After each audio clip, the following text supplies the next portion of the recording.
Okay. We are partly here, mostly here. Let's see. Sochi's finishing up dinner. Flick will be joining us after work. And Drake still looks like he's offline. He is probably passed out. Well deserved. He's had a hell of a week. He'll join us when he gets here. Or else he gets the shits. Yeah. Yeah, exactly. We can't have that. Why not? It's a free-for-all. The coronavirus gets everyone sometime. Oh, geez.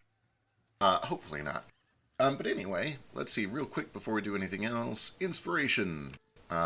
Gale, Nomad, and Moat. I will mark that for Gale real quick. Thank you, friends. I have one already, so if anybody's missing it, feel free. I don't have any, but I feel like I don't know if anyone else needs it more. Oh, Disney. Nibbler Puppet has a token now. You could give it to Elise. Give it to Elise. Can I give it to Elise? I did rule, like, at the end of last session, that if you guys have a duplicate, you can give it to Elise. Hell yeah, Elise can have it. Alright, there you go. You guys get to decide when she spends it. That's all on you guys. Yeah. I mean, Whenever- being able to like, toss it to other people anyway, that's... You're like, at least inspire me! Okay, so, last session, you guys did a fuckload of stuff last session. But where we left off is you guys had made your way to Salt Bowl, where you had done, you'd split the party immediately, as is customary. Some of you stayed on the ship to watch it. Some of you went to the Crosswinds bar to try to find Threemies. There, Flick and Nordo learned that he had kind of just gone AWOL a while ago, but he left behind a bag that seems to have some coins in it, and the barkeep wanted to get rid of it, so he handed it to you guys to take care of. And then you guys started to head northwest to rejoin with the rest of your group. Vazu, Moat, Gale, and Elise had gone up to check out Joker's workshop and tried to talk to him about Gale's airship, and also for Gale to potentially turn over the heart. When you got there, you found that the place was being kind of staked out by this Sahuagin gang. You recognize some of the markings from the Whitewater Company or the Whitewater Gang. And you kind of tried to go back and forth intimidating him to let you into the shop. But as that was all going on, a couple more of the gang members came out. This big, kind of great white looking Sahuagin, who appeared to be kind of the crime boss, definitely the nicest dressed of the group, and a couple smaller ones. And when he came out, Gale pulled some clever shit. He turned himself invisible and he kind of just like snuck into the shop. While the rest of you were... Oh, what can I say? I want to be careful how I phrase this. The gang boss seemed to recognize some of you and ordered his henchmen to take care of you as he began to walk off. And that is where we will pick up. Again, we're going to be down a couple players at the start, so we'll see how it goes. We did establish that for the sake of not having the party split for all of this, Flick and Nordo are conveniently showing up on the scene right as all of this fighting is starting to happen. And Ace and Nomad... Trusty spyglass. Yeah, you guys had the spyglass, and you were using it to kind of keep track of your party. I guess Ace and Nomad, give me athletics checks to see how fast you can run over there once you spot the trouble. Run. And that'll... Should I say acrobatics check because I'm like jumping off buildings? Sure. You can make it a parkour check instead if you want. Parkour. Parkour. There's enough shit here that by using acrobatics you can cut a straight line. Parkour. There we go. Okay, so you guys... Can I use instead history or investigation to find the most direct route there instead of like exerting myself? I am smart. You are very smart. There is actually, I think there's a background feature for this. He like finds a wagon, just sits on it. He just It's like, drags it all the way over. So normally It seems this wagon's heading over there. I'm just gonna grab this wagon and just let go of it. So I will let you make it. It's going to be a difficult DC, but because Ace is a ranger and he is specifically good at helping his companions travel through difficult places, And because he checked well, I'll let you roll it with advantage. Thank you. Is it investigation or history? Yeah, either one would be. They're both equally terrible. Okay. Terrible but applicable. Hey, 28 is 28. really fucking good. Okay, you do your best to try to recall the layout of the city based on the times that you've flown over it. And also, importantly, your recollection of the gang's territory. And places where it is safe for you to run through and places where it is not safe for you to run through. Ace is going to get there a little bit before you do, but you will be not too far behind. Let me just jump. I will be not too far behind, bro. But how impressed is Nomad by my parkour skills? I am very impressed. Look at that. You're a flip bird. Oh, call me Flipsy. Flips. Flipsy. So with that, let me pull this over and figure out where everybody's going to be starting at.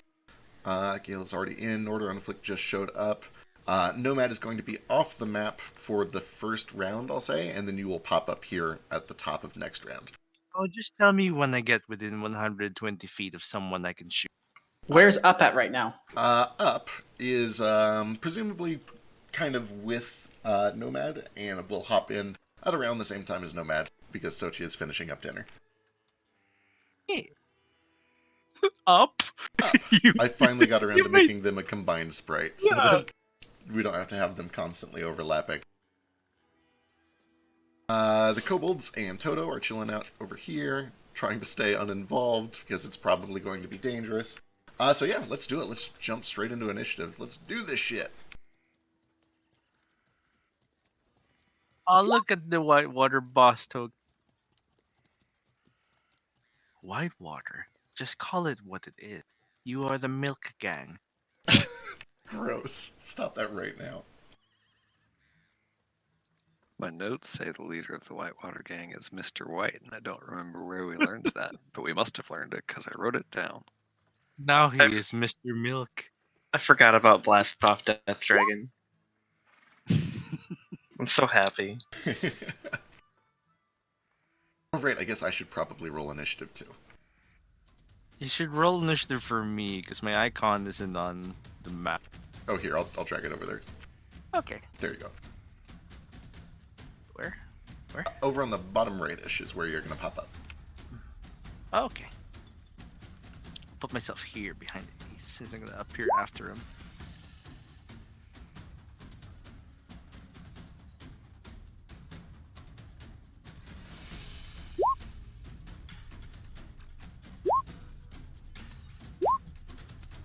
That's fair. I do alright. Like Yeah, that makes sense. I'm taking the quick but scenic route. One of these days, we are going to try dynamic initiative, but I want to give all of the other ridiculous changes that I've made a little more time to settle first. Especially this rebounds point system, because that's a What little is weird. dynamic? Oh yeah, the thing where it changes every round. Yeah, every round at the top of the round you re-roll initiative, and I would just do it automatically, just to speed things up. Excellent. But So not I just today. reloaded. I just reloaded Roll20. It said that you're hatching dragons right now. So where are all these dragons? Who knows, man? Maybe there are Blast Off dragons Death right Dragon here. was just reborn.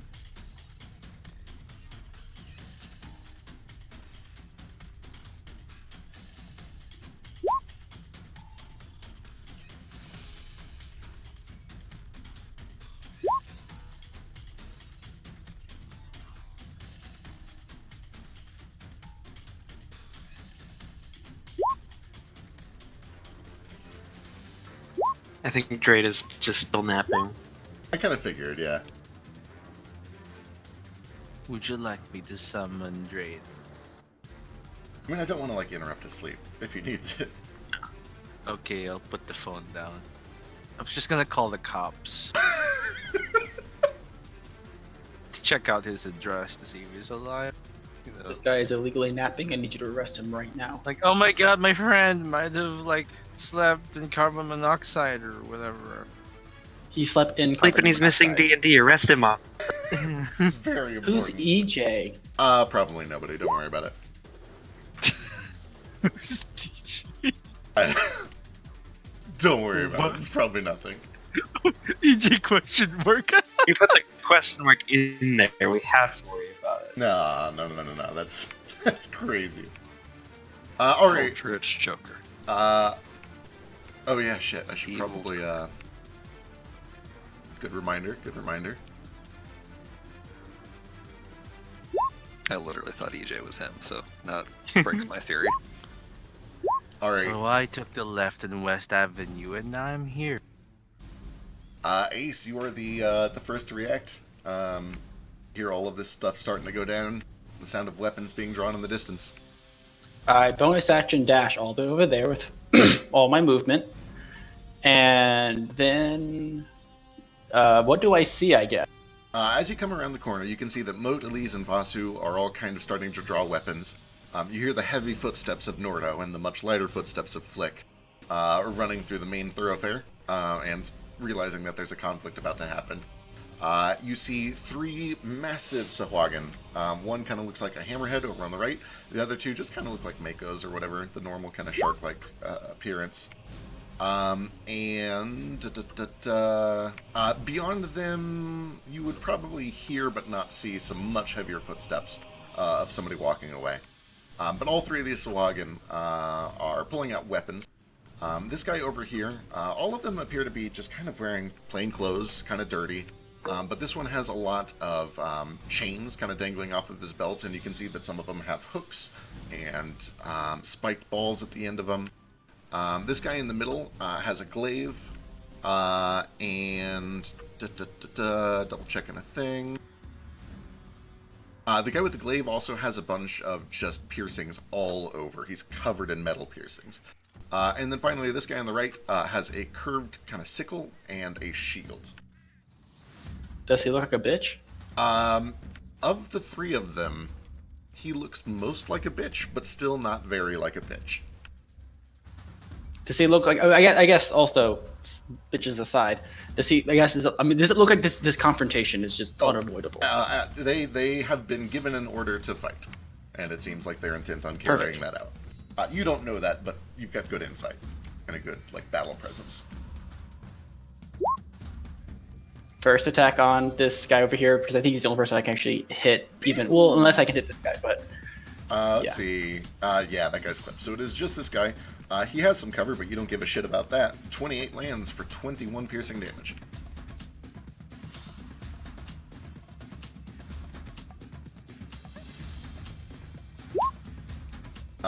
Likewise, 23 for another 10. And that's my turn. I am happy that we're finding humanoids again.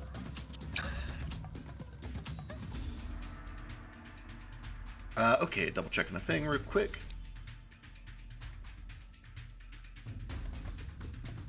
Alright, perfect. That happens in there.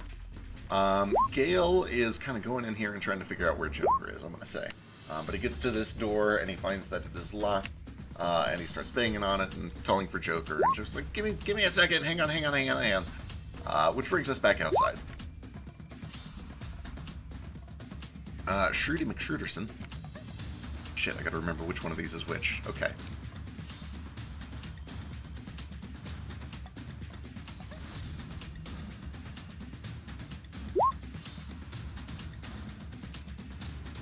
Alright, so this guy pulls out this long glaive, and you can see that it's got this kind of obsidian sickle at the end of it.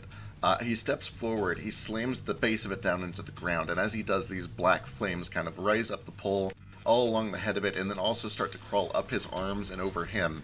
And he just turns this kind of shadowy black. You see these 2 beady red eyes coming up from behind it. And I need everyone within a 30-foot radius to give me a wisdom saving throw, or become frightened.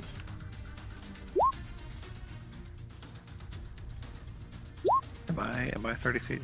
Let's find out. He is just medium. He's very big for a medium. No, you're safe. Flick is also safe. So just Moat, Elise, and Vasu, it looks like.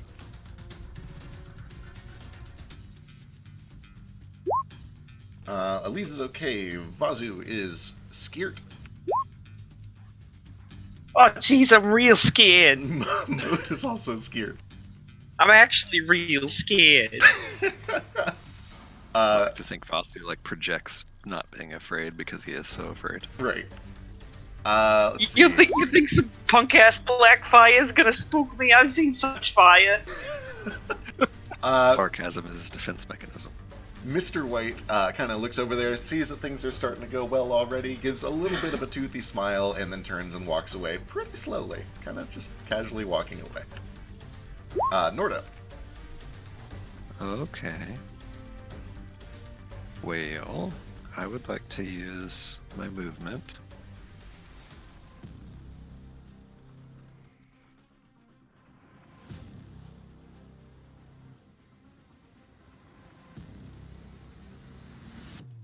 And then I would like to use my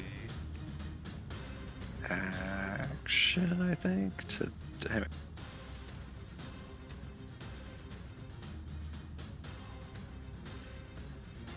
I'll do a key point to bonus action dash so that I still have my action when I get over here. And then I will use my action to... Real quick, let me check a thing. Nope, never mind. Carry on. I will use my action to... Oh boy, I'm going to try to shove him prone. All right. Give me athletics. I just run up and jump up in there and try to kick him in the back of the head like Bowser in Smash Brothers. Love it. Can this be reckless? No, but I think if you're raging, you have advantage. Yeah, but I'm not. That's yeah, if you want to rage, you can do it, but not as reckless, no. I can't. Oh, Rage is a shit. bonus action. Not that you really need it. Nat 19 will do. All right, you run up and just barrel in. You lift off and just double foot. You pull a Javeth. You just plant it square in his back. He stumbles forward and falls to a knee on the ground right in front of you. Full of Javin. That's my whole turn. That's action, movement, and bonus action. All right, that brings us to Vasu. You're Skirt. You would feel like if you could get a little farther away from this aura, maybe you could break the fear. I'm gonna look him right in the eyes. I'm going to take a deep breath. And I'm going to use Stillness of Mind to end this fear effect as an action. Son of a fuck, I forgot you had that already. I'm going to step toward him. I'm going to walk right past him in a way that doesn't provoke opportunity. Be like, oh, that was real cute, pal. Better luck next time. Excellent. Where I can see Mr. Big Shark. Real quick, are you proficient? You are definitely proficient, and you've talked about it multiple times. You can tell he's using a glaive, which is a reach weapon. Okay. So you were. But here. I am no longer skewed, so he can try and attack. Okay, all right. He will try to attack you then. As you Unless there's, because I don't think there's a way I can walk between him and the other guy without. It doesn't really look like it, and actually, Yeah. some other things are Bro, you can fly. gonna come up. 13 misses you anyway. That's a though. big old miss. Yeah. However, as you continue past, you're a little surprised to find, or hear rather, the sound of chains behind you, also lashing in your direction as you step a little bit farther away from the crafty one, as he throws this long bowl of chain towards you. Missing terribly. Oh, you're all using reach weapons, and y'all can't hit this shit. It's real cute. I'll come back and deal with you later. Excellent. I'm gonna keep walking over to Big Shark Man. You're right.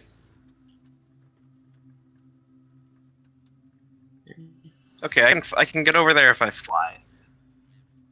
So I was gonna water whip him, but now that he's already prone, right? He's prone, right? He is prone. He is prone. Alright, I'm just gonna fly up and I'm gonna beat the shit out of him. Perfect. You think you're some real big hot shit just sicking your fucking lackeys on us, huh? We're just small fries, huh? Not big enough for you to take care of yourself? Woo! Those do both hit. You feel the impact, and you can tell that you're doing damage, but this man is just pure muscle. Like, even more than it looks like. It feels like you were punching wood. But with that said, that is 14 damage. First one is good. Oh, wait, I forget. Does Stunning Strike have to be an unarmed attack, or is it just like attack? I think it has to be unarmed, but let me go double check. I think think it's it any does. attack. You're probably right. It is really, really fucking broken. Stunning strike. Yep, melee weapon attack, so anything works. Okay, I'm gonna try a stunning strike on that first attack then. See, he's a 15 right now, I think. Yeah, he's good. I'm still gonna use. Oh wait, shit! I'm sorry. I can't attack him because I had to use my action to end that effect. Oh, that's accurate. Balls. See, the only thing I can do as a bonus action is that water whip, but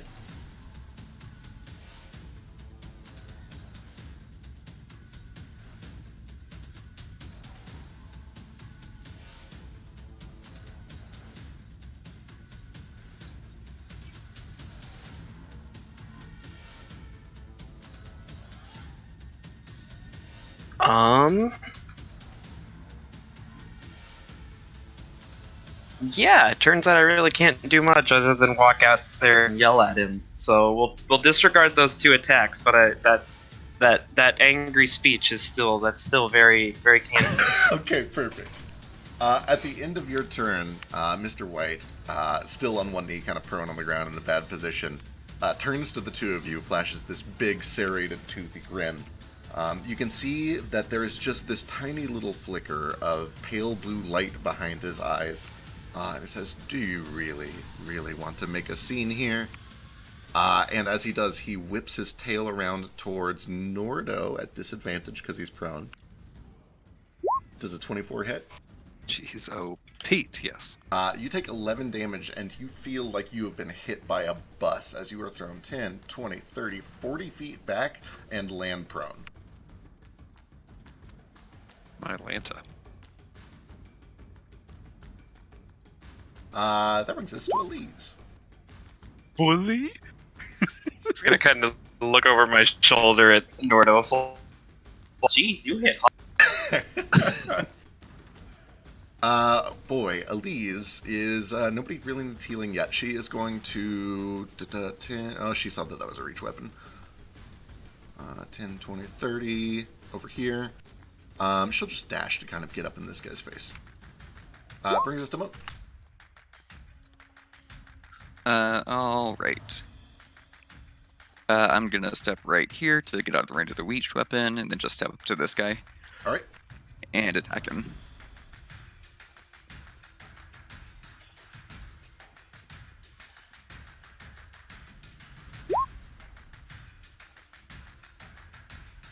Uh, 17 does hit for 20 slashing damage. Holy shit. And then I think that is it. Okay, let's see. That brings us to Crafty's turn. He is going to start by throwing... Let's see, what does he get to do? He gets to do a couple of these. This is going to be... can he wheel around to be in range? No, he can't. That means this is basically all going to be on you unless he wants to provoke. You know, he can take a hit. It's part of his job. He's going to move here and here. So Moat can take an opportunity attack if you want. Okay.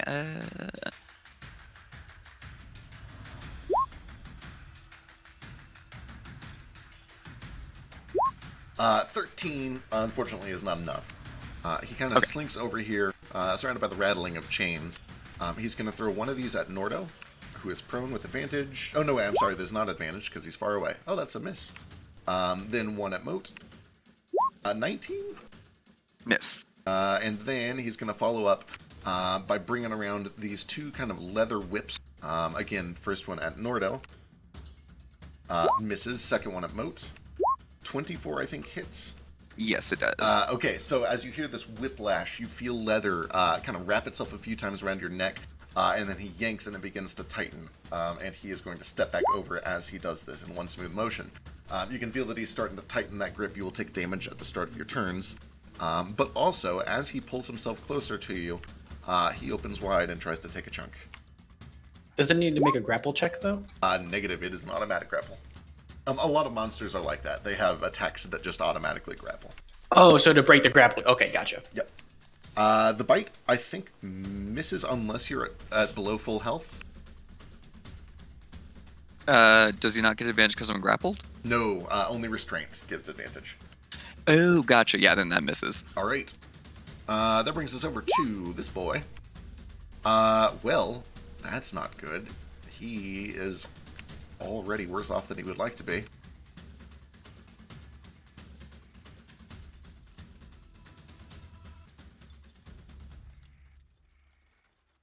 I could have sworn he had that. Oh well, he's going to do the next best thing. He begins to cast a spell. And you watch as these two kind of pools of inky black form on the ground. One near him and one near Vasu, or at least as close as he can get it. What is the range on this? 60 feet, perfect. Oh yeah, plenty of space. And you watch as from these two inky pools of blackness, tentacles pull themselves free, followed by entire bodies of creatures, of two giant octopi.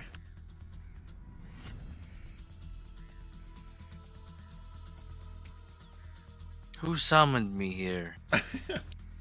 Oh, it's cute giant octopus. One of them is real cute. The other one is fierce. Conveniently, they roll the exact same initiative, which means they're going to go. Before Nomad. Damn straight. Just everyone. Thank you, initiative. Yeah. That's really helpful. Alright, Cute Boy is going to try to grab Vasu.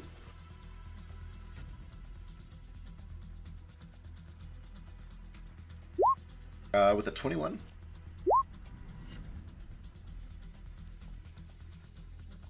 One hit.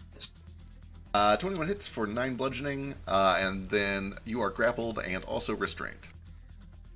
Oh, balls. These are octopus. They'll do that. Well, I've seen enough hentai to know where this is going. And then Fierce is going to go for Nordo because you're down. It's a little easier. 23. Yeah. Alright, so 11 bludgeoning to you, and then you are also grappled and restrained. I didn't realize how badass giant octopi. Oh my god, they're so good. They're so good. Octopuses. Yeah, apparently, and I was doing research on this for no particular reason, octopus is the only universally accepted correct plural for octopi. Everything else is kind of like debated by the etymology community. Yeah. Everyone is like, octopuses is fine. Yeah. Anyway, that brings us to the kobolds. The kobolds have 10 health. They don't really want to get terribly involved. They're kind of cheering from the sidelines. I give them a thumbs up as they cheer. Yeah, if Gale was here, I would give him permission to override me on that, but I don't want to get his pets killed while he's not here. Nomad, you appear on the map. And then we're back to the top, which makes it Ace's turn. Oh, I'm sorry.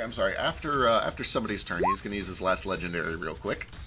Mr. White, still prone himself, so it cancels out the advantage from your restraint. Just tries to kick Vasu right in the chest. 20? Does Nomad not get to move? Guess I don't.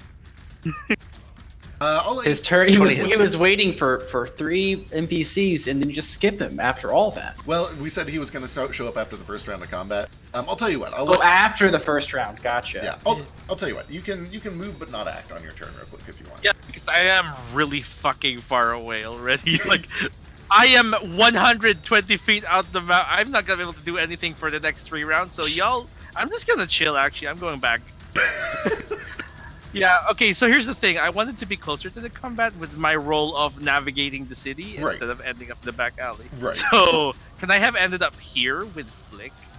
So because you were specifically navigating for shortcuts, so I think you would come through the alley. Yeah. I I don't know if alleys are necessarily shorter in this case because he's in the back and we came from the front. Yeah, in this case they definitely are because this is the direction that you guys were coming from, and this way is north technically. But anyway, you can move if you'd like on this turn.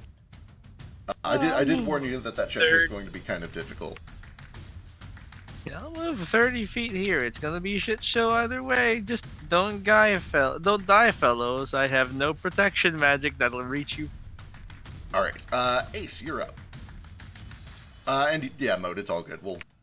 It'll all even out eventually. Fantabulous. Okay. I'm gonna roll a dice real quick to see who I want to attack. Nah, I'm just gonna do it anyways. I'm going to Hunter's Mark someone.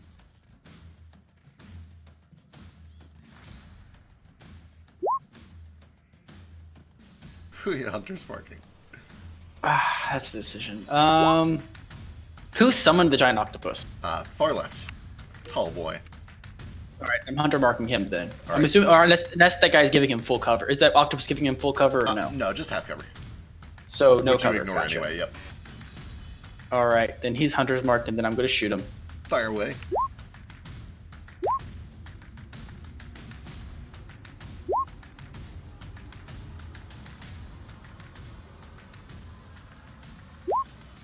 Shit, I'm assuming it misses. 14 does miss. Well, poop. All right, I guess I'll step up. Well, hold on, before I do that. How far away is... I'll stay where I'm at. All right, I just forfeit my movement. All right. Joker and Gale are still doing their things inside. Brings us to Shrewd. Shrewd kind of locks eyes with Moat, knowing that he's got him feared still. Is going to run up to here, and he's going to cast a spell.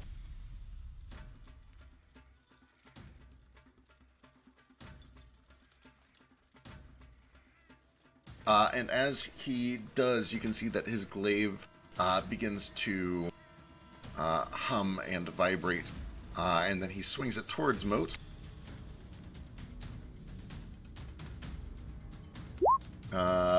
One. Miss. 2. Miss. 3. 21? Yep, that's good. Alright, so the 21 lands for 9 slashing, and then immediately after the impact there is this pulse that bursts out.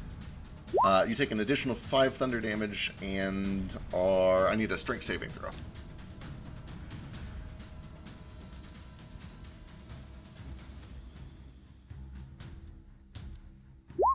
Ooh, you're good. Alright.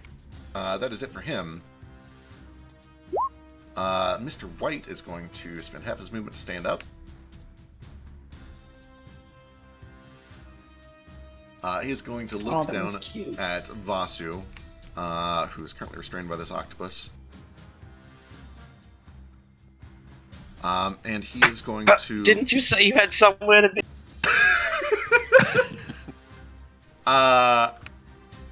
Yeah, okay, do you actually kind of go with that? You say that? Yeah. I cough up a bit of blood and I say, didn't you say you had somewhere to be? And I'm restrained and grappled by a fucking octopus and I'm alone up here now. He looks down at you, and you watch as the light in his eyes kind of dims and goes back to sort of these cold, dead, fish-like eyes. He kind of brushes some of the dust from his left arm in the sling, and he's like, smart kid, and begins to walk away.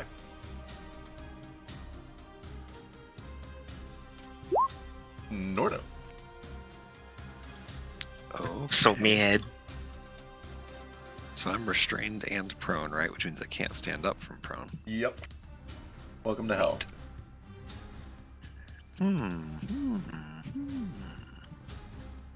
So I am going to use... Boy, so many things that I want to do. I think I have to just try to break free. That's the only reasonable thing I can do. Alright, I'll use my bonus action to rage first, though. alright. That gives you advantage.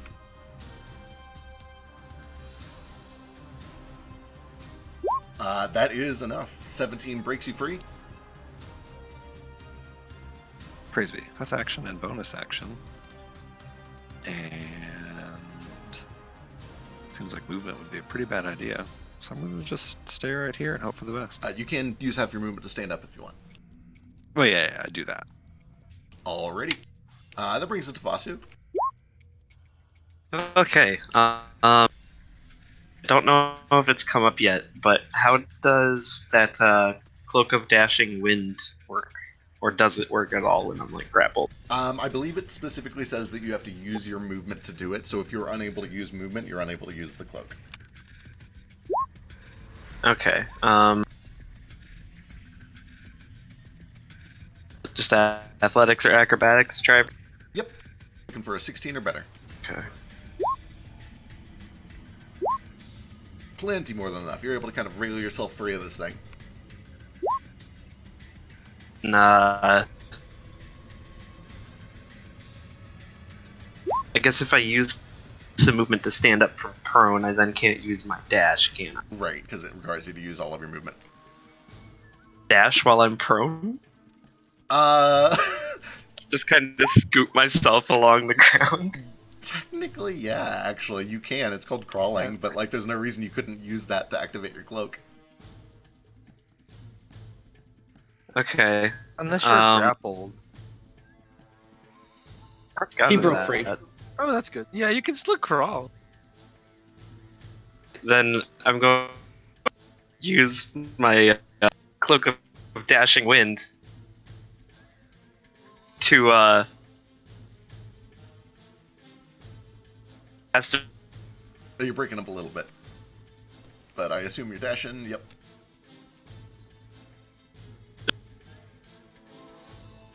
Does the dash make him disengage? I'll have to check, actually, I don't remember. Because, like, these guys both have reach. Any opportunity trigger or attacks triggered by this movement are made at disadvantage. So they will get opportunity attacks, but they're at disadvantage.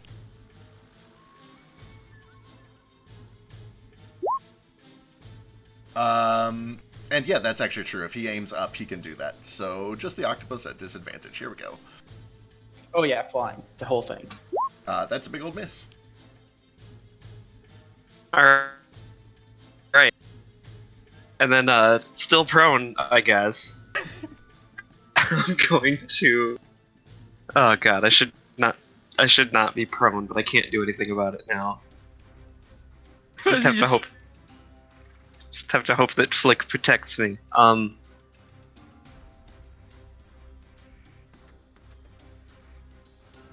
Actually, could I have gotten into this space like right here so that I'm a little tucked behind this? Yeah, that's fine. Technically, because you angled it up but Okay. then ended prone, you kind of like tumble back down at the end of that dash. We'll say you tumble 5 additional feet. Can I land on my feet because I'm half cat? You could give me an acrobatics check. Yeah, you can land Fuck on your yeah. feet. That's fine. Yeah, that's how you beat prone, bitches. Okay. With I mean, you what could little just get I it can, I could. All right, any bonus action?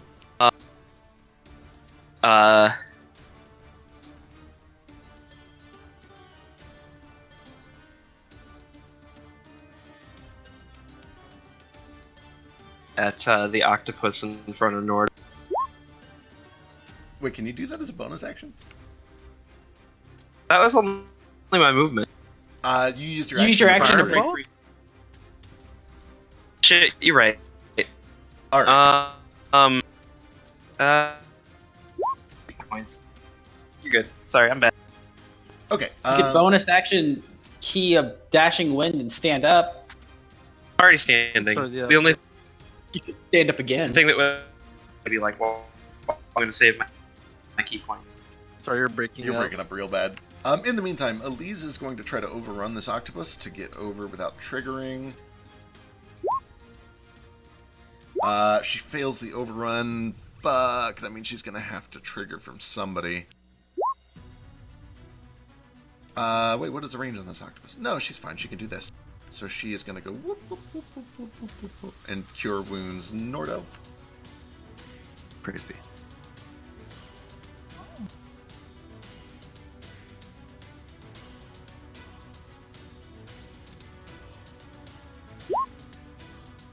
For 18. Excellent. That brings us to Mo. All right. The shrewd one is the source of my fear, right? He is, yeah. Okay. I will use my bonus action then to Misty Step behind him. Excellent. And that should break the grapple, I'm assuming, too. It will, yeah. Okay, and then I'm going to attack him. Are you still feared, or does that end? Still afraid. Is there a save at the end of every There turn? is, but only if he's far enough away. Okay. Oh, fuck. Hold on, this needs to be a disadvantage. I don't know how to... On the spell card, you can put roll twice. Ooh. Unfortunately, Yeah, I was trying to 14 find that. I'm bad at this. 14 is no good. Okay. That's... I know that explicitly, like, teleportation does not count as voluntary movement. I'll allow it this time, so I'll look into it for the next one. I think you might be right, but I know that teleportation has weird rules. I mostly just genuinely don't know. I've never thought about that before. Yeah. That's a good question. I'll have to check. Anyway, you already used action, bonus action, any movement mode? No. Nope, I'm good. Alright, Do I save at the end of my turn, question mark? No, you kind of get the sense that this is an aura around him, and you will need to be farther away to even be able to save out of it. As somebody familiar with auras, he actually seems to have a lot of paladin-like properties. Meanwhile... Still 21. 5, 10, 15, he can go here and get all of you, which is exactly what it's going to do. Chain guy is just looking like a crazy man, slinging. He's actually got like 2 chains in each hand, and he is swinging them like crazy. This one is on Elise. Big old miss. Nordo. 27 for 16 bludgeoning. You get smacked in the back of the head with a bola. Well, at least it's raging. Resistant this time, yeah. Choking snare. He's going to try to get mowed again. Oh my god, what a waste of a crit! Well, now, what does he want to do? Yeah, he's actually going to forego his second one, and he's going to come over here and try to bite on that one more time. 21 for 16? Yeah, you're good. Alright, that brings us over to Tallboy, who, fuck. Can't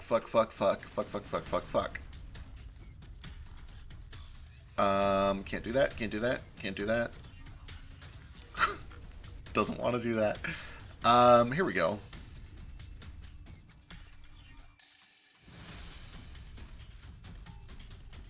You watch as he pulls out this sickle, and you can see that all along the inside of the sickle are serrated shark teeth. And he swings it twice. He'll wrap around, actually, so that he can get each of you once. First one on Elise. 17, and second one on Nordo. 8. Both miss, I believe. Yeah, they both miss. Octopus, the one up north, is so slow. He's going to dash a whopping 10, 20, which actually does put him in range for early. Oh, no, wait, he dashed. Second one is going to try to restrain the healer. 10 misses. Brings us to the kobolds, who are still playing it safe. And Nomad. It is you. You actually get to take a full turn. No, I don't. I get to move 60 feet. Fair. Up to here. That's the end of my turn. Okay, by all means. I'm so sorry. Ace, you're up.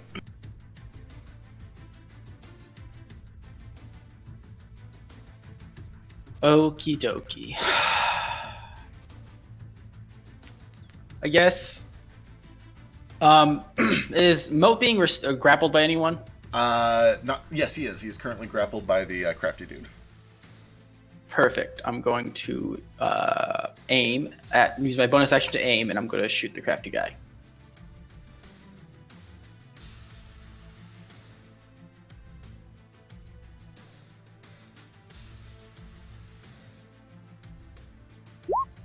For a crit.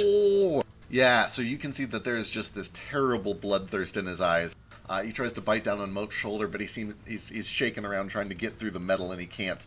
And you line up a shot and catch him right in the eye for 17, 21, 29 total damage.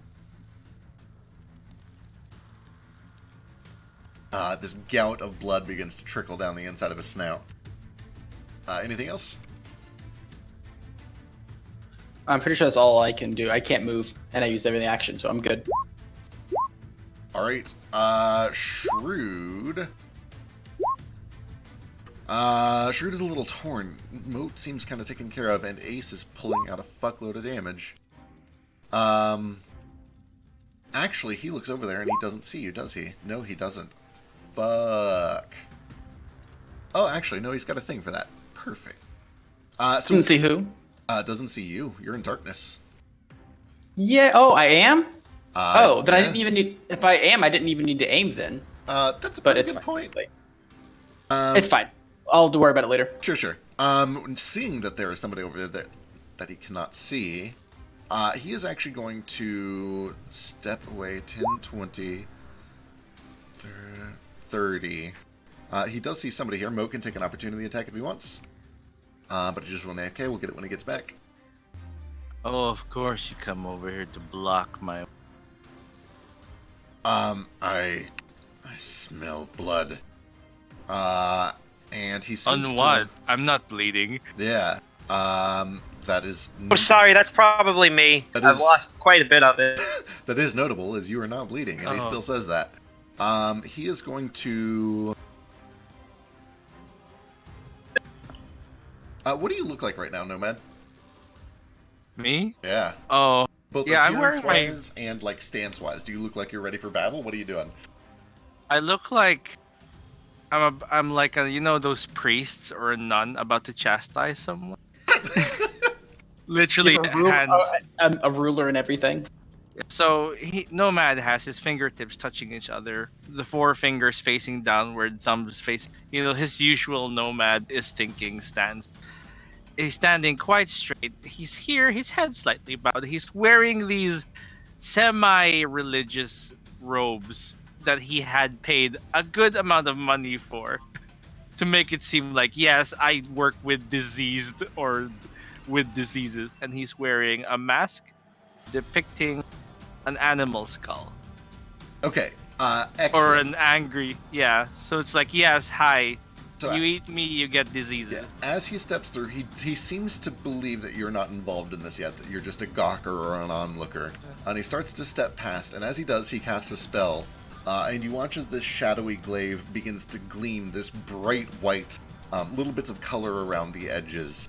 And then he stands there and he begins to sniff and smell.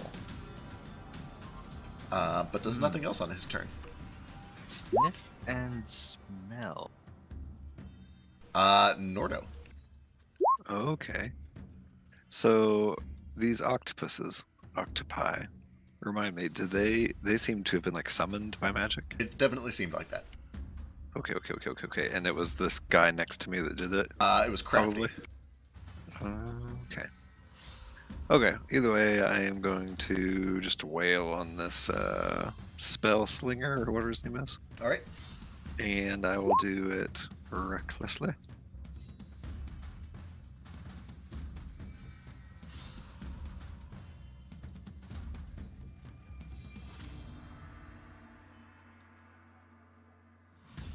Oh, I'm sorry. You're totally right. This is the one that seemed to summon them. Yep. It's okay. Yep. I had them mixed up. 13. No good, unfortunately. That's terrible. I will do a flurry of blows.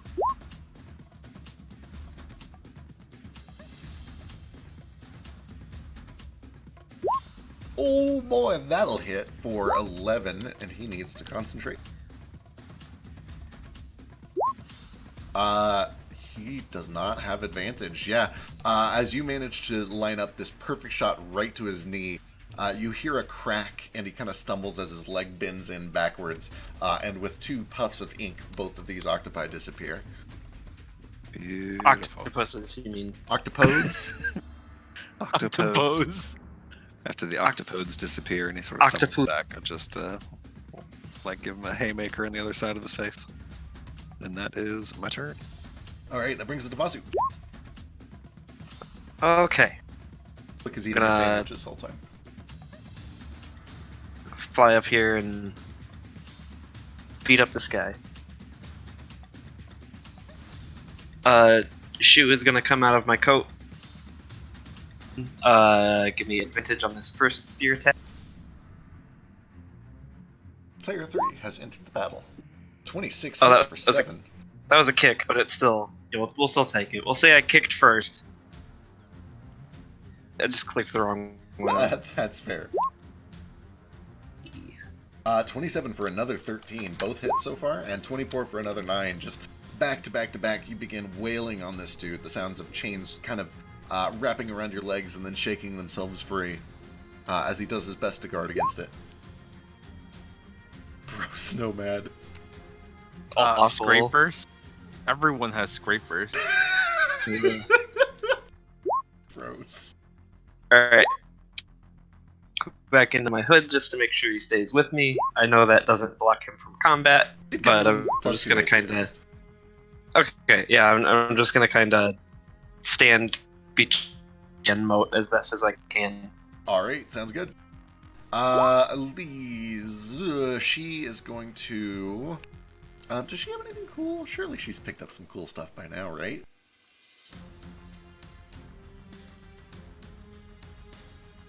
She does, but she's going to save that. She needs that. Okay, she's just going to swing on this caster.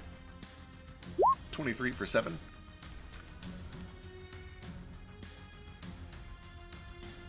And she's going to start to kind of wheel around over towards this fight, because you two are both looking hurt.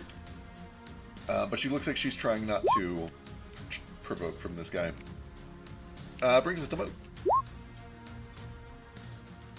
Moat, at the start of your turn, this rope tightens around your neck. Let's see, where is it? Here it is. Taking 3 hits didn't try to interrupt that at all. That's why I was rushing over there to beat on this guy specifically. You've definitely got his attention, but it is kind of like it's wrapped really tight around his neck. It does not shake him free. With that said, the That's rope fair. looks cuttable. Moat still has his opportunity attack too, right? Oh, right, and yes, Moat, you can opportunity attack Shrewd Boy walked away from it if you want. Sure, yeah. It's disadvantage because of the fear. Right.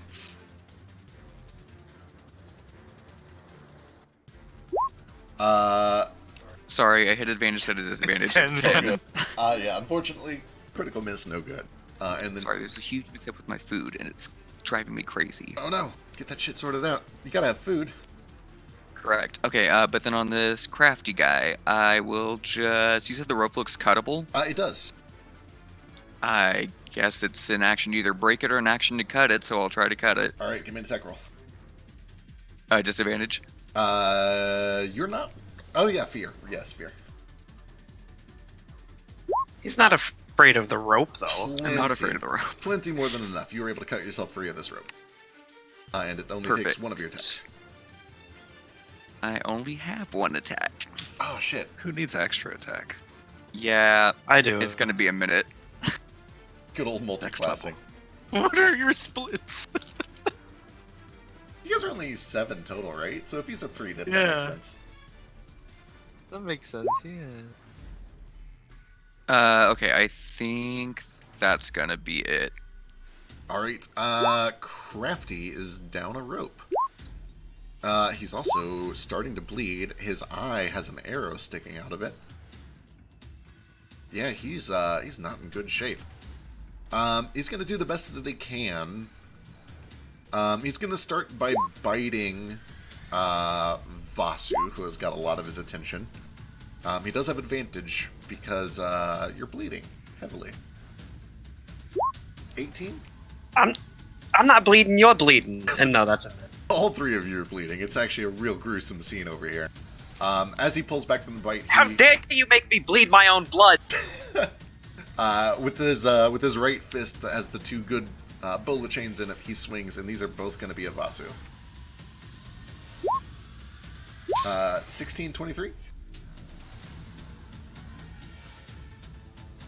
I think the 23 hits for 17 bludgeoning. Yeah, the 23 does hit. I'm trying to figure out if there's any way I can make it a disadvantage, but I don't think. Are you standing on a hex? Can't recall. Kind of straddling two of them. Stand on one so I can decide what to do, please. Okay, that puts It you won't let me. It won't let me stand on a hex. Okay, there we go. Yeah. Okay, no. Damn it. Have any way to make that a disadvantage, so I'm down. Okay, Vasu drops. Like, that doesn't count. I can't pretend that counts as a ranged weapon to try and deflect it a little bit, can I? He intentionally like pulls the chain shorter to accommodate for the range. Yeah, I'm down. All right. Let's see. 15. Kobolds still playing it safe. In fact, the kobolds probably start to turn and run when they see Shrewd walking this way. Which brings us to Nomad. And finally, we can see who EJ is. What? He's back on the turn initiative. He's been on it the whole time. Oh well, I see him again. Nomad. I thought you were rooting for a second there. You hear a loud slurping tea sounds as Nomad takes a sip of tea through the mask, and it just gets all over his front. And he's like, right, move. I suppose I'll move.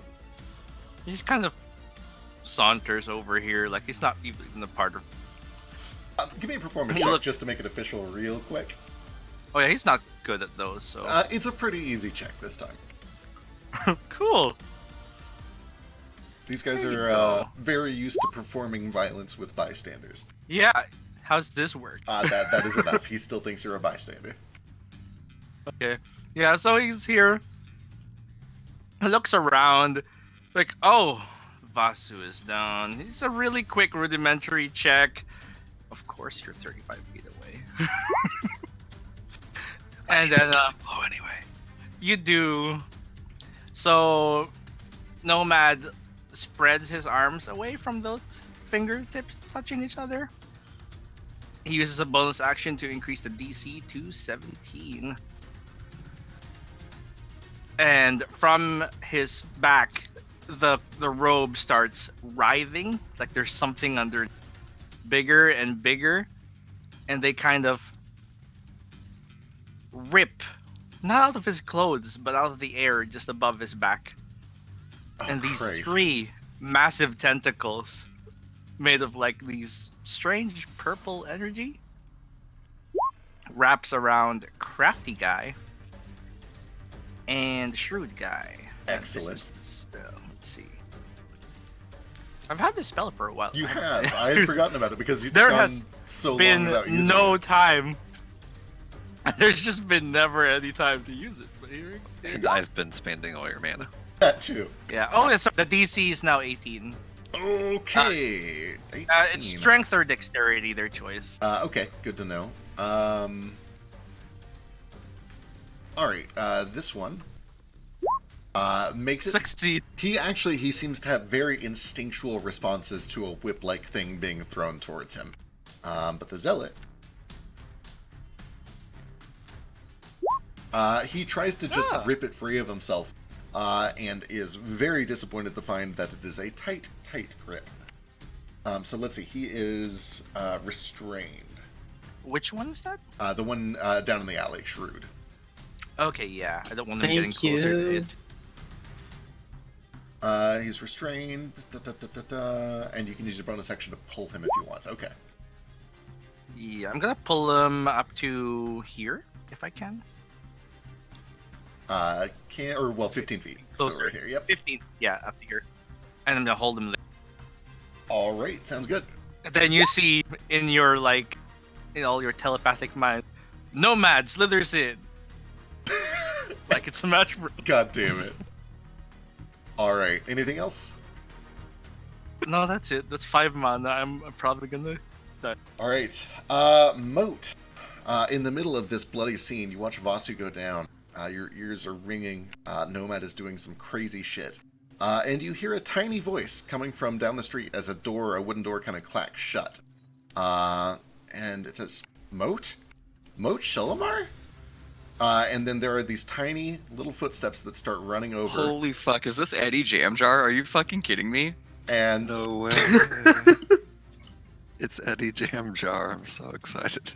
Eddie he Jamjar. runs over and without a moment of hesitation, it's like, is he with you?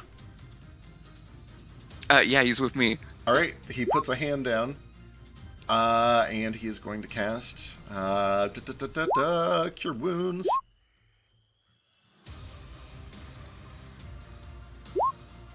On Vasu. I'm tapped. I don't have much. But he will at least get Vasu up with 17 health. Oh, God, thank you. Hey, oh, I'm sorry. Who are you? Eddie Shoot, Jamjar. watch out! Don't step on him. All right, Ace is up. Did this shrewd guy seem to notice me when he was sniffing through the air? Give me an insight check.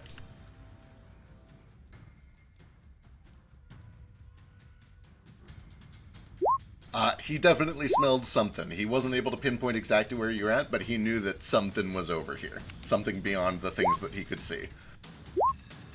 Gotcha. Well, I'll step up here so I can hit Tall Boy since he's marked by me.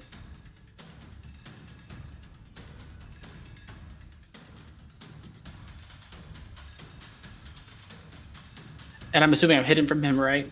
Yeah. Darkness. Correct, yes. Does that hit? 27 is a big hit for 24 damage. And actually, as this arrow whizzes past all of these people and slams into that one, it hits him square in the forehead and he drops. Cool. So I'm going to, that's 1, so 2, 3, 4, 5, 6. I'll just, hold on. Oh no. Nordo needed that. You son of a bitch. Yeah, I'm sorry. He's But I'm somebody gonna to kill hide. for my temp HP. This guy I'm is back over here. restrained. I'm sorry. He had my hunter's mark on him. All right. Fine, as long as you guys leave crafty for me. Which one's craft? Oh, that one over there. Oh, Shrewd is restrained. It's the worst day ever. Action to break free. It is. Does he have any other fun tools? What does he have? What does he have? He's got that, but that's shitty.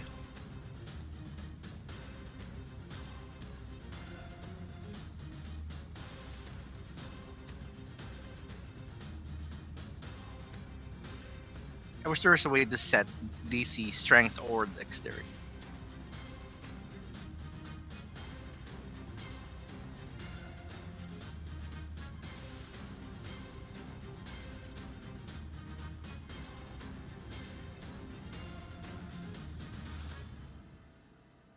Okay. I guess he'll do this. It's expensive, but it's the best choice. He is going to cast. Fuck. Then he would have to do. Well, no, that's not concentrated. Perfect. Okay. He's going to cast Dispel Magic at 3rd level. Oh, no. What level is your thing? It's 3rd level. Okay, so he breaks free of that, and then he continues to. Oh boy, he's torn. Gale, He's we torn. need you. No, he's sticking to it. Ace is the one throwing out kill him. shots over here. Just a second, my roll 20 is being buggy. Come on, you can do it.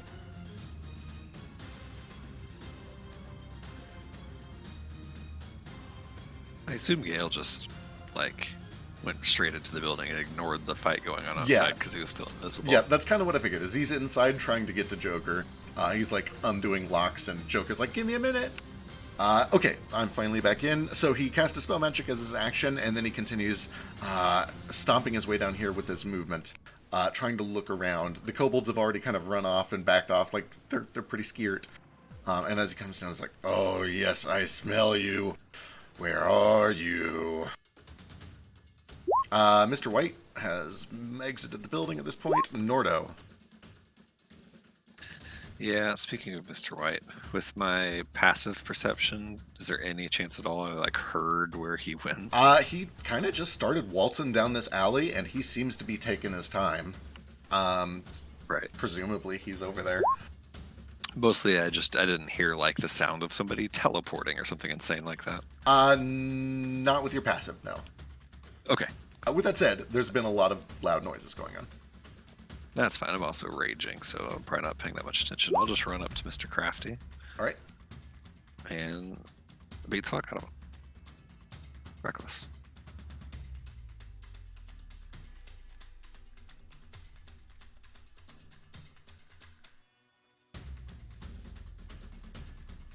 $16, good for 9. And let's flurry.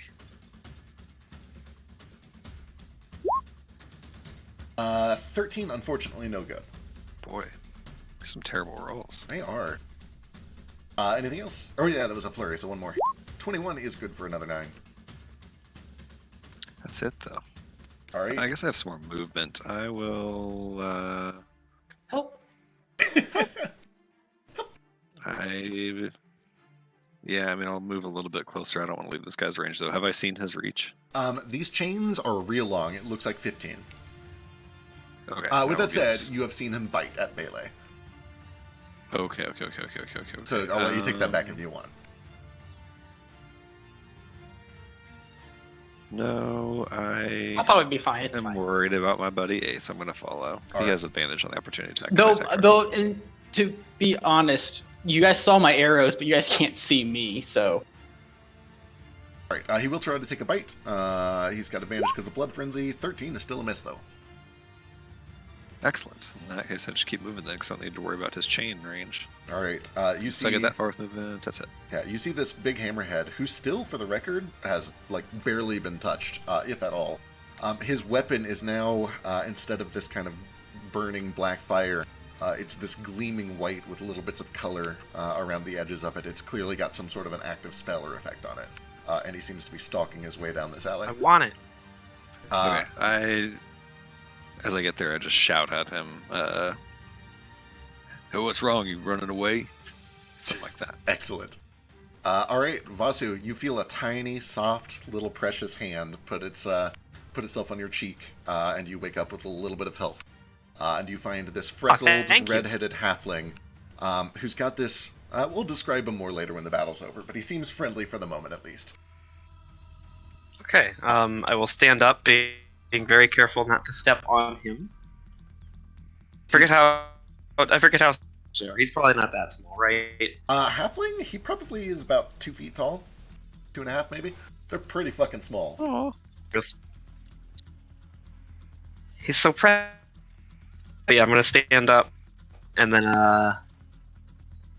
just gonna beat up this crap. We'll just go with the spear one for start. 11, unfortunately, no good. 14 also... 14? It hits skin, but it's just too tough. Alright, I'm going to do a flurry of blows, and Shu is going to pop out and give me advantage on this first kick. Alright. 26 for Great 9 is kick! good. Stunning strike, Shit. because who needs key points? Exactly. He is overrated. Having resources is dumb. He fails. Fuck. That's not good. Ha! Again! This time with advantage, 27 for 10. Sinks, he's still standing, but he has this stupid look on his face. You're starting to knock teeth out. Yeah. Alright. Inside, Gale. This door has popped open, revealing inside a very bloody and beaten Joker, who's kind of leaning back against this wall. He seems to be very beat up, and it looks like he is casting some sort of healing spells on himself. He turns around, looks very startled as the door pops open. He's like, oh good, it's just you. What's going on out there? Oh wait, actually, you're invisible. He just sees the door open. He looks real startled, and he starts panicking and, playing with the door back here. Oh, he's fine. Okay.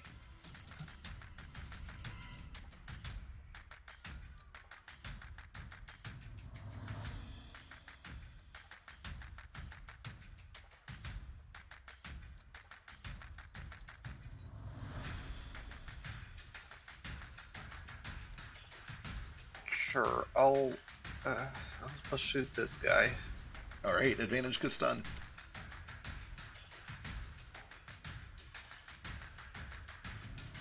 Oh wait, he's stunned. Sure is. Fuck that shit. I guess you also have advantage because you're invisible. Where'd the other guy go? He seems to be stalking Ace down this this alleyway. Was there a third one? Third one is dead over here, and then the big boss guy. Vasu and Nordo kind of chased him up this way. He beat their asses real good. Vasu was like, "Okay, just kidding, leave us alone," and he continued walking off down Excuse this me. alley. He can try to sell you on a different story later. He did not beat our asses real good.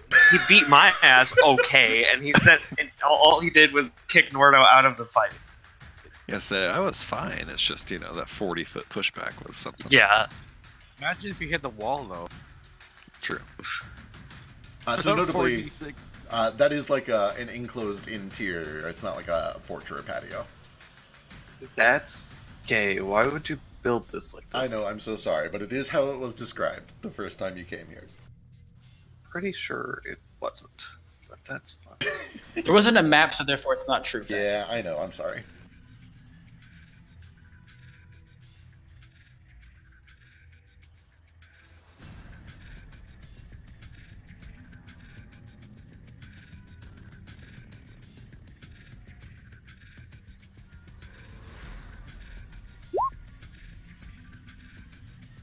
God damn it. Of course I don't have Expeditious Retreat, because who would prepare that? Right? Whoever For prepares anything that ever. silly spell.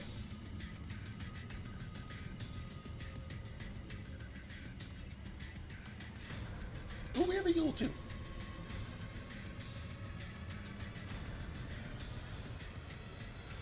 Finally, they're coming up the wood.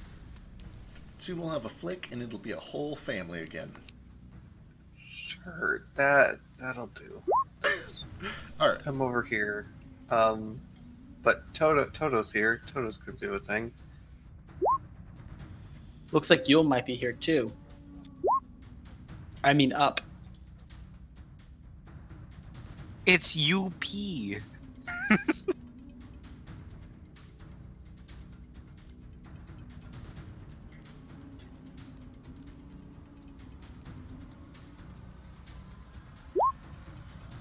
We just need to work Nox into this crossover somehow. Right. And he can just play. I don't think he has advantage, so 11, unfortunately, he grabs him by the ankle and he just kind of kicks him off to the side. Not able to break skin. Okay, that's me. Alright. You're a big boy. Elise, there's some people in trouble. She's going to go 10, 20, and she will cast a double heal. Top is for Moot, bottom is for Vasu.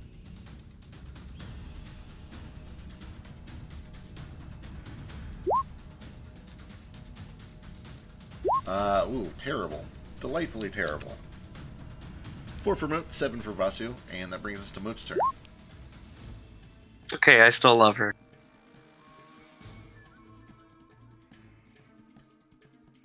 Okay, is this guy in front of me still alive? Yes. He is stunned, though. He is, and he's stunned. Yep. Cool. I will do a attack on him. Beat the fuck out of him. Fingers crossed.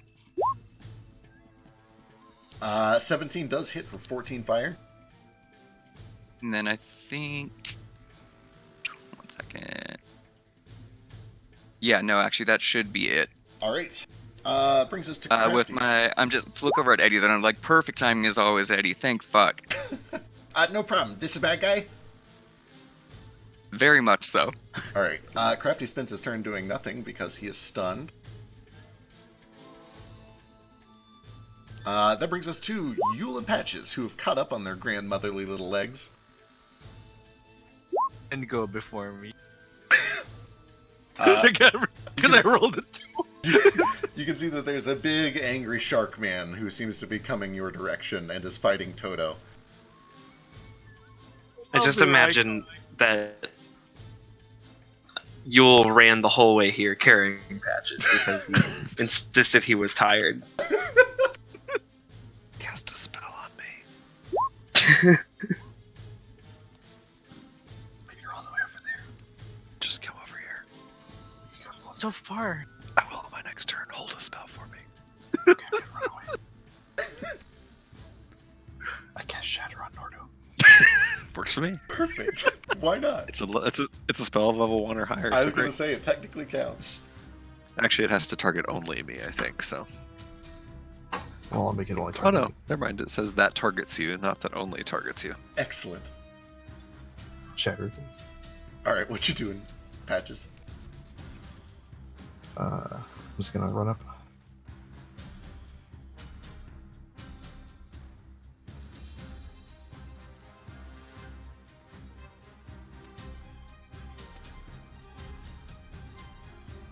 What do I see that's going on?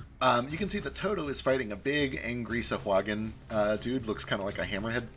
And he's got a big, glowing, magical weapon. And he looks like he's hunting down somebody else. He doesn't seem to spot Ace. For the same matter, neither do you. So it kind of just looks like this big, angry shark dude is fighting Toto. And beyond him, all your friends are fighting somebody else. Hmm.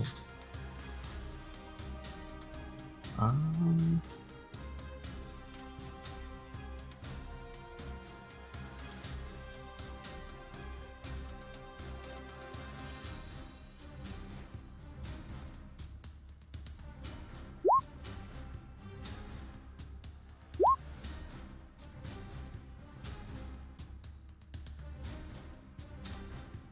Can I see what's going on past that? Like what everyone else is doing? Yeah, so around the corner, you can see that Nomad, Moat, and Vasu are all fighting somebody. I think the somebody that they're fighting is just out of range. But it's very obvious that they are fighting somebody. And Nordo is running towards you, looking like he wants to hit this big guy right next to Toto. Gotcha. Okay.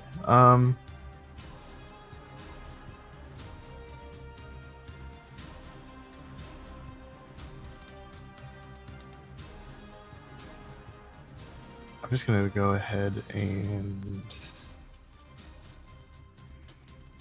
cast slow. Woof. All right.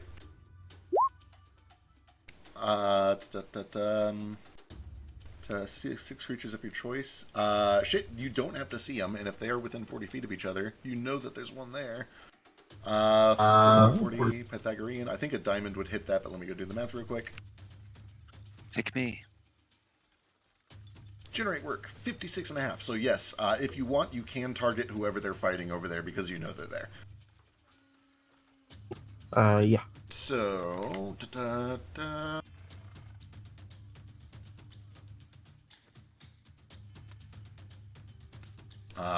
Chain makes it, but he is still stunned.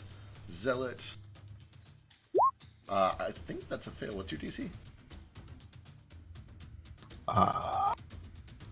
It'll be under your spellbook page. Yeah, no, I have to find it. 15. He just makes it then. And do you target Nordo with it? Yes. All right, Nordo, you're slowed. Perfect. I'm slowed, but I also will use patch up. Excellent. Worth it? Was it? Probably not. Perfect. All right. How's my level it up? Okay, you can just end concentration. I think everyone saved it. I was going to say, so everybody saved except for Nordo, so if you want, you can end concentration patches. No. Okay, perfect. No. Let's see, the kobolds are still scared. They're going to run around a bit. Nomad, it's back to you. Oh, it is back to me. Let's see. Can I see this? I can see this guy, right?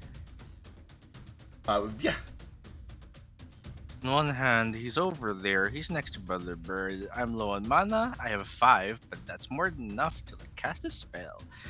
No, don't do that. Don't go over there. The blood is all out here.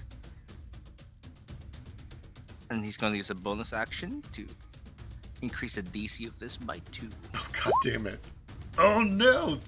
Fuck. Let's see, wisdom save.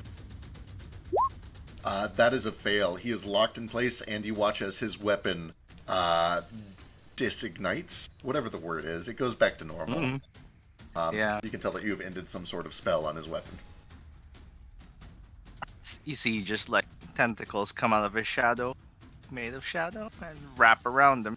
And in his head, it's like, my brother is going to kill you. Ooh! Alright. Alright. This is the bad guy. He's gonna run over here. He pulls out the tiniest little rapier, like needle, and with his free hand, you see he rifles through this little bandolier that is strapped around his chest that is loaded from top to bottom with about 20 different Jews harps, throws one into his teeth, pulls it, there's a quick flick and a buzz, and then he slams the sword into this thing. I like him. Who is this guy? He's Eddie. It's Eddie Jamjar. Everybody's new favorite. 16 hits for 14. I'm not sold yet. I will add him to my list. That brings us to Ace. Oh, sorry, 24 hits for 14. He's still stunned. Is his name Jamjar? Because he could fit in Perfect. the Jamjar. I'll move it a little bit further back. Move my bonus action. Move my hunter's mark onto that guy. Move all the way back. That way I can know that I'm as far back as I can be, and then I'm going to hit him with my weapon. All right, fire away. Can he see me? He cannot, and you have advantage because he's paralyzed.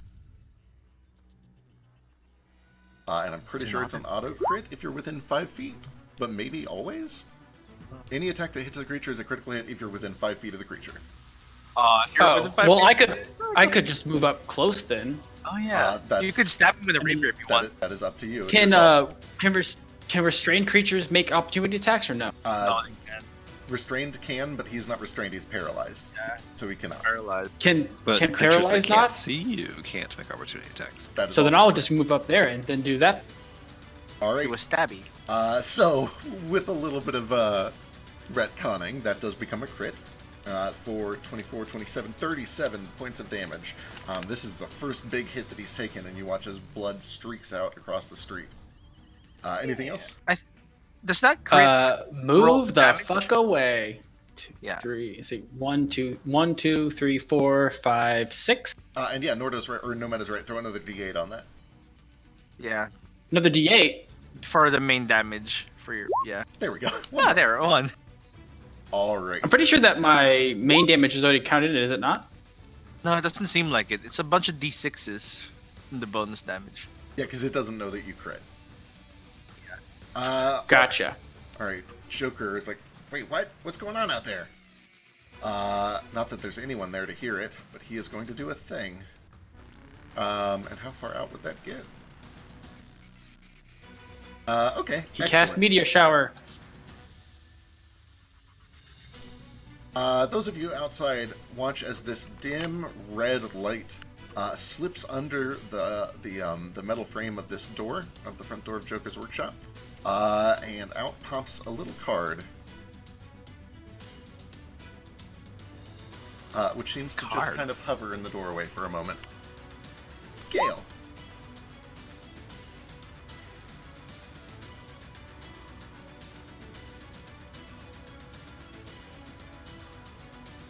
Alright, turn the corner, finally.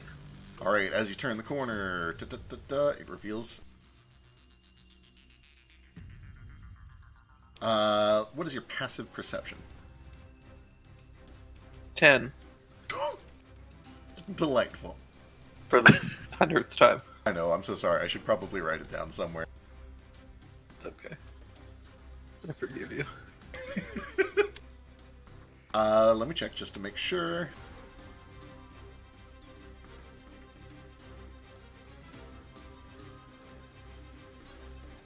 Okay, yep, you look down the hallway, or down the alleyway. You see lots of muddy footprints of the day's traffic, but you don't see any sign of the big guy.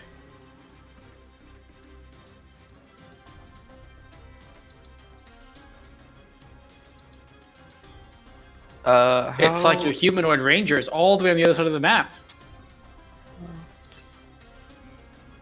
How tall are these buildings? Let's see. Most of them are about. Let's see. Joker's would be 2 stories. This one will just be 1 story. So this one is probably about 9 feet up to the bottom of the roof, and then the roof slants upward for another 8 to 9 feet.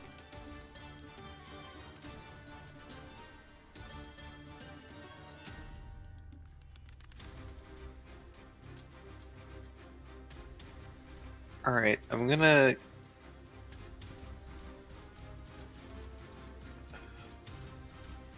Yeah, I'm gonna cast Jump, and then hop up onto the roof.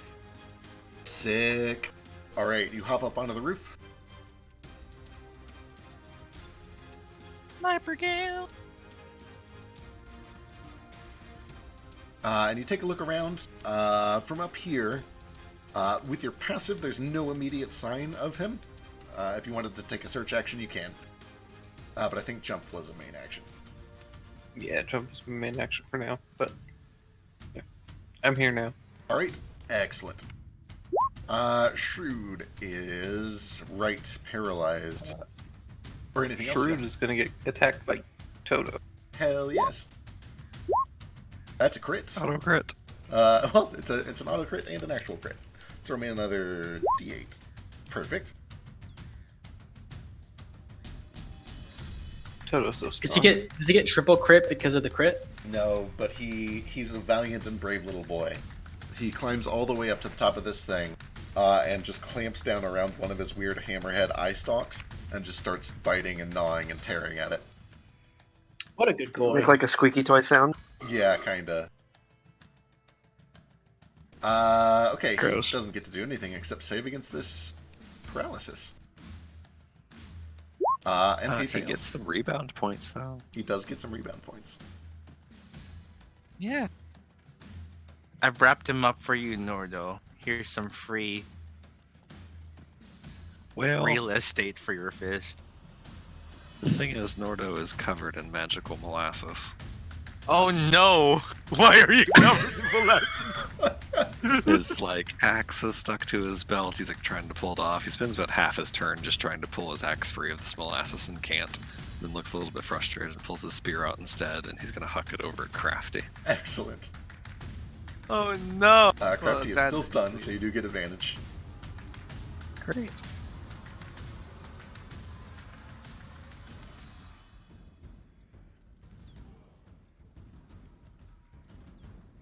Hey.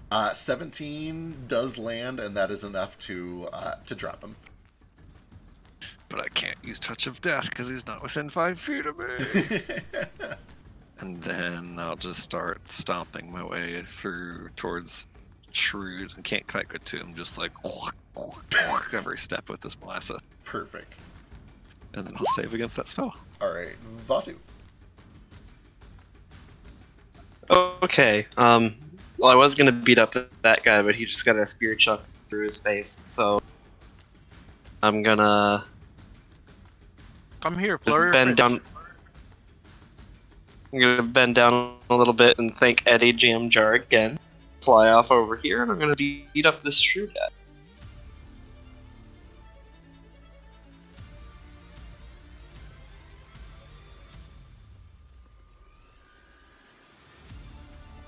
He's still paralyzed, right? Sure is. Yeah, Advantage and auto crit. 17. You hit skin, but it's just too tough. He's built like a truck. Oh, jeez. Believe in you. Same deal. This guy, huh? Yeah, he's a monster. Oh my god, man. He's so hard to hit. This is really sad. There we go. So Toto is kind of lopsiding this guy as he's paralyzed and trying to, get free of all this. But you finally land up a good shot straight to the solar plexus. 23 lands for a crit. Give me another d6. 3 more. All right, 6 for 11 total. How's he look? He still looks pretty good. He had not taken a lot of hits until he came down here. And by that I mean he was at perfect health until like 2 rounds ago. Okay. I'm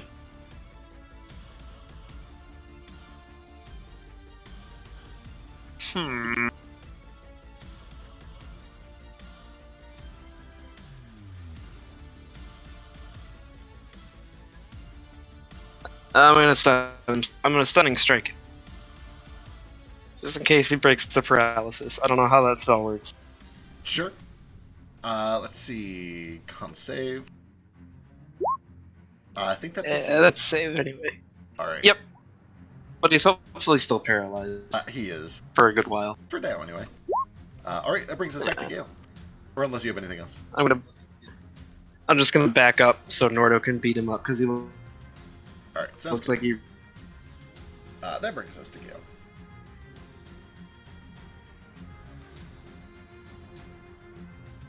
Right, I'm gonna run over here, and then I'm gonna take a search action.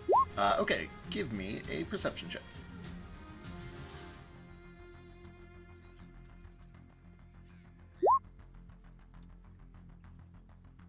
Alright, as you kind of tiptoe over the edge and you start looking around, you check kind of down some of the farther alleys looking for signs. You try to get some sort of audio of heavy footfalls because he's a very big dude. And you don't really spot anything super far away.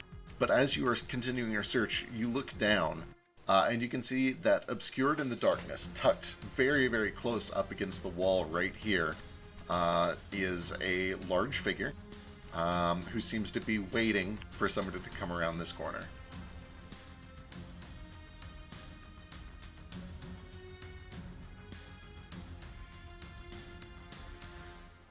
Directly beneath you. And he does not seem to have spotted you. Alright. Well, I don't really have anything I can do with my bonus action other than have Toto attack, so Toto's going to keep attacking this guy. Alright.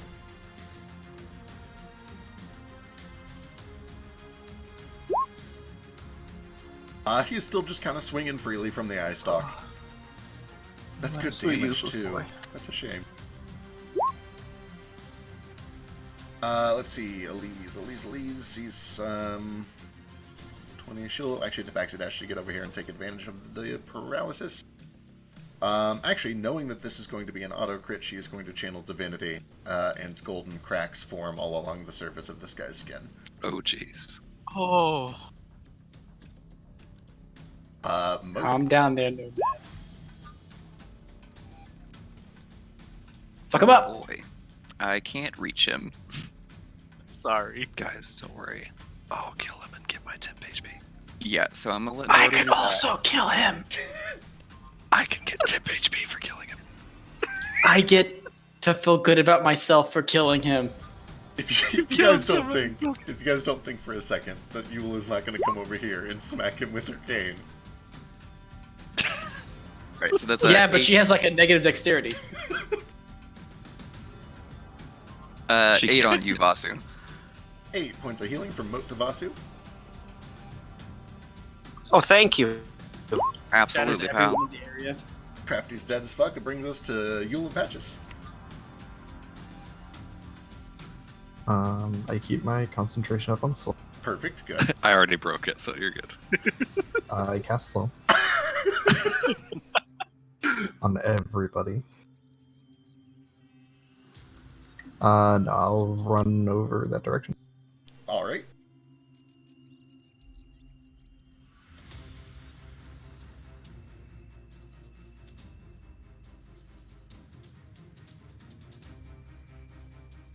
Any spells or just running? I'm just gonna dodge. Alright. Kobolds are still looking for cover. Brings us to Nomad. Oh, it's my turn. I wish to charge mana. I take the mana action. Right. No. I take the immediate rest action.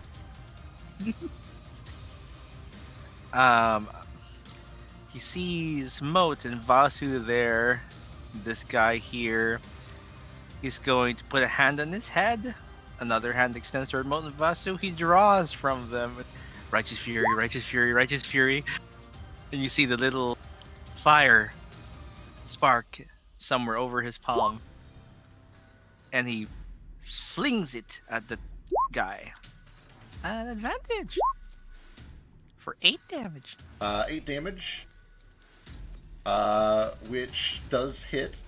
And it is doubled by Elise's thing to 16. The gold cracks shatter. And there's a ringing through the alley as blood kind of pours out of all those cracks and then is immediately cauterized by the fire. Smell like fish? Yeah, it does kind of smell like cooked fish. I'm hungry. Anything else? I'm maintaining concentration. Alright, Edward Jamjar. Good old Eddie Jamjar. What are you doing? What can he do? He's so low. I'm sorry I stole that guy. He's gonna Probably hobble better. with his tiny little halfling feet. And then he's gonna dash with his tiny little halfling feet. And that brings us to Ace. Perfect. Sorry, Nordo, I need this. So You go up can't here. kill him anyway. I hope I do. And then I attack him because I have advantage right now because of everything, right? Yes. And it'll auto crit if you're within 5. Yeah. If you change the crit on your thingy from 20 to 1, it'll be another crit. I'm just wondering if I should do my sharpshooter thing where I can do 10 more. I'm going to do it. I'm going to take a -5 to try to do 10 more damage. See what happens. Yeah, dude. Hell yeah, dude. Sure. If you got sharpshooter, you always sharpshoot. Always. I think it cancels out. So does a 21 hit? God, 21 yeah, that's does hit. And throw on another 1d8. So, okay, and then so another 20, right? Because of the doubles, or does not? It only doubles dice, so it doesn't double the 10. But it does throw another d8 on there that was not built in. That's why sharpshooter's garbage. Also known Let's see. as a mandatory feat. A truly amazing feat. And then it doubles again because of the gold, right? No, the gold I used it up. Oh, did you? Yeah. Nomad's Fire. Still though, that is 38 total points of damage as you just begin basically carving this guy up, unable to fight back. 12, and 14. Really nice. 12, 12, 14, 10, And then another and 10, yeah. Yeah. Oh shit, I forgot that 10. Yep, so that is another 48, 48 total.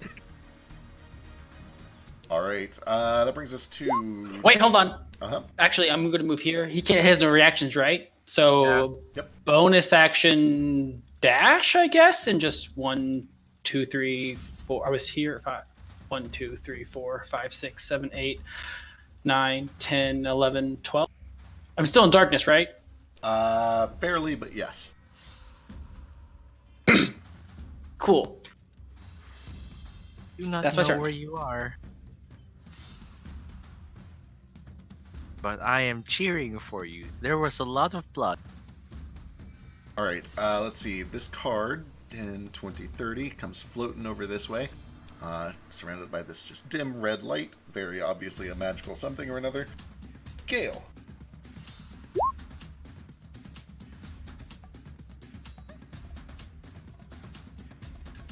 Alright, I have no aid from friends, so I'm gonna... Wait, do I have mana left? Oh yeah, I do. Cool. Okay. It's so nice to have a character that can actually do damage. Considering your stats. Yeah, well, my other character's a warlock, and they just don't do shit, honestly. It's like, oh, well, time to just Eldritch Blast and miss every 5 seconds. Okay, I am going to do the Woo! great damage. That's fine.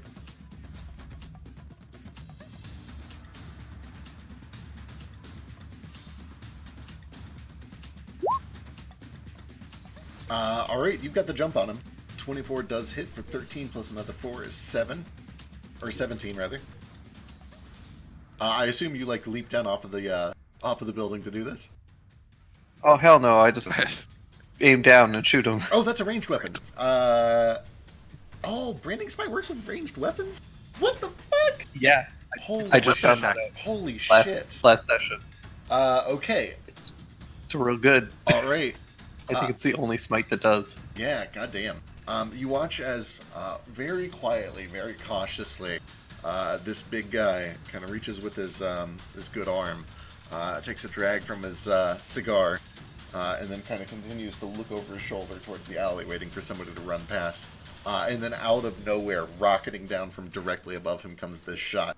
And he lights up like Christmas, begins shedding light, this cold blue light in a 5-foot radius all around him.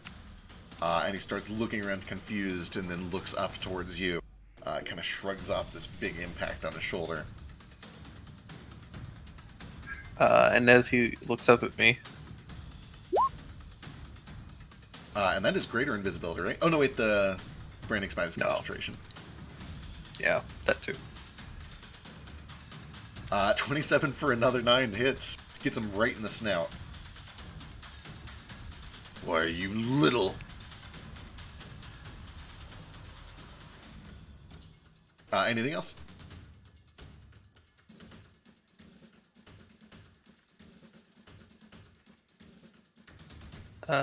Nope. That's it. Alright. Shrewd is... Actually, sorry, is he... He's very large and scary, so I'm gonna just run and jump onto this roof. Good call. Easy enough with the jump spell.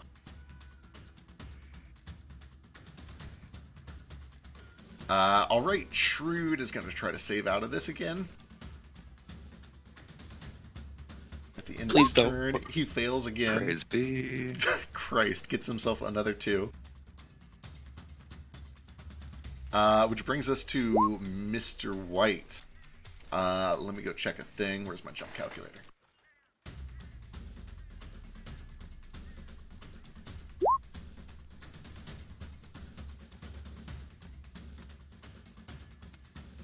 That's a pretty big score.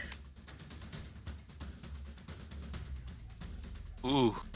It's got like 28 strength or something.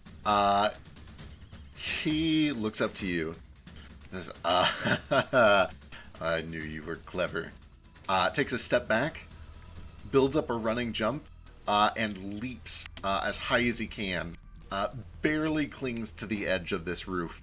And starts to hoist himself up, but is not able to get all the way up. Hit his fingers. Yeah, he starts stomping on his fingers. Each of his fingers is like the size of your tail. He is hanging at the edge of the roof, about 20 feet off the ground, but he's not able to pull himself up just yet. Actually, wait, he could take the dash. Yeah, he'll take a dash action, and he will pull himself up onto the roof right next to you.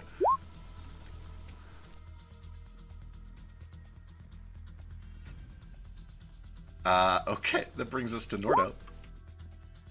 Oh, praise be. I will step up now that this molasses is all warmed off and just decapitate a motherfucker. This will be reckless. Alright, he really needs to survive this.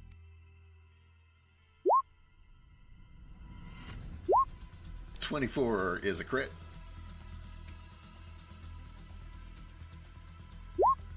$19. Woo.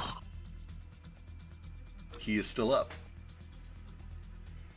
Flurry of blood. Well, can I make an just attack bonus see if action it kills attack, him right? and then just but I do have to decide if I'm doing flurry I- before I do it. I think technically I do. Technically you do, but I'm kind of lenient with it. I'll let you do it, since he's basically dead anyway. Thanks. If it was like a boss fight, I might be a stickler for it. 15 misses. 15 Woof. miss. Alright, if you want to Reckless flurry, or you can. flurry it is. Yep. 21 21. lands for 11. You need 4 more points of damage. Give me a Roll your D4. die. Oh Thank no! Look at that. Perfect. And That with was that, horrifying. he drops. And with that, I bathe in his blood for a little bit of a touch of death. Excellent. And Gross. speaking of things dropping, at the end of your turn, Mr. White stands up to his full height, towering over you, Gale. And says, I knew you were going to be a problem. I do start running that direction. Presumably we all heard Gale's gunshot. Yeah, I'm pretty sure that makes a lot of noise. Please don't stampede me.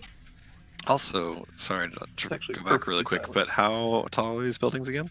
Joker's is 20 feet up to the roof, and then it slopes for another, 8 feet beyond that, kind of at a gentle slope. Most of the other ones around here are 1 story, except for this one directly south of you, which is 3 stories. It looks like it's a tavern of some sort. Okay. As a rage monk with my remaining 35 feet of movement, I want to try to wall jump off of this wall up onto this roof. Sure. So that is going to be like a 20-foot vertical going back and forth. How much movement do you have? 35 feet left. That would be enough to try it. Sure. Give me your choice of... Oh, boy. I think... Yeah, give me an athletics check.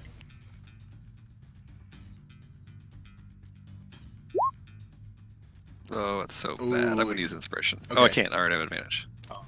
Yeah, correct. You are able to get the first jump, but when you land over on this side, it's just a little bit wetter and slicker.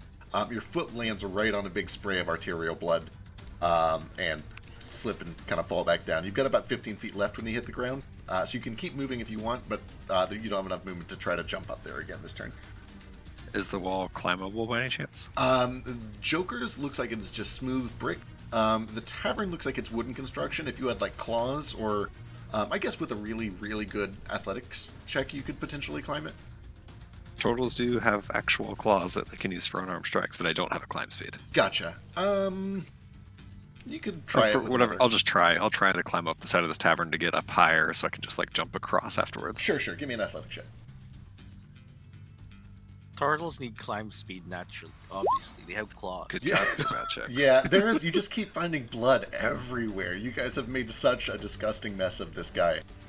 You spilled out 150 points of blood, all in a 10-foot radius around where he's been standing for the past 3 rounds. It's just slick everywhere. There's nowhere to go. Okay. The average person has 4 points of blood. So 4 HP. He's been collecting blood. With that said, at the end of your turn, Mr. White looks to Gale and says, let's try a taste of your own medicine then. And he is going to use a legendary. You don't deserve those. Does a Bully. 27 hit? You ain't shit. Of course it does. I have 3 AC. Alright, you go sliding 40 feet back along this roof here. You don't fall all the way off, but you do land prone. I can't be pushed because I have a metal foot. I like it. That does bring it to Vasu.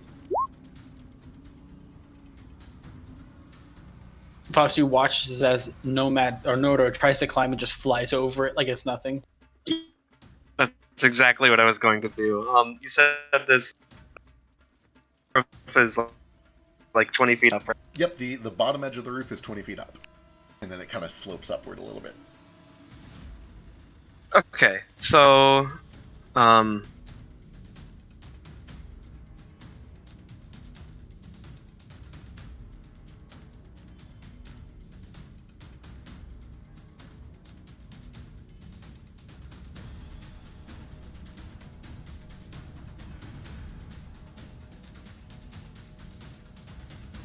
at roof level and then kind of fly over here.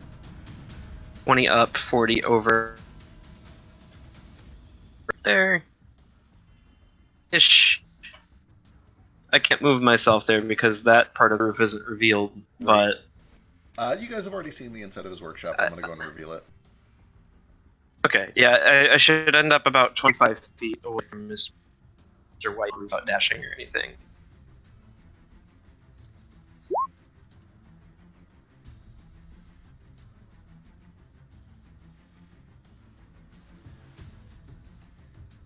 Okay, Alright. so that was movement. With my main action, actually with a free action, I'm gonna shit talk a little bit, and I'm gonna look at him. I'm like, oh, it's you again! You really should have left when I gave you the chance, pal. And then, I'm gonna hit him with a gust,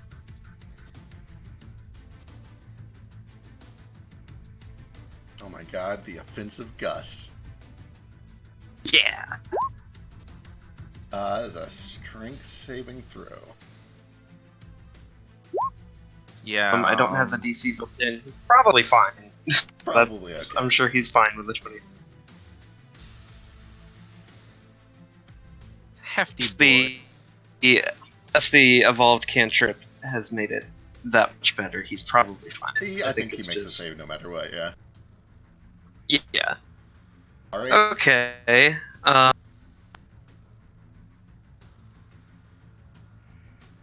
Shit. You're breaking up a I was little supposed to knock you off the roof. bit. I think that brings us to Gale, unless you have a bonus action. I'm gonna use a key point to dodge as a bonus action. Good call. Alright, back to you, Gale.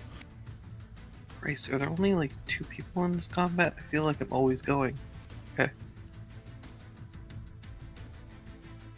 I don't actually have you in initiative twice, do I? Yeah, yep, I totally do. I think you rolled at the end of last session.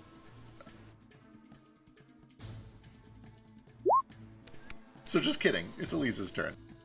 Oh, thank God.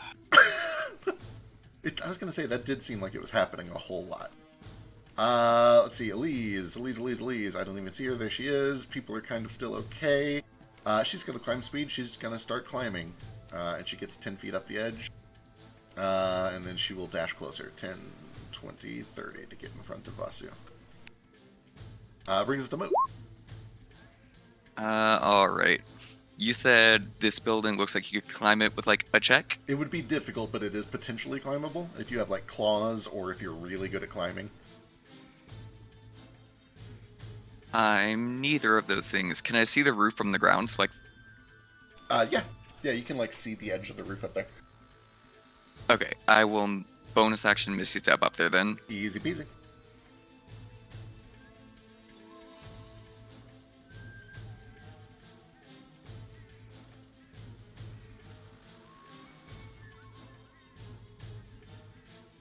And then I have to dash, but I just walk up to him. Alright. And that is it. That brings us to Yule and Patches.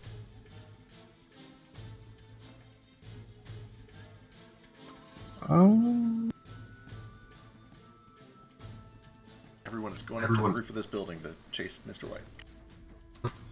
Yeah, I'm just gonna do the same. Just dash to whatever I think is the closest way to get in. Alright, do I you don't know have, if I've seen any other ways. I was going to say, do you have any sort of a climb speed or anything?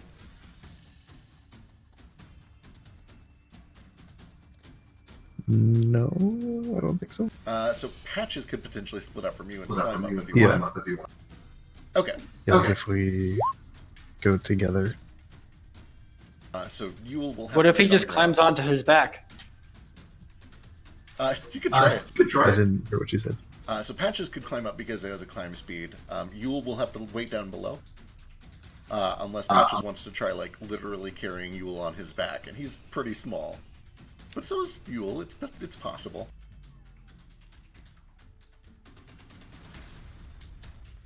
Can I combine? Yeah, actually, you can do that. That is, I believe, an action. Let me go double check. I think so. Okay, so Yule takes an action and kind of turns into this spectral visage that then begins to kind of hover over Patch's shoulders as Patches climbs up the roof. And for the time being, they are merged. Free. Stantma. Any bonus action?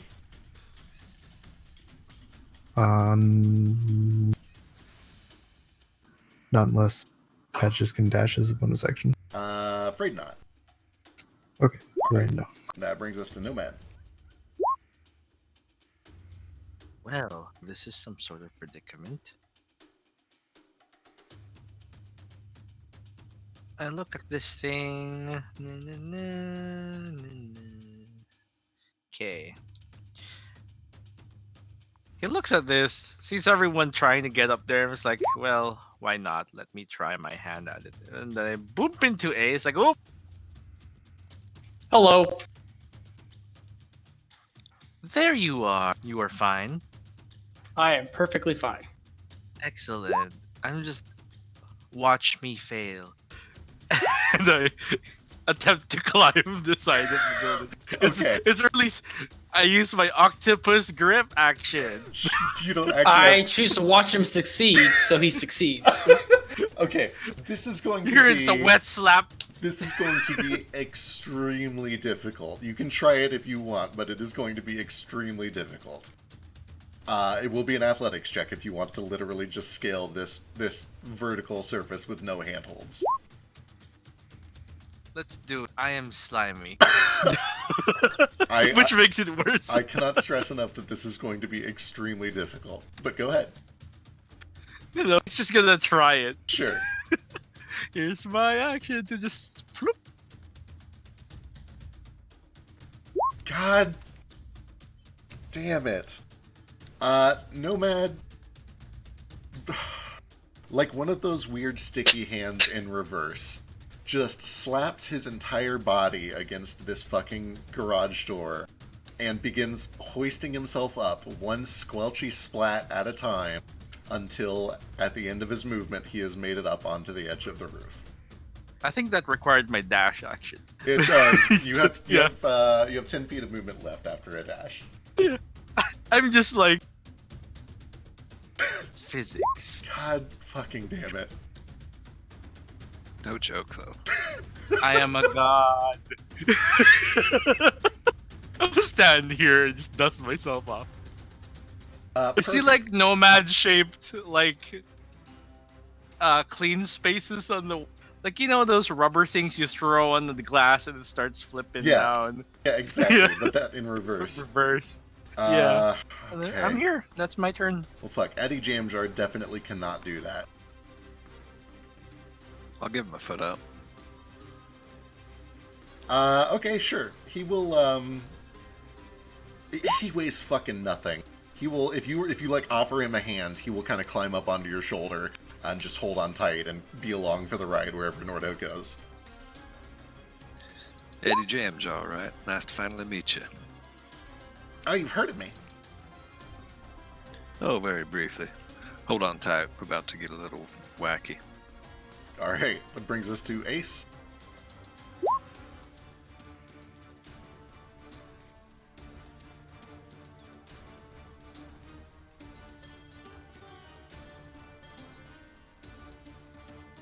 Oh, is it my turn? I'm sorry, I got distracted. Do I feel like if I use a dash action, I could just like run up the wall? I mean, apparently, like, As a kid who has been myself for a long time and not just watching Nomad weirdly like squish his way up. so, do you have like a climbing kit? What the fuck? No, Nope. not tried it. Okay. I mean, I have something. I don't know. I have like a rope, and I don't know what else I have in my inventory. Alright, I will tell you. Burglar's kit, I think. Sure, the exact same thing I told Nomad. It would be extremely difficult, but stranger things have happened. You can try it if you would like, but it looks incredibly difficult. Could I parkour the way up there? If you did, you would have to go What over. if I went to this corner? Yeah, if you go over to this corner, you would get a little bit of help from parkour, but it would still be mostly athletics. It would basically just be an easier athletics check. I have a -1 to athletics checks, so I guess I'm going to bonus action and try it. If it fails, it fails. All So right. I'm going to go over here and bonus action dash, and then I'm going to try to park Good luck. with acrobatics. Okay, the parkour half of it goes okay. Now give me an athletics check. Again, Do I have to? It's a 20-foot vertical. The parkour gives you like 2 wall jumps at best. Then you have to climb. That's really good since I have a -3. I'm just saying. Okay, with an 18 and then a 14. It's also my birthday week. I'm not trying to play that card, but my birthday was Monday, It kinda sounds and like- I'm just saying. It kind of sounds like you're trying Either to that or play you give that me a cool card. item. So like either you let me get this will, or I get a cool item. So you I will make you a cool item. parkour I make you one for successfully. the first like 8 feet or so. And then you realize that there are like no fucking grips, and you push and you push and you kick and you burn with every ounce of muscle in your legs. You try to flap for every single ounce that your wings are worth, but unfortunately, about 14 feet off of the ground, you just run out of momentum and you drop back down and land on your feet. Okay, so that was 6 foot. So then I'm gonna main action dash and see 7, 8, 9, 10, 11, 12, 13, 14, 15, 16, 17, 18. Can I see him from there? You can. He's a tall dude. You see him kind of hulking up over the Okay, edge of the well roof. I'm out of everything I can do. So, but now I know. Am I in the darkness? So I'm hidden. You are currently in dim light. You are being illuminated by this street light. I accept this. Okay. This card floats up 20 feet, looks over the edge, and then immediately retreats back down 10 feet. I see you there, card. Can I telepathically speak with the card? You can try. I do so.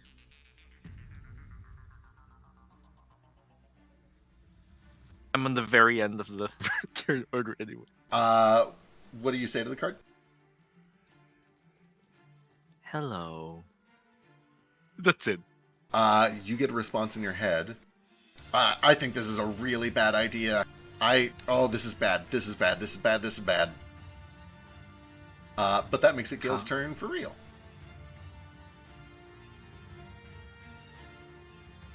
Okay, I take my for real turn to get up.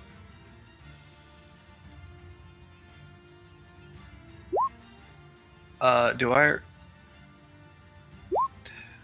round my movement up or down? Down by default. But that also applies to the half that you spend to stand up.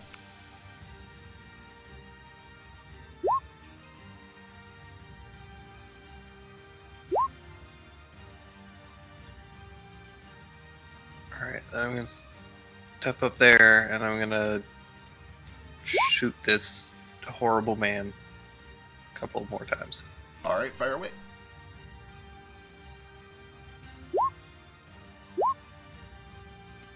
Uh, 19 clips his shoulder, but it doesn't seem to phase him. The crit, however, Jesus Christ.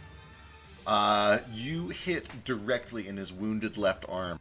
You watch his blood spatters out and begins to soak down the side of the canvas. For 24 piercing.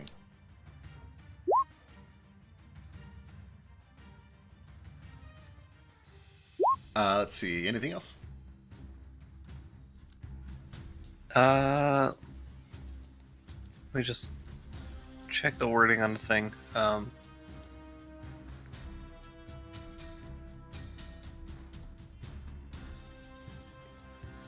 Attack rolls don't count as ability checks, right? They don't, unfortunately. Yay. Okay, that's fine. Alright. So that this guy's finally dead, so Toto is going to climb the building. Alright, let's see the athletics check.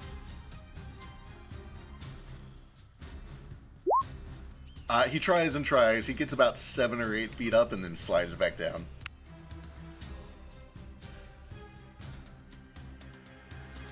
He's gonna repair a ladder. Excellent. He doesn't see a ladder in his immediate vicinity. Actually, that might not be true. The backside of this inn would almost certainly have a ladder because they are mandated to because of fire code. Let's see, how far down is it? Salt Pole Fire Code.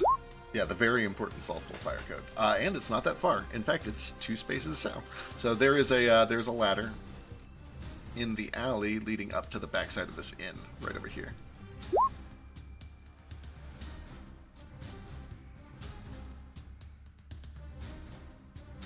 And it already seems to be in good repair.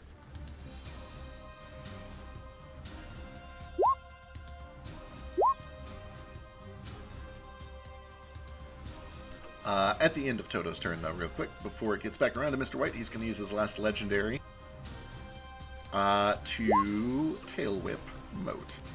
And by that I mean roundhouse him. 28 for 19 on Moat. All right. Don't want to be here anymore. Having a great time. Friend mode, are you alright? I'm here. I'm kicking. Hey, watch out! He kicks. The Joker has told us that this is a bad idea. Not my first bad idea. We got it. Perhaps we should let him run. So, I am going to break my own rule here. This is normally supposed to happen at the top of the round and not 20, but I've forgotten. Mr. White is going to see all of you guys stepping onto the roof. You watch as a little bit of light behind his eyes begins to shine again, this pale blue cold. And he takes a deep, deep inhale. And you can watch as frost begins to kind of trickle down through his teeth. A pale blue light forms in his mouth. And he looks at Moat, who's kind of right in front of him, and then over to Gale, and to Elise and to Vasu. And he says, with this chilling calmness behind his breath, "Do you really want to make a scene here? Make an enemy of the entire Whitewater gang. Choose your next move very carefully." Nordo is the next to act. I probably didn't hear that or only heard muffled sounds, so I'm just going to stick with the plan for the moment. And put Eddie Jamjar up on one of my shoulders and try to do my wall jump and get back up there. Alright. Give me an athletics check. Or whatever method I think looks easiest. If it's just straight climbing, I'll just climb. For you, your athletics is much better than your acrobatics, right? Much, much, much better. Then it's kind of a weird combo. Because you're a monk, you get a little bit of the acrobatics for free. But give me an athletics check. Oh, sick. Alright, this time you go over to a dry spot, you get a good wind up, and you just take two big, powerful kicks. One off of the inn, one off of the workshop, one more off of the inn, and then you land up on top of here. With Eddie Jamjar safely on your shoulder, and then he drops down. Excellent. And was that just movement? That would have been, let's see, 30 feet up. You've got a lot of extra speed, right? Yeah, with 40 feet of movement, that would be just your movement. Okay. Well, this guy looks like he's about to breathe on me like that dragon I saw that one time. I am just going to stay in place. I'm out of movement, so I don't have a bonus action. I will just... I hate to lose rage. I don't have a choice. I'll dodge. Alright. Vasu.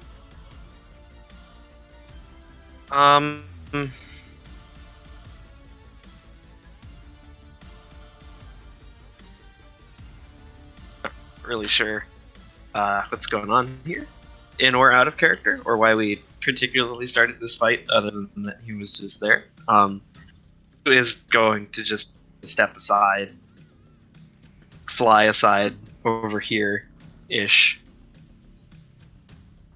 All right. Elise. Be like. Or yeah. Sorry. Elise, what? Sorry, carry on with your turn. I didn't know if you were doing anything else. Oh, I was just gonna message Gale and be like, how bad do we want to make a scene here? Their lives are forfeit.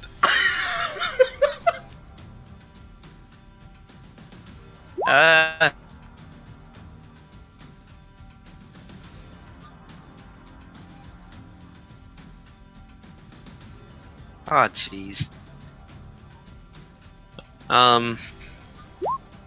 Going to hold an action. I'm just gonna hold a firebolt. I'll firebolt Miss attacks anybody else first. Yeah, that's fine. Also, there was something weird with your mic. It caused this like, huge spike of sound or whatever. I'm sorry. It's okay. Alright. Holding the firebolt.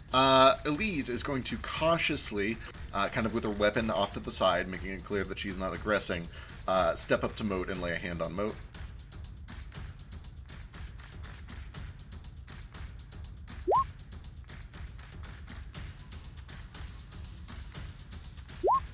for 12, and then she's going to take the rest of her movement, and she is going to step off to the side.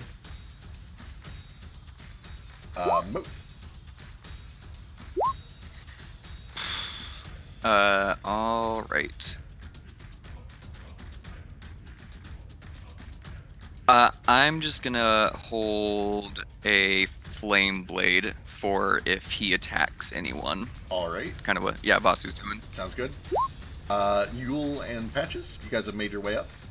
It seems like everybody else is kind of at a standoff trying to decide whether it's worth attacking or not. Okay. I'll just get closer. All right.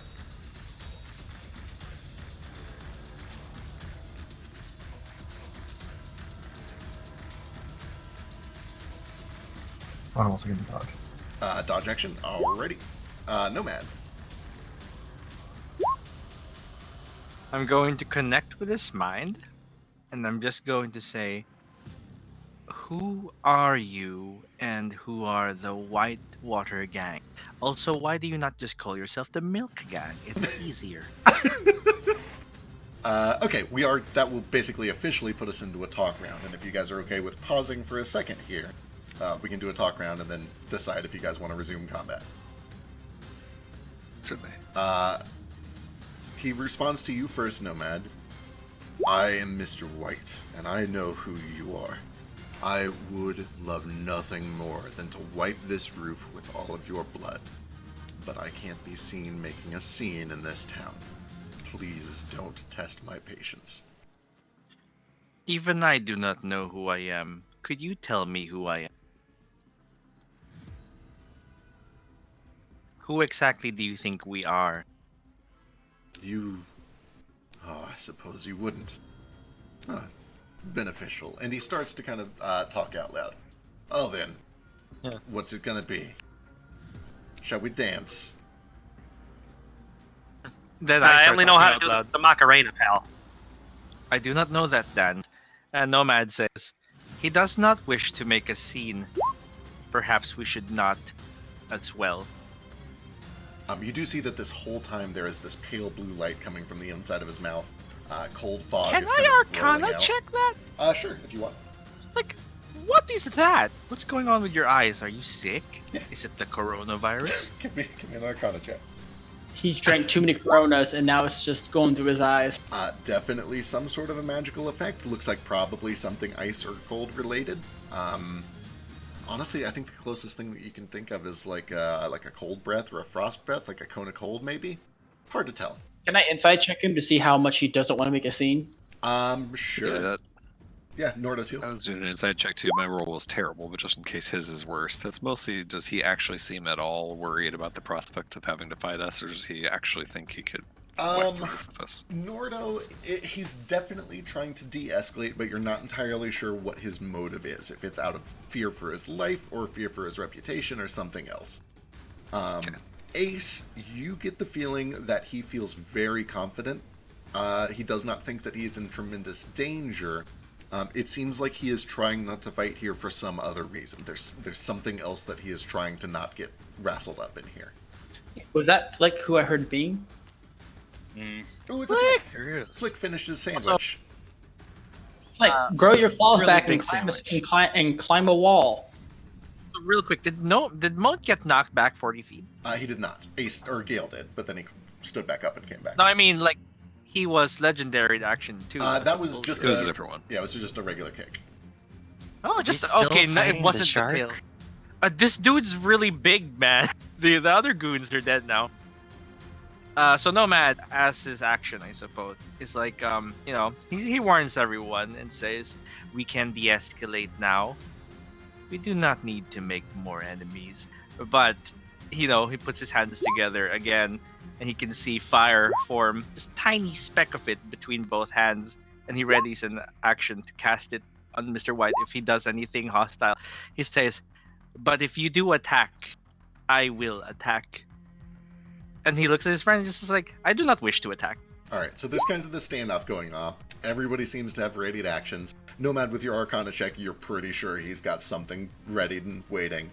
I guess the next person to act would be Ace and Gale, so it's kind of up to Ace and Gale. What do you... Jam jar, man. Jamgar is along for the ride. He's not going to start shit for you guys. He barely knows what's going on. Yeah, a fair warning. Whatever this is he's readying could potentially annihilate all of us in one fell swoop, but then, out of spite, at least his cover will be blown, so it is up to you whether you all want to be petty or dead. Or both. I moved my hunter's mark to him, which he doesn't have no sense about, and that way I can track him within like 5 miles. Totally fine. Yeah. And then I guess, can I move? Because I would love to not be in dim light. You can. Yeah. And I'll move here, and then I just wait. Yeah, at this point you kind with of... my action held or something, I guess, Yeah. if he does anything crazy. Yeah, it kind of seems like everybody's got actions held. That will bring us to Gale, the Kingpin. I encourage violence. All right, Gale, it's your decision. You've heard it all. What's your call?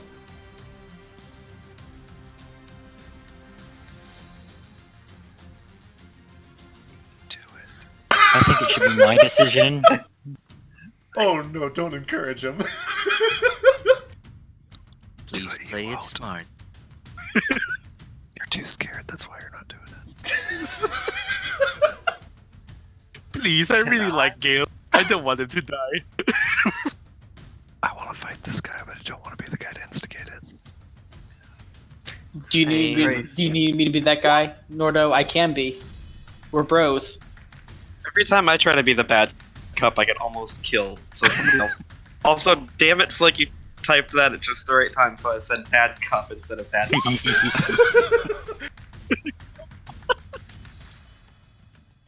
What is 1 cup?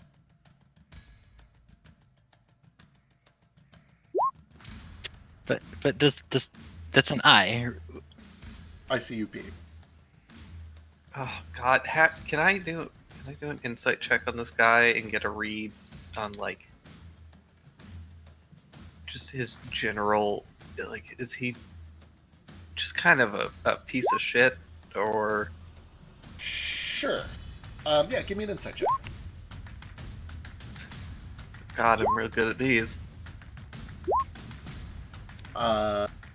With a 9.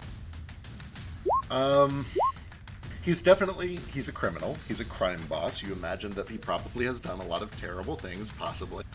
One of the biggest Good enough things... for me. One of the things that stands out Justin! to you... Okay, so a shitload of ready actions are about to go off. Here we go. Okay. The 10 misses. The 21 hits for 15 piercing damage. Moat is nearby. He has advantage. Oh man, yeah. why did I roll 26 fucking That's true. initiative now? So that 27 does also hit for 15. So That's 30 damage. So I'm going to run through all these ready actions in initiative order so that we keep things straight. The next person... Don't I get the rest of my turn first? Yeah, so movement, bonus action. I'm just gonna like run under his legs and just hang out under there. Okay. Why would you Kind of do like that? run around, try and like, just a mouse and an elephant kind of situation. Perfect. Okay. I have seen this man knock Nordo 40 feet away in one swoop. I do not want to fight him. Yeah, the thing that I was about to say to Gale is that even with his insight and eye, he has taken a punch from this guy and knows that he is much stronger than he looks. Yeah, like, there were warnings. Yeah, well, But this is Gale, I D&D. thought you were a coward. This is this D&D. would Let's be see. the first time that people were given warnings and didn't listen to them. So I'm gonna also have Toto try and jump up here again. Okay, sure. Give me an athletics Sure. check. Can I use my reaction to try to reach down and, I don't know, give him an extra 4 feet of reach? Do you have a reach weapon? No, but I'm 6 feet tall and I have a spear. Spear's good enough. No, yeah. never mind. My spear is lodged in that gangster over there, but I have like my battle axe. Yeah. If you want to use your reaction, you can like send your weapon. Like you can try to help hoist him up with your weapon, so Toto can get onto the edge. Yeah. I could also use my enchanted fishing rod, but I'd have to get that out. Either way, yeah, I'll try to use my action to help. Okay. Well,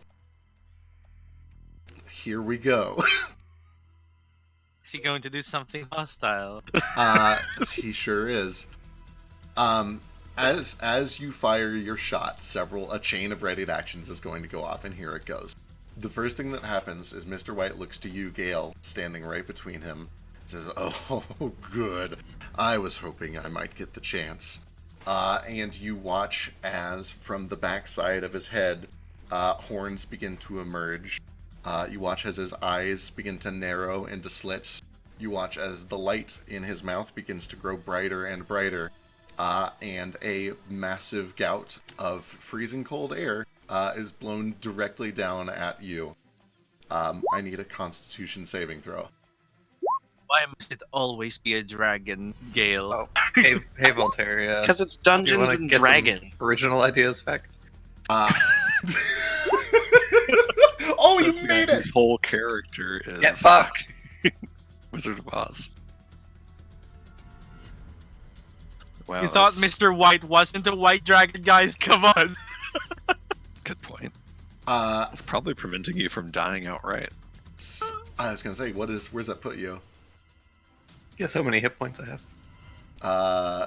You have 31, so you are exactly unconscious. Exactly dead. Just unconscious. I don't think it's not a cone of cold. It is a cold breath. So you are not automatically turned into a statue, but you are unconscious as fuck. You're not I'm 30 feet, so Uh, I can pick you up. And as he begins to, or as he finishes transforming, you all recognize No! Oh, it's a you! very familiar large white dragon whose injured left arm turns into a shredded left wing, still riddled with flak from Gale's cannon. Let me go see if I can find the sprite. Oh fuck, it's this guy. Right. We tentacle raped you last time. Do you want it again? So No, man, sorry, can't Mr. Dragon. I happen. didn't recognize you. I was having a fever trip dream last time. I was AFK. Oh, he's just a little guy. Can he say that? No. Go back to being small. There's my reaction. You hear creaking and groaning of the workshop's roof as a foot slides down and slams onto the ground of the street below. That is his readied action, and it did seem to the rest of you that was very specifically targeted at Gale. But the next person in line for a readied action is Nordo, if you'd like. If you had one, I don't remember if you had one, or if you've used your reaction to help Toto get up. Yeah, and also I didn't have any action to save anyway. Yep. I was about to ask about the breath if it was going to hit Ace, but that's good because it only hits Gale. Yep. Yeah. That's my thing. Because that would probably just kill Ace. So Vasu is the next to get his reaction. Yeah. So Vasu, go and give me your firebolt. Take this. Perfect. Elise is good. Moat, you can take your readied action if you want. Yeah. Did mine hit? We'll get down to yours when we get there in initiative. Can I What's not initiative take again? it? You can choose to not take your readied action if you want. I don't take my readied action. I just, yeah. That's totally fair. Yule is dodging. Kobolds do nothing. Nomad, 20 does hit for 13 fire.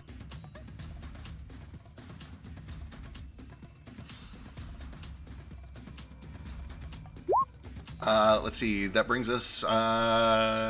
Ace, did you had a readied action, right?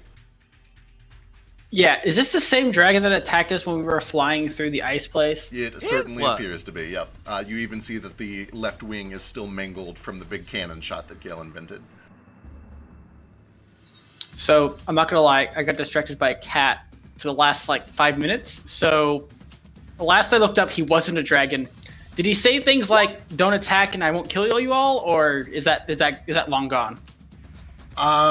He has not said, he would spare all of your lives, but with that said, he very directly targeted his cold breath at Gale. So interpret that how you will.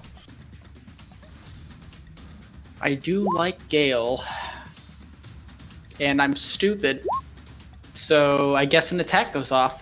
Alright. Do I have it? many questions here. When I prepared my attack, he was a humanoid. He was at no point ever a humanoid. Okay. Can he see me? That's a great question. Oh, right, you need to know for the purpose of the attack. I didn't know for like literally my entire thing. He does see you. Blindside. You know, maybe. Is everyone else attacking? Has everyone else been attacking him, or is everyone else kind of like, "Whoa, this is a bad idea"? From your position, from your vantage point, you watch 2 fiery blasts kind of hurt him, or try to hurt him at least. Might as well. Fuck my life. Do I have Listen. sneak attack because he's close to someone? Yeah, Moat's there. And Elise. I'm assuming I don't have an advantage though because I'm not hidden. Correct. 23 does sink in for 22 points of damage. Am I able to move, or am I just like stuck here? That was all just ready to action, so now we are back to real initiative. And it starts with Mr. White, who is now hit. I should just unhide him so he stays on the thing. There we go. Well, let's find this out first. Delightful, who has attacked? Vasu, Nomad, and Ace all attacked. You're all very spread out. He can get 2 of you at least.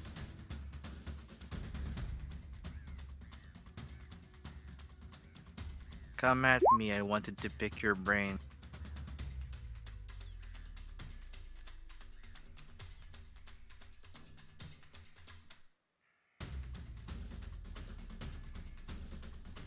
Dear Mind Flayer Orb Diary.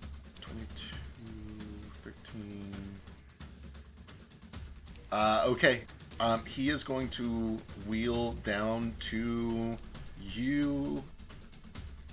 Double check. Which you? It is going to be, he's going to stomp his way over here. And this is going to be targeted at...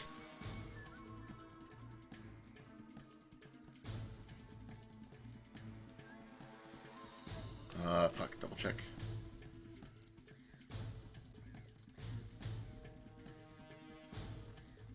What's behind it? Oh, fuck, it's the tavern. Shit. Okay, never mind. He is going to use Frightful Presence. I need a wisdom saving throw from every one of you guys. I rolled that preemptively and I got a 12. This is gonna stink. I appreciate your honesty. I'm spooked. Ooh, I would like to use my inspiration. It didn't work. Oh, Oh boy. also spooked. There's a there's a lot of spooked people. I What's think the that's DC? 16. Everybody I think that's is everyone. Holy If shit. it's 16, I'm gonna use my inspiration. Okay, yep.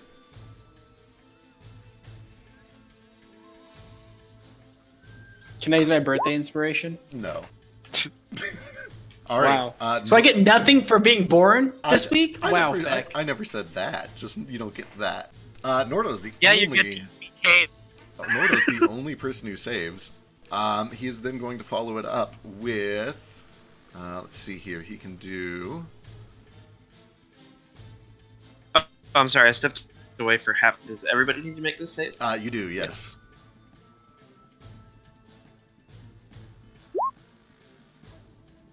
That's true. You guys decide whether or not she should. We want her to use her inspiration. Yes, she should use it. All right. We should be able to move at least.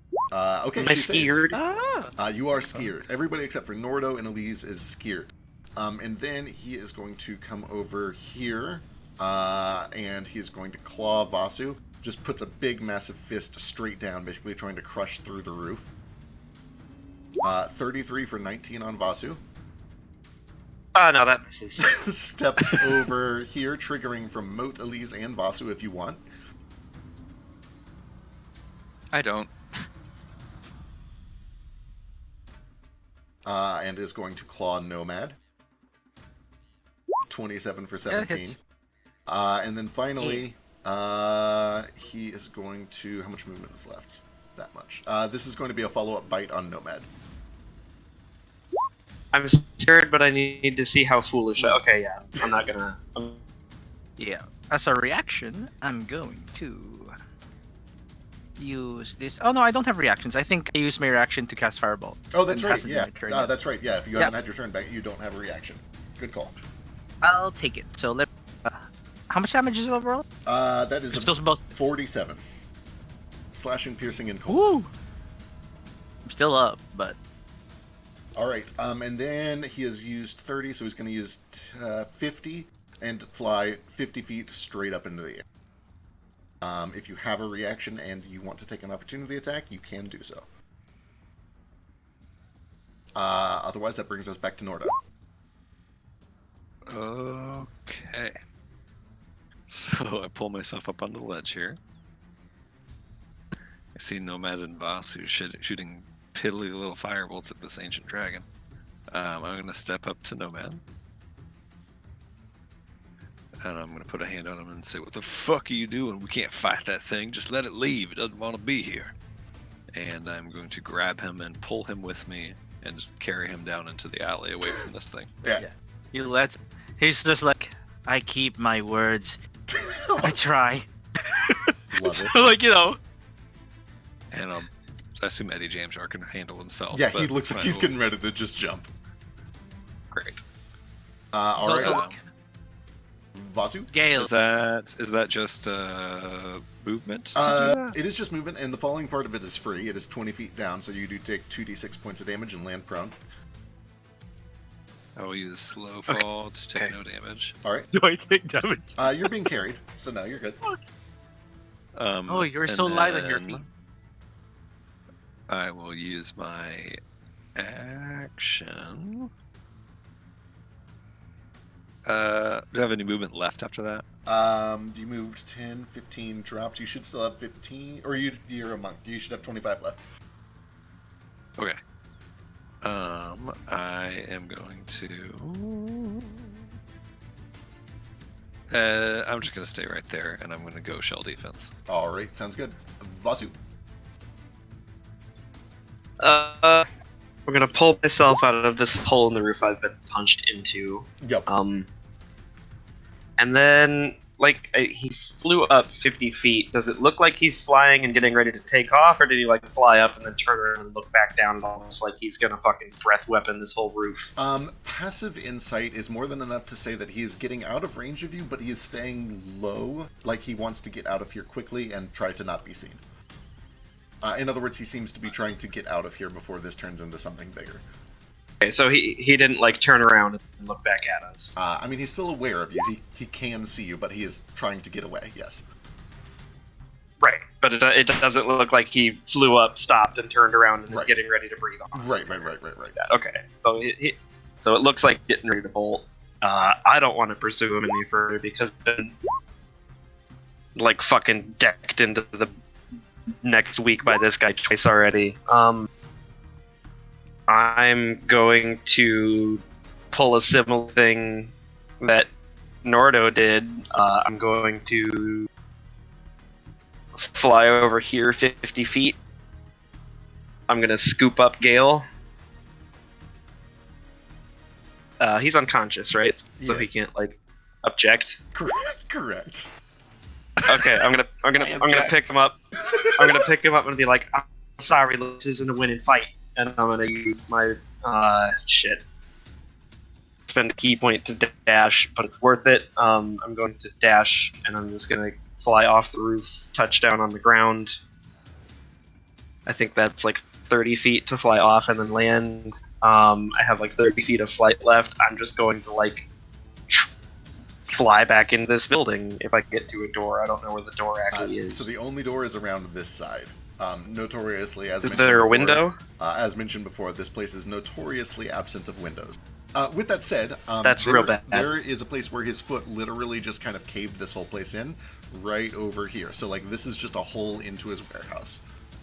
There's also Cool. Yep. I'm just. a couple of holes in the ceiling, one here and one rather big one right here.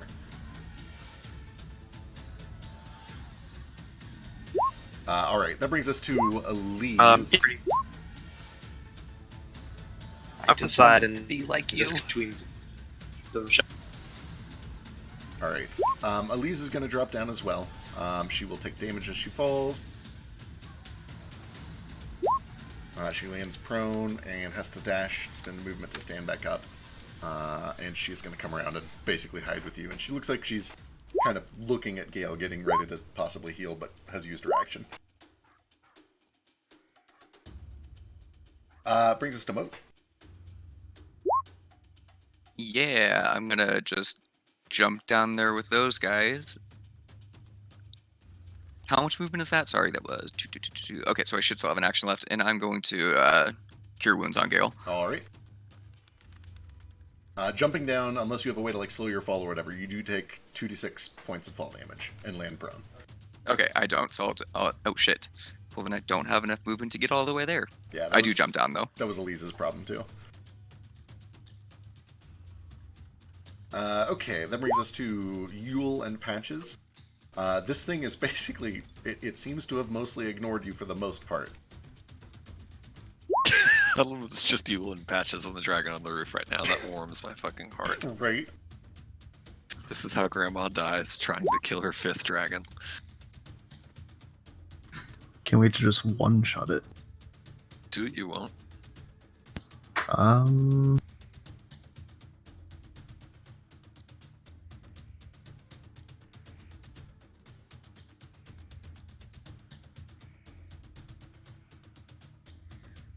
Oh, I do have a question. Yeah. Since I haven't been here for like 2 weeks, have I gained any mana back at any point? You have gotten at least like 2 short rests. How much mana would that be? And Vec added also gold to you. Yeah, I put some gold in your inventory for you. And let me see. It should show how much mana you get back on your class page. He's had 2 short rests, I think. Or sorry, go to your spellbook page. Under cantrips, no, it's not listed. Okay, let me go look real quick. Yeah, I was like, it doesn't say, so. I think we've had like 2, maybe 3 short rests since he's last played. Okay, you get... I think we had 2 last session. We had a long rest last session also. So you get 7 back from each night that you rest, and you've rested for 2 nights, so you get 14 back, which means you're currently at 17. Or sorry, 20. 20. Yeah. There you go. Yeah, I was making sure, because I was like, wait. I need mana. Yep. If you don't already, you should have max HP and your hit dice back too, because we did get a long rest while you were gone. Cool.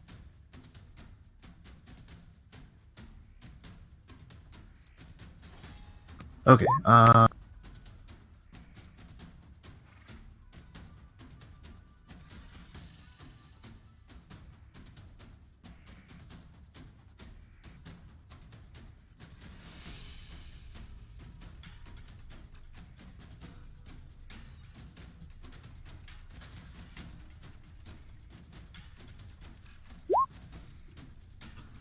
well, I'm just gonna try this, even though I know it's gonna fail, but I gotta do something. Oh no.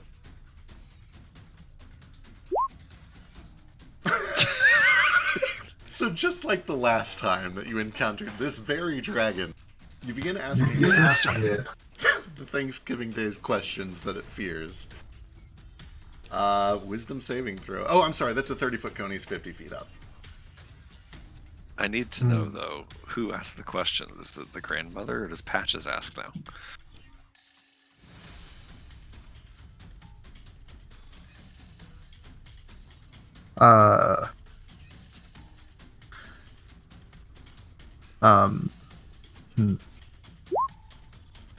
Can Patches, like, speak, but it comes out as Yule's voice? Sure. So it's even scarier. Yeah. I imagine like the first couple of questions are Yule, and then after that, Patches that thing that every annoying child does, and just responds to every response the person makes with "Why? Why? Why? Why? Why? Why? Why? Mike. Yeah, Oh. exactly. All right. While Yule is deciding what to do. What? So what are you doing?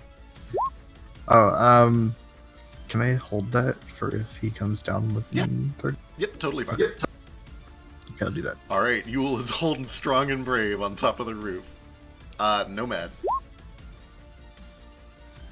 So Nomad just like, he's been clawed and bitten. His like new outfit is kind of torn. There's this weird briny black gunk coming out and spreading, and he's just like, but friend Gale, he's saying in his physical voice through the choke to Nordo. Nordo is like pulled into his shell, and you hear his voice like muffled from inside, like He no sense in both of you dying. Yeah, he's going to push his back against the wall, and he's going to telepathically connect with Gale and see if Gale's still alive. You don't make any connection.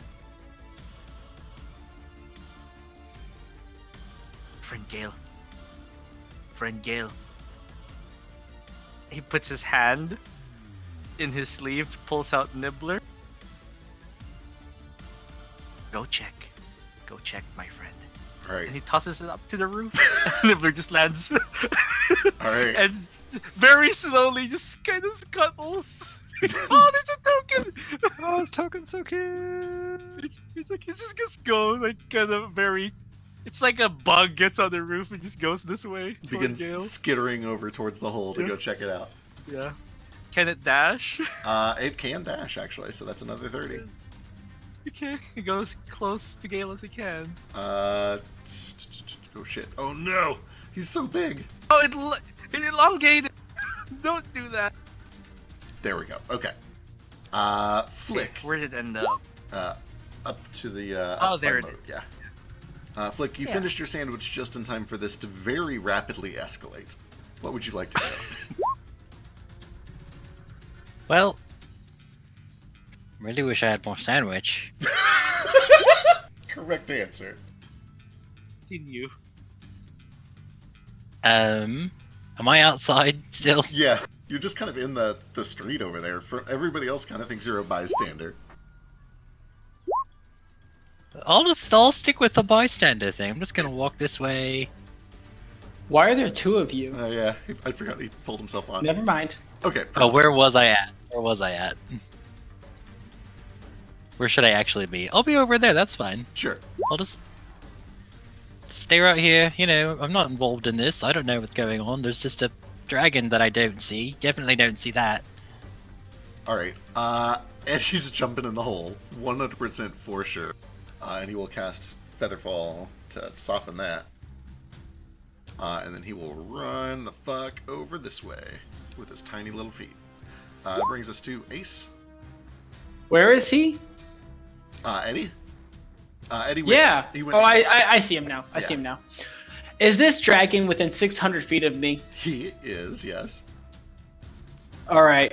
So, bonus action, because of Hunter's Mark, I'm going to use my perception to see if I can find him, mixed with my Inquisitor. To see, I'm going to pretty much track where he's going so that later on we know where he went. Okay, sure. Yeah, I'll call that something that you could do with, the search action. So, perception, investigation, I guess it doesn't matter. They're both the same for me. Because you're using Hunter's Mark to do it, I would let you do either perception or a spellcasting check. In Flick, the only people who seem to know who Eddie is are Moat and Nordo. They've not told anyone else about him yet. Alright, just making sure there wasn't the duck situation where something happened and I just didn't know. He showed up in the middle of the fight to pick up Vasu, and he seemed to recognize Moat and is helping Moat. Weird.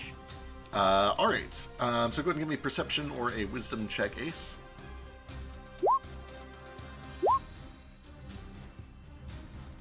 Alright, and then am I outside of his blind sight? Right now I did look it up. They have 60 foot of blind sight, so unless he's 60 feet within my range, I have him invisible to him. You would know just because you're very familiar with hiding. The blind sight isn't X-ray vision, so if you tuck yourself against this wall, you're definitely not going to be in his sight. Okay, then I watch where he's going. I'm trying to keep track of where he's going, but still attack him because everyone's still attacking him, and why not? Okay. No, stop. It's too late. You ignore cover. You're able to not. get just a little bit of the wing. 29 does clip for 11.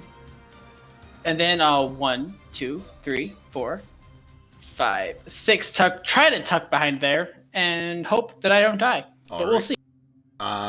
Gale, give me a death save.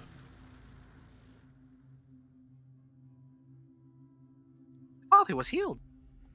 No, everyone had to dash to get to him. Yep. Oh. I didn't want a teacher, but was Ace frightened? Would he have had disadvantage on that? That is a good This point. is true. Yep. So that would. Is there frightened like a range thing or no? Like the other creature? As long as I can see you, Yeah, or as you long can see as them. you're aware of them. That's all you have to do is be aware of them. Never mind. So it misses then. Okay. All right. Gale gets 1 save and 2 rebound points. With that, Mr. White, Ace, give me 2 luck checks to see what those buildings are right next to you.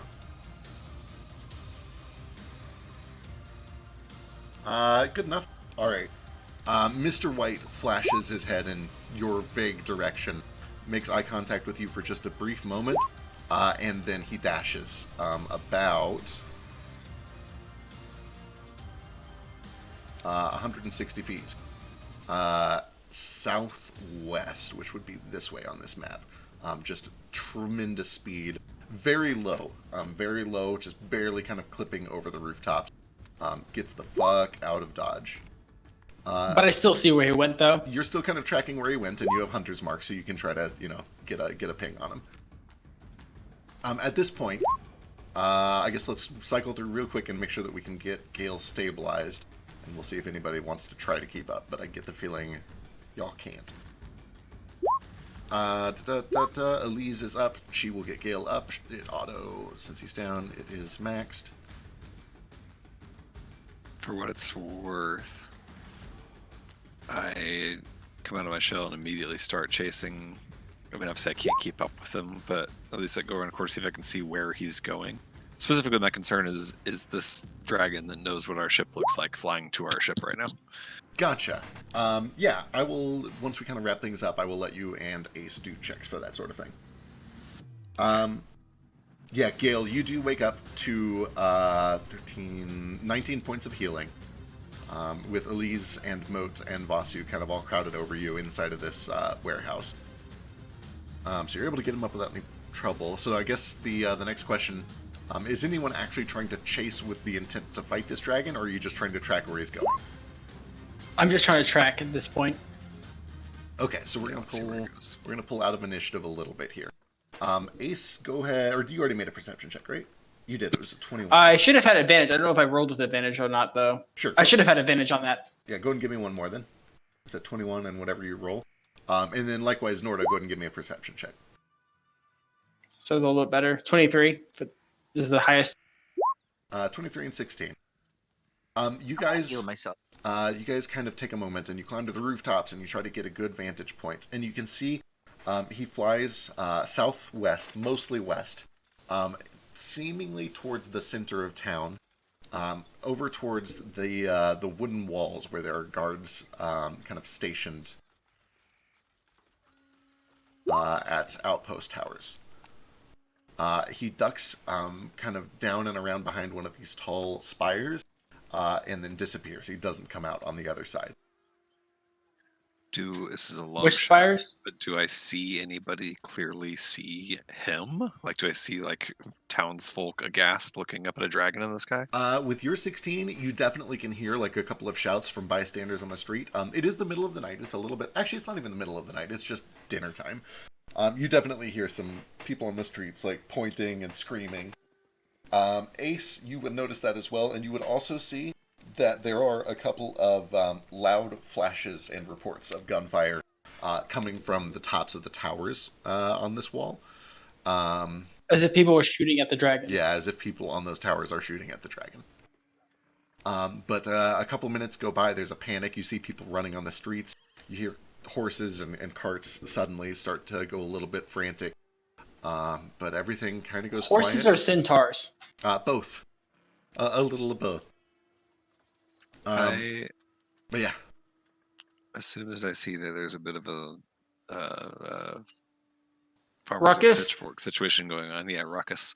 I want to immediately start gathering up the bodies and pulling them inside, like cleaning up this scene a little Same. bit as best as I can. I'll help him with my negative strength, so I will not help him. Instead, I'll go in and find Joker. Yeah, you go in to find Joker, and you can see that Joker is actually going through this door. Like, oh no, no, no, no, no, no, no, no, no, no, no, my shot, my shot, my shot, Joker, my shot. wait, Joker, wait. What? Joker, wait. We have questions. Everything's fine. The dragon's gone. No, everything is not fine. What are you talking about? Those bodies, Well, we gotta get the and bodies in nothing's here. ever Hang on. fine. And he runs over here and he pulls a lever, and there's a illusory garage door kind of opens up so that you guys can pull the bodies in through the front door. As soon as I pull one in, I look over and see everybody all bloody and wounded. I'm like, is everybody alive? Where's the little dragon? Gale. Are we done fighting the dragon now? I'm done with my sandwich. I really fucking hope so. Gale's over here. He's up. Yes, I scared it away. The kobolds all kind of come out of hiding and hurriedly run into the workshop. Joe's like, no, who are all these? Oh, no, these are trade secrets. He begins running around frantically, throwing tarps over things. About to be a whole lot less secret, little guy. There's going to be people coming to look for that I dragon help him came from. throw tarps over stuff just to be nice. All right. Noticeably, once things have kind of started to quiet down in here, two of you, let's see, Moat and Gale, you do notice that sitting on a table over here, there is a little metal box that has a flashing yellow light on it that only the two of you can see. Mail time. But that's just kind of a thing that's happening in the background as he is running around, frantically trying to cover up machines. It's like, oh no, this isn't good. Oh. Okay, what is all this? What are you doing? Why are you fighting them? We just pissed off the whole Whitewater Company. What's the Whitewater Company? Oh my God, they run this place. They control the water. They control everything. Why were they We're just here? trying to get. And at this point, you can see Joker is like real beat up. He has clearly put a little bit of healing onto himself magically, but you can see where like blood has dried and not quite been fully cleaned up. You can see he's still a little bruised around one of his eyes. It's like, I owe them a lot of money. Listen, it was going to be okay. I'm supposed to have this machine ready for him, and I've been behind on it. I've been, waiting on some parts, and they didn't like that. And it was going to be okay, but now, no, this is not good. I'm gonna have to move. Thank you, Mo. Thank you.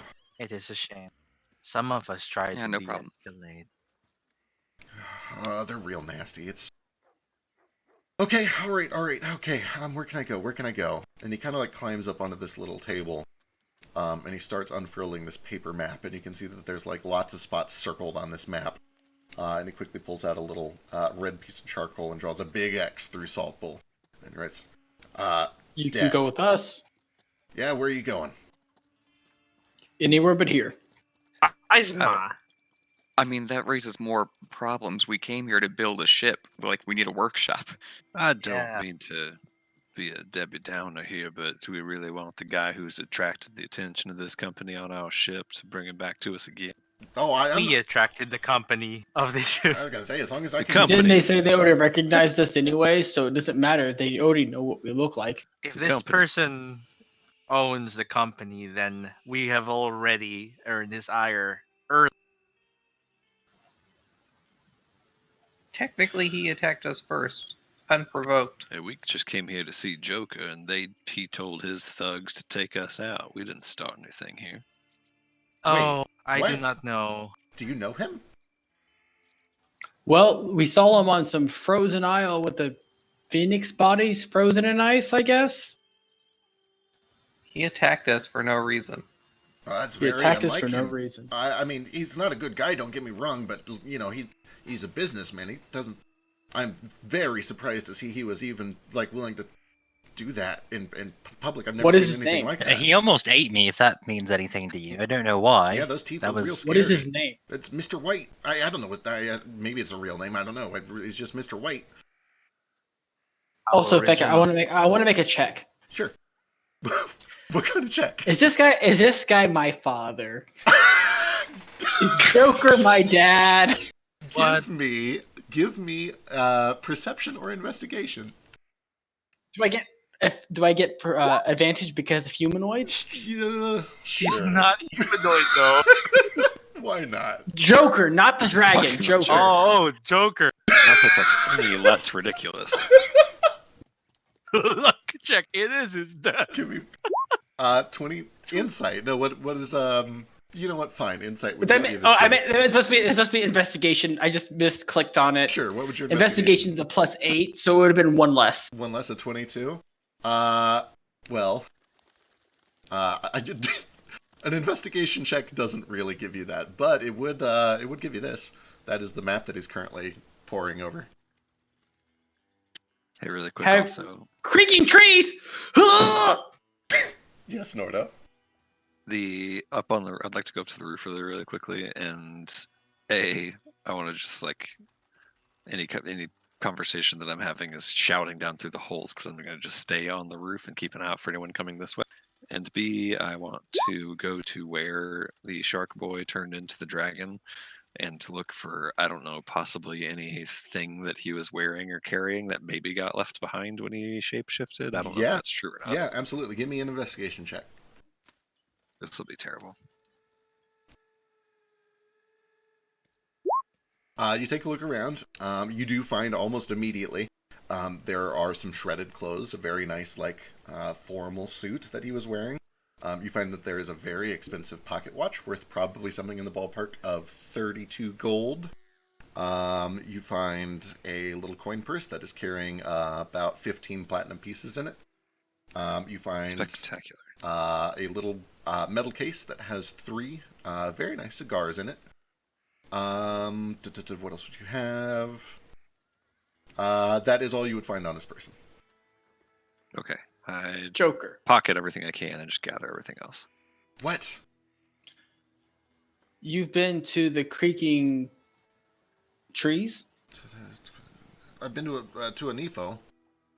Yeah, why? What of it? How long ago have you been there? Oh, man, I don't know. A long time ago. They didn't like me there, so I moved. Like 20-something years? Maybe. I don't know, 10, 15, Did 20. you get friendly with a kinku? What is this? What is this all about? Also, Meta, do I know my mom's name? No. You've actually been told, I believe, that it was the violent sounds of painful childbirth, right? No, that's his name. Oh, that's my right, name. Right. No, I don't believe you do. I'd have to double check your backstory, Doc, but I don't think so. Okay. Yeah, would they just not tell him? It's weird. Okay. Was it about, I forget how old I am, like 23, 24? I'm 20-something. Was it like 20, insert the amount of years old I am? Dude, I don't. Plus 1 year. You're 14. You're like you're an adult, but like Kenku age. I don't know, man. I've been everywhere. Every time I find something good, something like this happens, and I have to move. Did you? Every time do you know who something like this happens? Well, I mean, it's something. Do you know who different. Acorns is? Acorns? No, what? I make the sound of Acorn's name or whatever the fuck it is. I'm sorry. Is this really important right now? My warehouse is in shambles. They could be back To at me? any moment. To me, yes, it is. I'm kind of with Joker on this one, little Lord. Maybe we can address the Same. matter at hand and talk about family reunions another time. Family Very well. reunions? What? I have a father who's not from that town, Oh, that's and crazy. I don't know who it is. All I know is that it has heterochromia eyes, much like yours, or at least that's the hint I have. Or maybe that's just Coraline. Who knows? It's hard to tell. That's what are the odds? That's the odds of that happening are zil to none. That'd be a crazy Do coincidence. you see how short I am? Look how short I am. Yeah, you are pretty short. Listen, But it's one not thing that at a time. Did you You know have what? sex with a Kenku or not? So it says very firmly. None of your business. Hey, female. Oh my, that is not We'll a worry yes about or it a no. We'll worry about this later. We'll worry about it later. Okay. All right.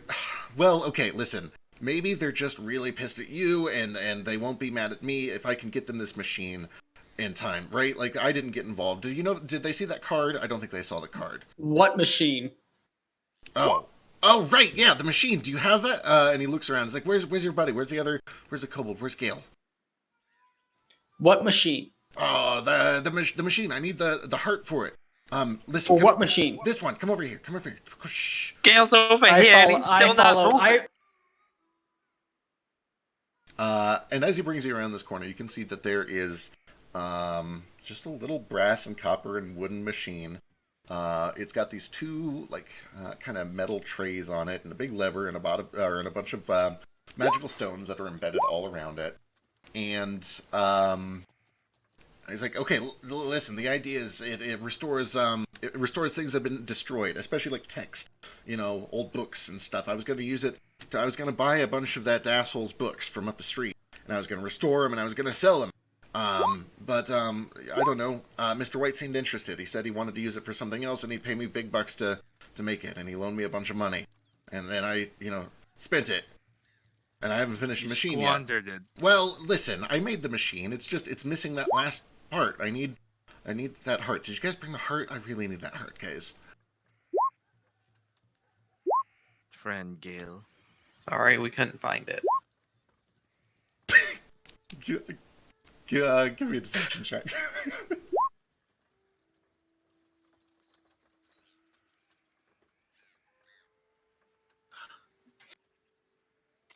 Any text you say. I mean, it's got limitations, but yeah, it works really well on text, especially destroyed text. Things that have been Like removed or burned. water damaged, or more like cut out of a book. Sure, water. I mean, it's based on the mending spell, but the mending, it won't restore writing. This remembers. It has like a memory of what used to be written on it. You sure you didn't find it? I mean, I could have sworn you guys said you had it, right?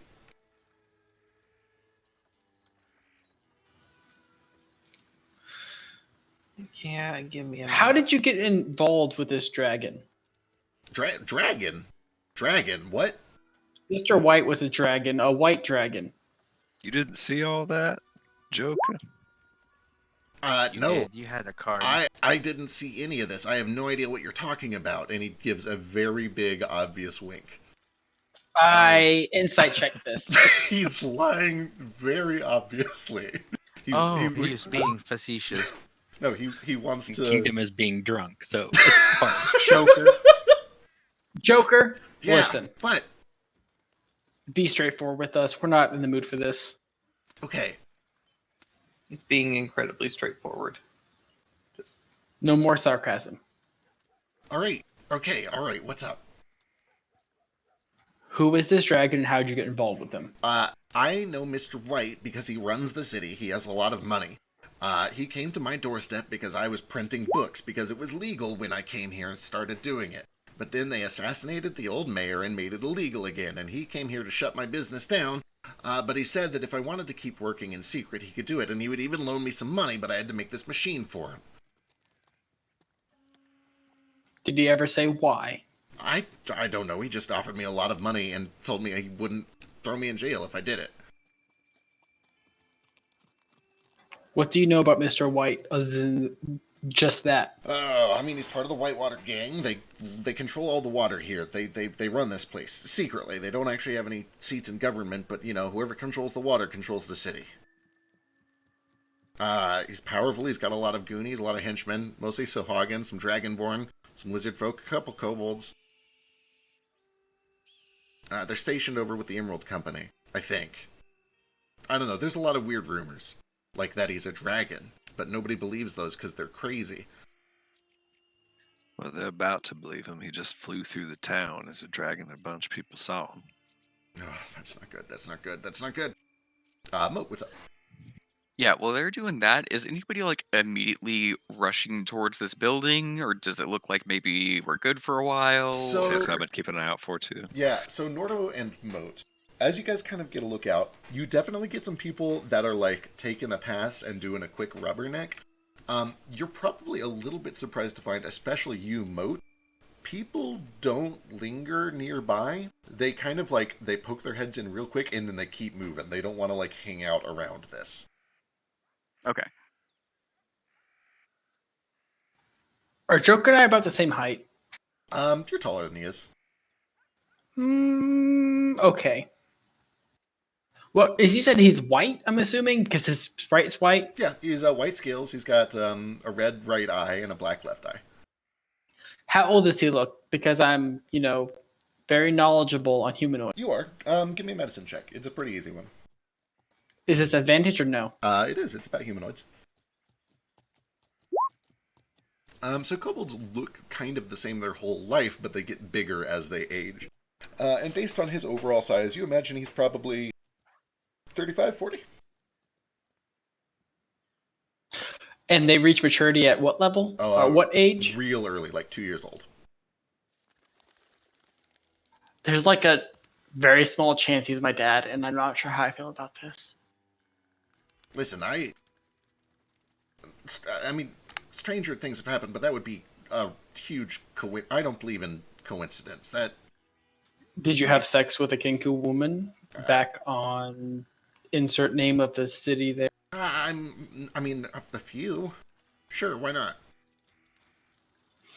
How long That ago was settles that? it. You are the father. Let's go. There we go. Problem solved. Let's Murray move on. comes Let out, us it's like, please, we you have are the things to do." father. No, man. It's like, we must make haste. Right, I'm with Nomad on this one. Can we like get out of here? We were playing with fire by coming to this city at all. Maybe we need to get out now that we are not going to get what we came here for. Situation Wait, has wait, changed. wait. Why did The you? locals don't even want to be a see here. We need to go. Why did you guys come here in the first place? Came here We to needed to build a settle new on- ship. A new ship. What's wrong with your ship? You guys have a ship? Yeah, well, it runs in slavery, and apparently no one is okay with that. Slave?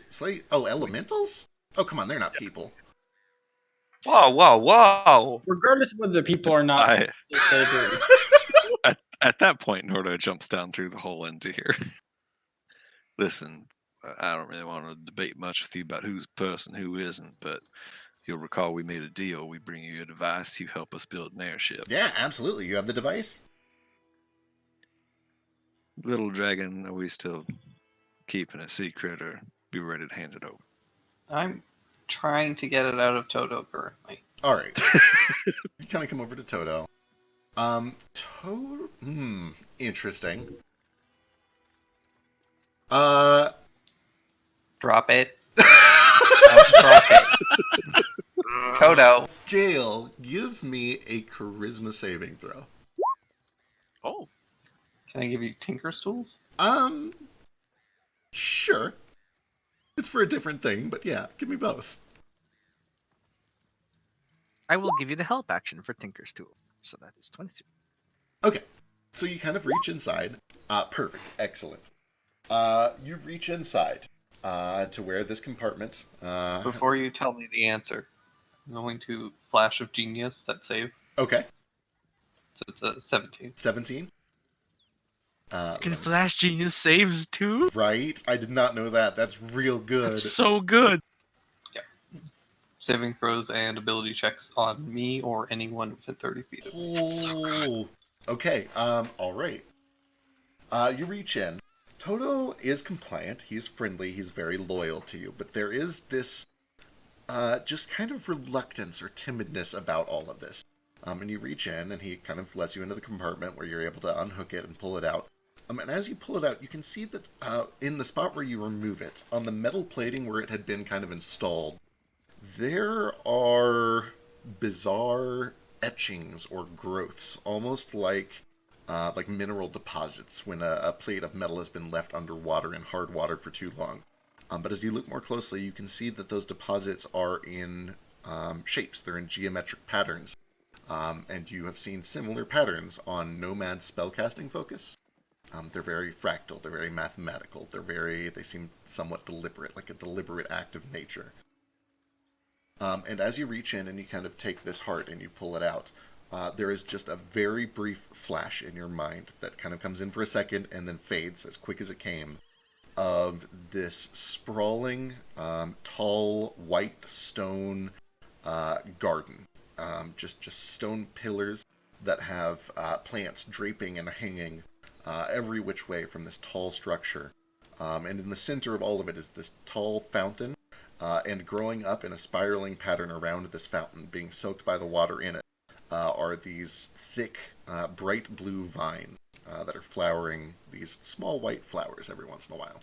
You just get this very quick, distant feeling, this vision, and then the heart disconnects, and you pull it out. Oh, good. Okay. All right. That's it. With that, I think this is gonna work. I think this is gonna work. I can settle my debt. Everything will be okay. He's still gonna be pissed at you. He'll be pissed as fuck as you. But I can stay here. I can work here. I don't have to move. I can just stay here. Okay, that'll work. That'll work. Can I have it? What if we want you to move? Why would I do that? Well, because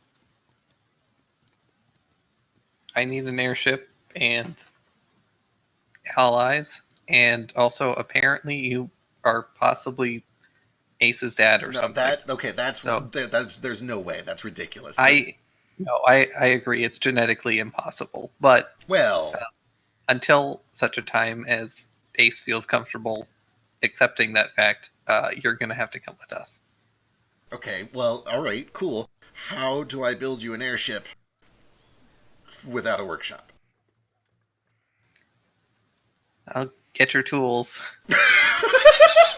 Is your current workshop or your current airship big enough to build a smaller airship on it? We will find a place that is big enough. We have the materials. We're headed to Eisenmar. You think you could build it somewhere out there? Oh my god, maybe. Do they have metals? Do they have screws? Do they have stillstone? No. They have stillstone. No stillstone. They're a deeply poor people. Can that insight check is on if we were to leave him here with the task of building our airship, is he actually going to do it? Is he intending to screw us over? Good question. And I also inside check him just for like insights of like literally everything. Everything. Is he my dad? Is he? She wants another "is he my dad" check. Your third "is he my dad" check reveals that he does intend to finish this machine and hand it over to Mr. White. He does truly believe that will settle his debt with him. But did he have sex with the Kinku on my island? That's what's really important. Oh my god. He admitted to sleeping with a few Kinku at that place. Norda with 15, you get the sense that he believes that he can finish this machine, hand it over, and be safe. He thinks that you guys are potentially in some trouble if you see him again. But in regards to the airship, he made a deal, and like, if he's holding up his end of the bargain for Mr. White, why wouldn't he do it for you? Seems reasonable, I guess. Sure. Yeah. Do you think we can task him with this as long as Mr. White doesn't know like who the airship he's building is for? He'll be fine. I think that's a better idea than bringing him along. I think that if we leave and Joker comes with us, Mr. White comes looking for Joker and Joker's gone, he's going to know exactly who took him, where he is, and what their airship looks like. I think we're better off leaving him here to do his business. Joker, you can say whatever you want to make sure he doesn't think you're working with us. Yeah, I can sweet talk it. I'm good. Mr. White will be our problem, not yours. I think Mr. White knows we came here to see Joker. Like, he heard us say that. Why wouldn't he come back and take his vengeance on you just because you gave him his machine? Like, you're clearly working with us. I mean, I do work for lots of people. He just wants his machine, right? He's a man of business. If he went around just beating people up for no reason, then I guess people wouldn't like him, or they would oust him, or one of the other gangs would take over. He got where he got because he's a man of business. He deals. As long as you're sure. Let's practice. Because he's a dragon. I'm Mr. White, and I walk in here and I say, those folks that came to your shop the other day looking for you, what do they want? They wanted just an airship of some sort. Okay, that's a terrible answer, Joker. You understand that. If you tell him that, Why? Why is it a bad answer? If you tell Mr. White that you're building an airship for us, and he looks around your workshop and sees that you're building an airship for us, and we're his enemies, his next response is going to be, "Can you bug it?" And my answer will be, "Yeah." That's assuming he even really cares that much about you. How does he know you? You guys never answered that. He attacked us in the middle of nowhere on some icy island out of the blue, so he's got some sort of beef with us. Huh. Weird. Okay. Guess all I'm saying, I think it's better for Joker to be here working on a ship and than have him with us. I think that Mr. White will be after us if Joker's with us. That's just my 2 cents, though. Listen, you all think. If you want to take me along, I guess I can't say no. There's like 10 of you, but I'm just saying I can't build an airship from an airship. Anyway, if you don't mind, I'm gonna make sure that this works so that if he comes back in 5 minutes, I have an excuse to get away with my life, right? And he takes this heart and he kind of just starts opening up some panels over on this machine. Talk amongst yourselves. Don't look at any of my shit. Of course. I watch him intently. Sure. Friend Gale, perhaps we should warm your metal leg in something before it gives you frostbite. In the desert? He was just attacked by a frozen breath. The metal is very cold right now. Yeah. Feeling all right, little dragon? That was pretty brave of you. Pretty stupid, but brave too. You don't get to say that since you're the only reason I did it. I'm the only reason you did it. I am confused. I'm pretty sure you screamed, "God is dead," and then shot him a couple times. His life is forfeit. What's what I heard? I said nothing about God. God doesn't exist. Yeah, that is God true. was dead a long time ago. There is only Nomad. Christ. Okay, so this is out of the blue. This is like the 5th or 6th time that Nomad has made comments about thinking he's a deity. And I, Zeke, don't know if that's just meta joking, but Norda wants to know if Nomad actually thinks that he's a god. Sure, give me an insight check. I mean, you could just ask him and he'll explain. Answer as you like, Nomad. if he asks him actually. Just or give him a meta response based on a 13 insight, and then you can give him more if he asks you directly. Yeah. From just a 13, Nomad seems to believe what he's saying. Okay. Just table. I'll shelf that for later. Nomad, what kind of god are you? A merciful one. Or not. It depends. The lowest I could roll is a 17, I'm pretty sure. So it's a humanoid. You can roll again. Does that mean I can be a vengeful god? Only if you say, I want to talk to them first. Of course. If I save a god's life, does he owe me? How does that work? Also, this entire time I'm watching Joker and whatever the fuck he's doing. I think it depends on the god. If it is a god of casual betrayal, no. The god of casual betrayal. Anime god. Well, thank you for your assistance there, Eddie Jamjar. I'm much obliged for your help. That got a little bit out of hand. No, wait. Please explain. Who is this? Right. Yeah. I mean, so what is all of this? Oh boy. Yeah. No, Well, who are you? Clearly, you've been up to a lot. Oh boy, are you guys staying here? Nope. Really quick. Definitely not. Is he wearing any symbology like Moat wears? So, as you look over Eddie 8 Jam Jar, he's got some bright green overalls, some suspenders. He's barefoot. He's got a kind of clean, nicely pressed white shirt buttoned up. This big mop of curly red hair. beaming. He probably looks like he's in his late 20s, early 30s, something in that ballpark. He's got a rapier at his side in the hilt, which appears magical, and he has a bandolier. And along this bandolier are a bunch of little metal Jew's harps, which you've probably seen once or twice. However, you can see that right over the heart, there are 4 Jew's harps that are intertwined in kind of a knot, and then bound by a central circle that looks kind of like the symbol that you've seen on Moat's stuff, except made out of Jew's harps instead of rings. Can you spell what you're saying? Are you saying Jew's harps? Yeah. Oh. Yeah. I've just never heard of that. Yeah, it's one of the oldest instruments. It's we used to have some actually. Oh. Yeah, they're those weird those little things. the metal things that make the Snoopy noise. Mhm. Oh, I thought you were being like weird about it. And like, Stevie? Like, no, they're called. Is it a very expensive harp? No, they're very cheap. They're a very cheap, easy instrument to make. They've been around for a long time. They're sometimes called a jaw harp, but they are actually called Jew's harps. Oh, is that jaw harp just a misspelling then? I don't know the full etymology there.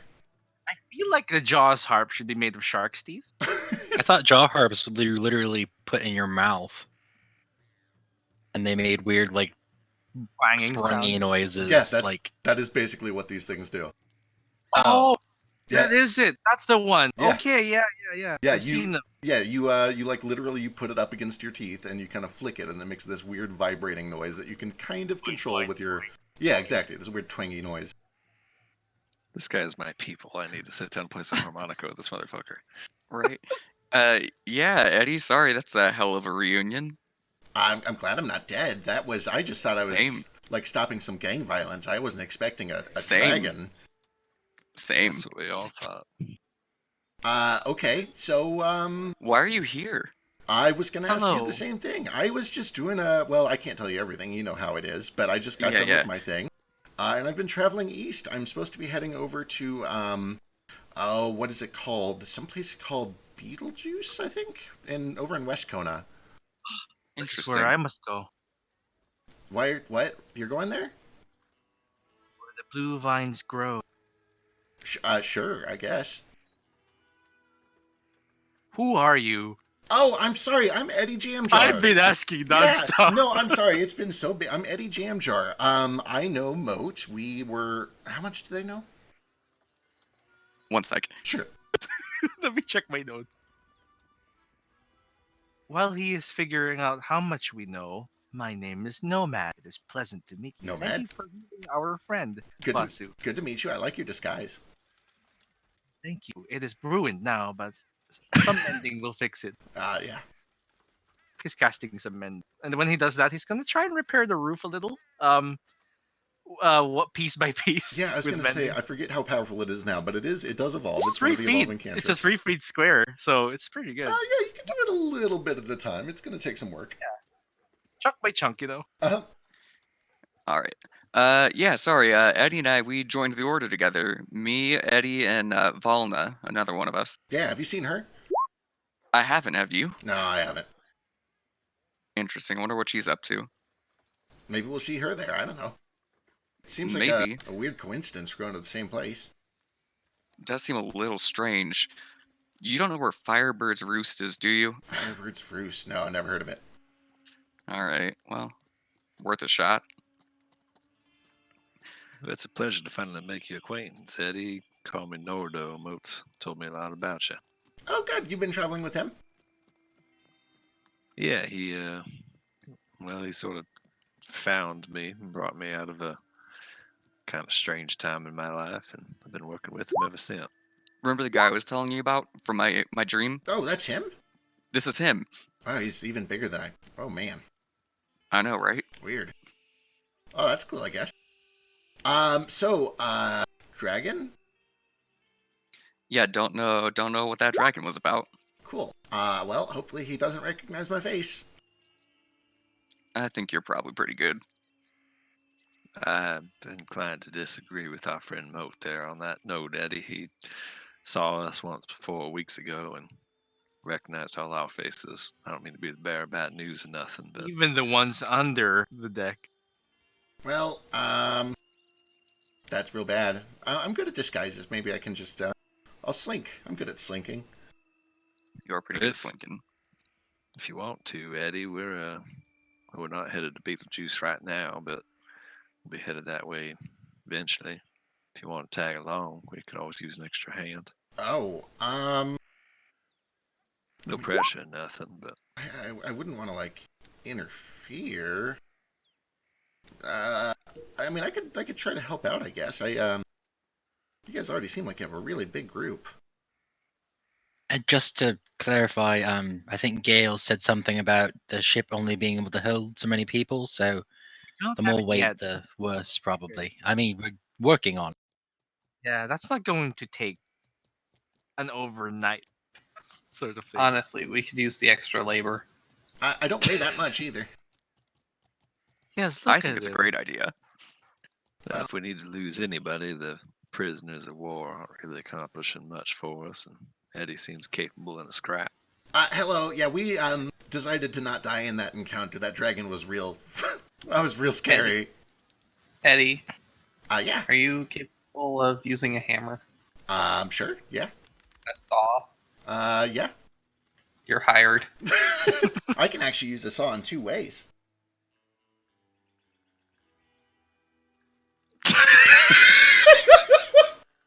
Back and forth. Yes, that's normally how you use a saw. Okay. So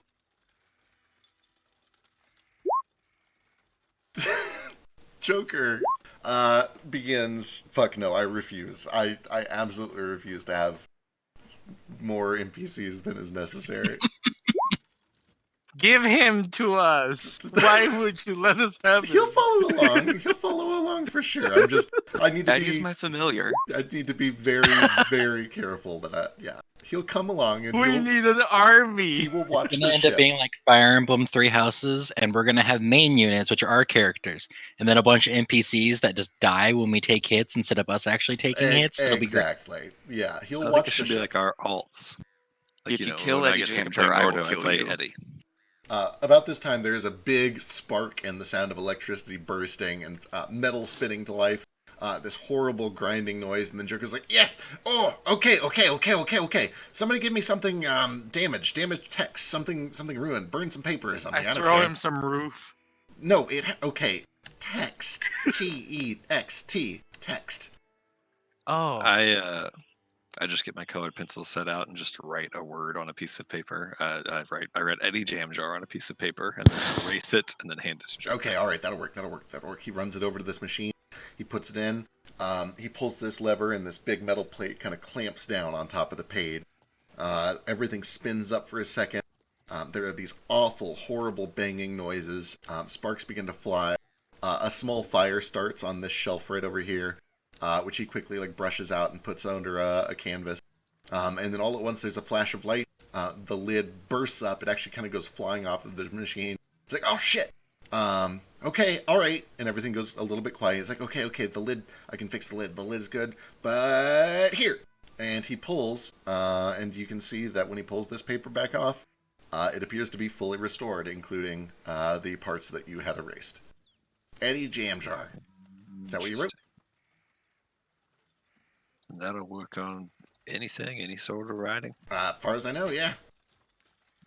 Does it only have to be on paper? Fuck, man, I don't know. Parchment would work. Leather would work.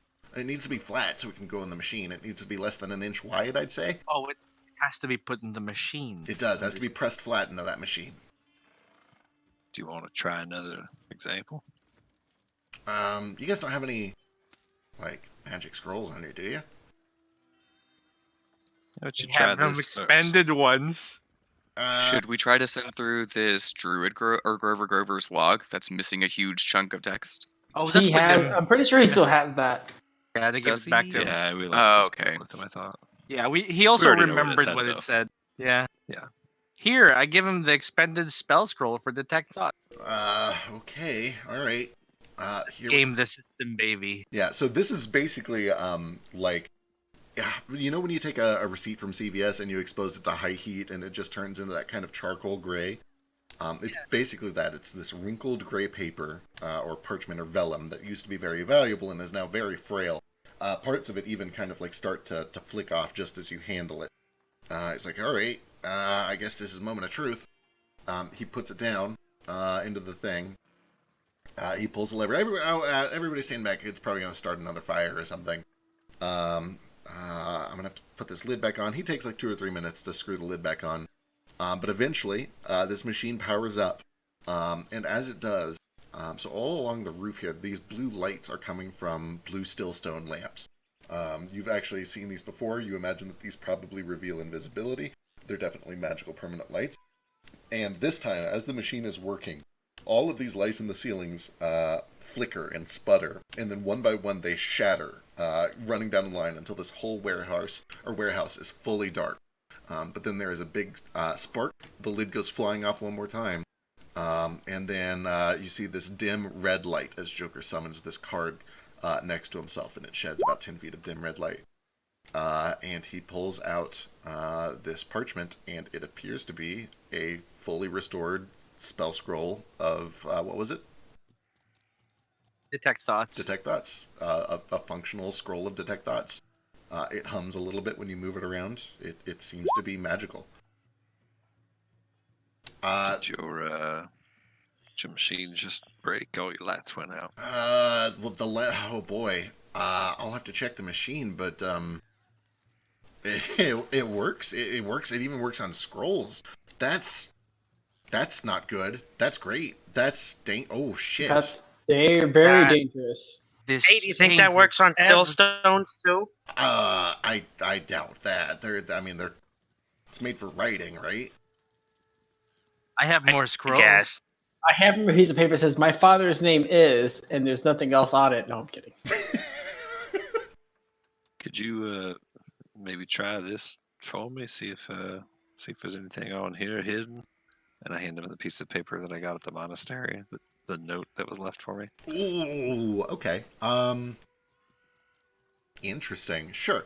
I'm gonna have to fix this. Anybody got more light? Yeah, sure. He picks up a piece of rubble and uses an action, instills it with some weird magical runes, and it glows. Cool. 5 feet. 5 feet. Yeah. I also light a torch because it provides way more light. Perfect. Notably, too, especially in this darkness, Moat and Gale, the flashing yellow does not get disabled. It's still kind of pulsing from a little table over there. Yeah, well, they fixed that. I'll run over there. You find that there's just a little metal box that's got a flashing yellow light. It looks kind of similar to the mailbox that you saw back in Vault of Lance, but it seems to be kind of a homebrew design. Gotcha. But with that said, if you kind of flip the lid open, you do see that there is a package in there that has your name on it. Duh. Interesting. I'll take it out. Is it from your pops? Does it have a name on it? Give me a luck check. It just has your name on it. All right, you pull it out, and as you pick it up, it's about maybe the size of a shoebox or so. It's wrapped in brown paper. It's got your name on it. It does not have any other names or like a return address or anything on it. Cool. I will open it. All right. Let's see. I will show this first, and you can choose if you want to make it public.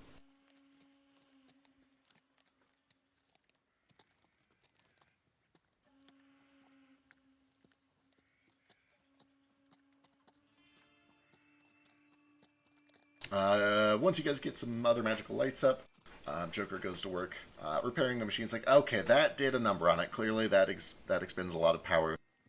Give me 10 minutes. I might be able to patch it up. I think I've got some spares somewhere around here. Some yellows. Need any help? Yeah. Do you need help? I just need some yellows, like a yellow 5. Shit, this place is a mess. And he starts. You mean like gem? Yeah. Not yeah. stillstone. And he starts kind of rifling around until looking for a yellow stillstone. Yeah. While that's going on, I go over to Gale and I ask him if he needs help standing up to see, like, this seems like something you would be interested in. Are you in shock? Sorry, I'm just feeding Toto. Toto does not eat this. Toto is being very, very affectionate. He's staying close to Gale. He's worried about him. He saw all of that go down. As long as you are well. He's actually kind of spinning up some of his internal processors so that they heat up a little more than they should. Just to kind of radiate a little extra heat. That's nice of him. There's this little kind of panel right on the side of his abdomen that folds up and reveals a radiator. It almost looks like fish gills from the side. But they're kind of glowing this just very faint orange, blowing hot air directly on Gale. He's a heater too. That makes sense.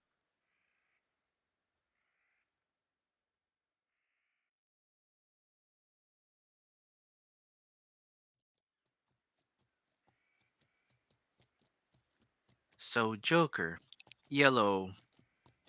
Do you need me to reach this up top shelf? Got it. Nope. Thank you. I'm good. He spends another 4 or 5 minutes working on this machine until eventually he says it's ready to power it up. He takes this note from Leonardo. He lays it flat. He kind of presses it between this plate. It's like, all right, stand back. And he runs it. And like the first time, it's a little bit shorter. Nothing additional breaks this time. It kind of runs as expected. The plate does burst off again. It's like, okay, I can fix that later. Not important right now. But he does take this kind of hot pressed paper, pulls it off, shows it to you. And it looks the same as when you put it in. There's like one letter that looks like it was kind of misspelled and then erased and then written over. And it is now, It is there in addition to the word that was written over it. But it's just like a little typo. It's nothing important. Gotcha. Well, much obliged. Looks like your machine works just fine. And you said this is the machine Mr. White wanted to buy from you? Yeah, I was originally going to use it to restore those books, like I said, but he seems to have something else in mind with it.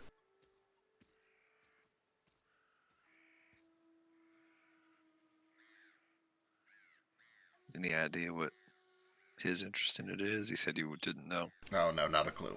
I'm not really sure. I mean, the fact that it works on magic stuff means...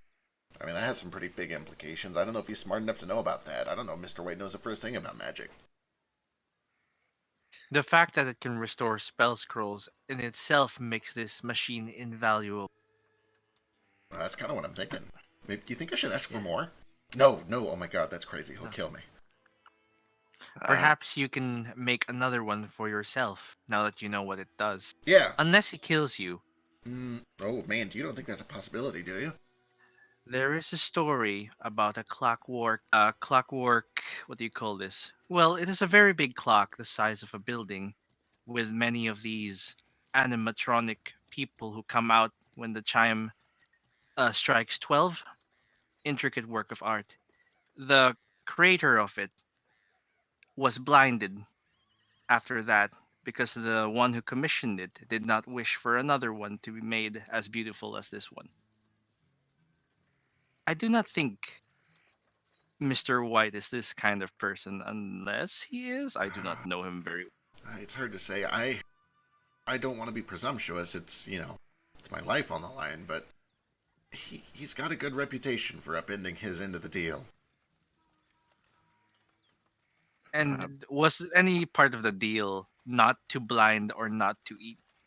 No. Then... But, if it's like I said, he doesn't go around just blinding and kneecapping people for no reason. Well, he attacked us for no reason. Yeah, that's... Perhaps he was hungry. That is really strange. I'm more than a little concerned about what he means to do with a machine like this also. I mean, I don't have any idea what it could be, but it does concern me. I'll be cautious, especially if he really did attack you. That's unusual. That's not what I was expecting. But I also wasn't expecting him to be he's not a dragon. That's crazy, of course. So, seeing this machine at work, do I get the sense that it's falling apart because the heart is asking too much energy. Is it a mechanical issue, or is it sucking up the weave around it? You could give me a Tinker's Tools check if you want, and Gale could also do that if you'd like. Sure. Tinkers or Arcana? Arcana would work, but it would be a harder DC. Sure. What if instead I give Gale advantage? Sure.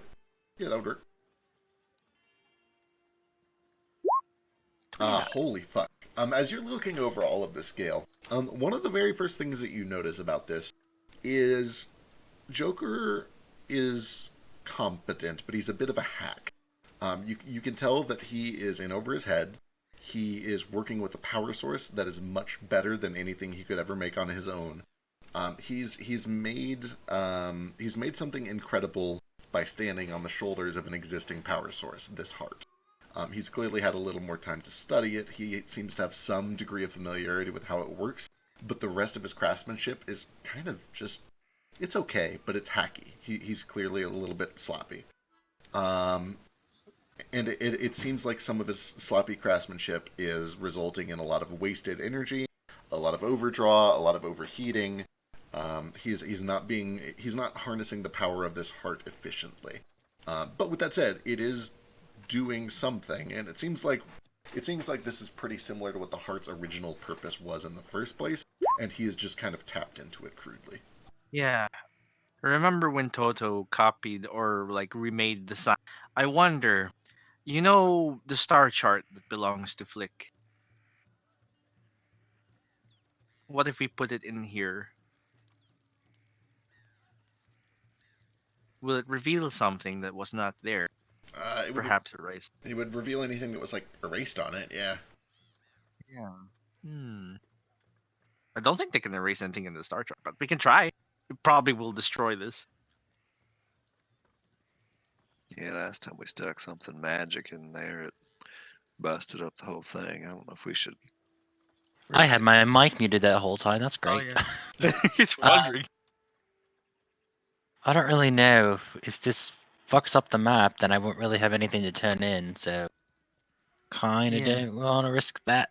And I don't think there's anything missing off the map, really. Let me look at it again. Seeing that you still have the map, it seems like you were not able to turn it in the first place.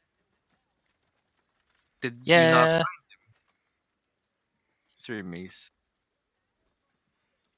No, he doesn't seem to be here any longer. He's at a different place that I know the name of, because I definitely wrote that down when we talked about it last. The tree again. where all seasons meet. Yep, that one. That sounds like a vague place. Joker, could I ask you to try one more piece of just mundane paper, see if anything's been taken off it? Yeah, sure, why not? I hand him over the ownership paperwork for the brass magnate.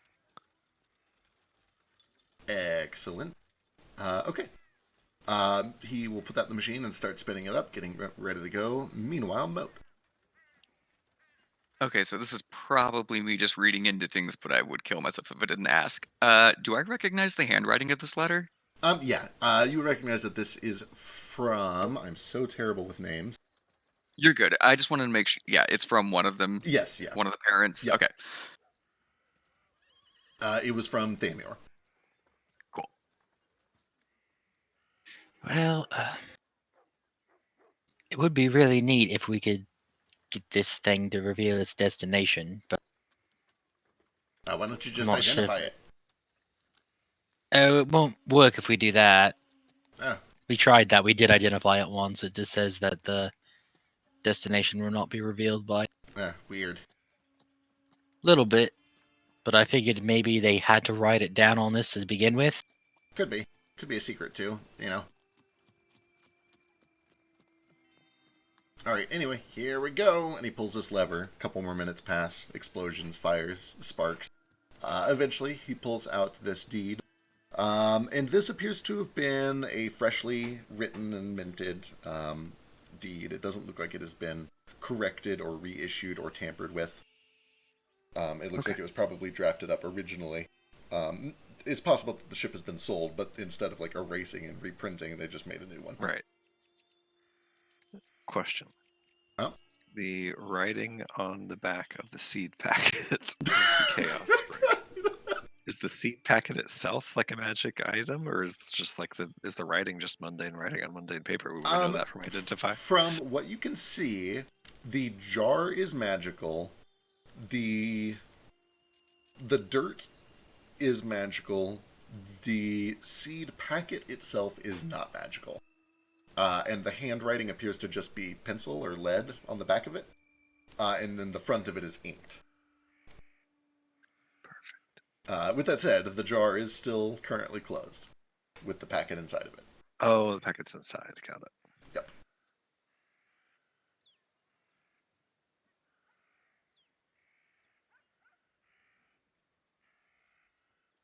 I want to put every single piece of paper we've ever found through this machine. I mean, it's not going anywhere. This thing's real heavy. It does look like it's about the size of like an outdoor grill, but metal all the way through. Not going anywhere as in Mr. White's not taking it. Well, come here and no, use I it. mean he's going to take it eventually, I guess, but Understood. you have until he comes back. I don't know when that's going to be. He usually checks in every couple weeks. I want to dig through the pockets of Mr. White's clothes that were left behind and see if there happens to be any papers or anything that could be written on. Sure. Apart from the cigars that you already found, the pocket watch, and the coin purse, you don't find anything else. Okay.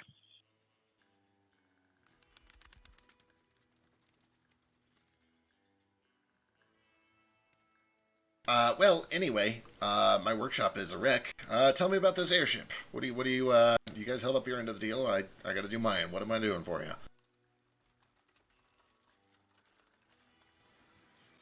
I'll pull up my plans and show them and kind of take the time and explain the process and whatever I'm going to need him to help us build.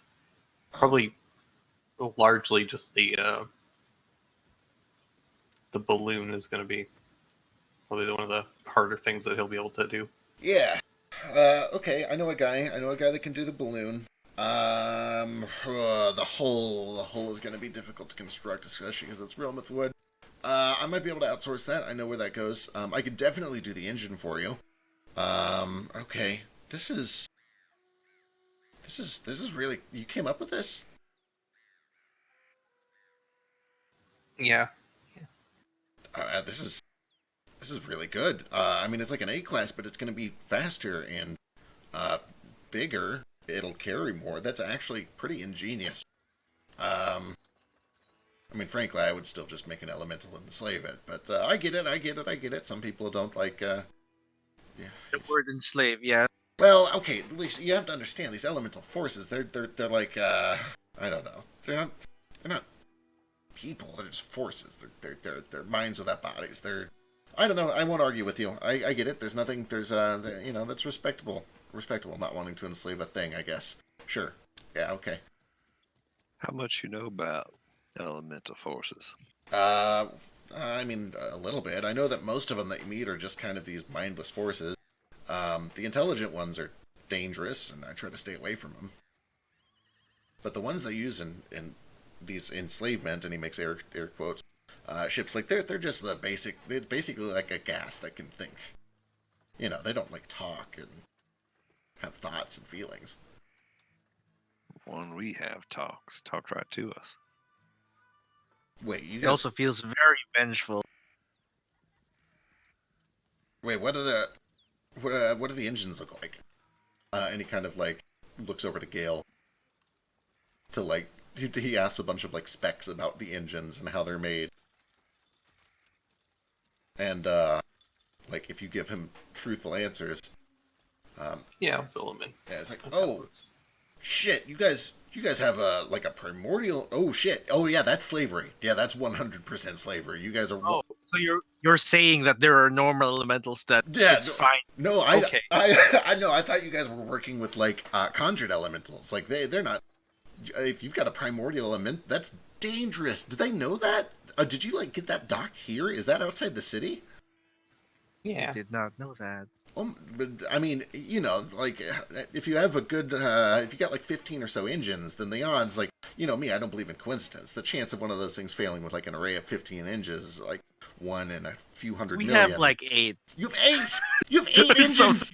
8 engines. There's How like many engines do we actually have? It's 12. 8. Oh, is it 12? it's 6. You have 12, and half of them are not working. Oh yeah, we have like 6. Half of them I are thought I broken. fixed them. Did you? No, I think like half of them were like beyond repair and needed a shitload of money to fix. Yeah. Importantly, the crystals themselves were smashed, I believe. That was the issue. We needed more crystals. So you can understand the urgency Oh of our my! task. Yeah, we need the ship like yesterday. Like that thing could get loose. Like when does it reset? When's the next time the engines are gonna fire? Do you know? About 15 minutes. Okay, all right. We gotta make you a ship. Pronto. We gotta get you out of that thing. Okay, all right. I'm gonna contact my guys. Oh fuck shit. You said you have the materials. You have that. You have that much Realmouth wood. Yeah, it was easy. Yeah.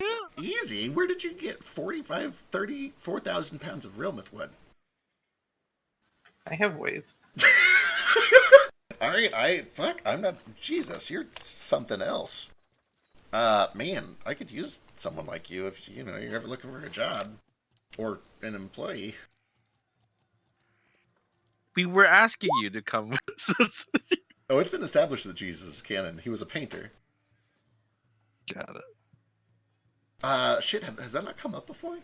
Yeah. I don't think so. No, Jesus. Not here. Jesus Christ was a heretical painter who pissed off some king who punished him by saying that his name would forever be cursed if anyone spoke it. And then Got it. Yeah. Anyway, Turned it into a curse word, Yeah. more specific. And everyone just says it now because it's fun. all right. Well, this place should be big enough. We won't be able to inflate it in here. That's fine. It'll be animated. We can move it to the inflation site. Sure. Okay. You understand this is still going to be a long process. Like building a ship is no small deal, even with fabricate. I can call in some favors. Fuck. I might have to talk to McGillicuddy. Shit. Well, he owes me one anyway. All right. How long we talking? If I can get him to help me, and assuming that Mr. White doesn't intervene, a month.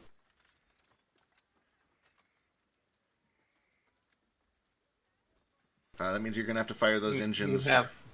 You have 2 weeks. 2 weeks? Oh, okay. You're not gonna break my kneecaps, are you? Maybe. Can How you bad do it do you in 2 need weeks? them? All right. Point made. Okay, 2 weeks. I'll see what I can do. Oh boy. Okay. Well, I'm gonna get to it then, because I got 2 weeks. If it helps your odds at all, you can count on some materials from the old ship. Although, there's the problem of us getting around while we wait. I was gonna say, if you leave the old ship here, I can reuse some of it. I can strip those engines out. Where? No, that won't work. I would have to, before I strip those engines, we have to release the elemental. What are you doing with the elemental in there? We intend to release. You intend to release it. Good, yeah. Where is that happening? Not anywhere around the city, but I'll be having a talk with them. At the Whitefish hideout. at the Whitewater hideout. Okay, good. Yeah. Sure. Yeah, okay. I didn't hear any of this. I heard none of this conversation. Assuming You heard we could nothing. get you the We're spare releasing parts, though, the would it- elemental at the Whitewater hideout. That's fine. I got 8 more minutes. I can do up to 10 at a time.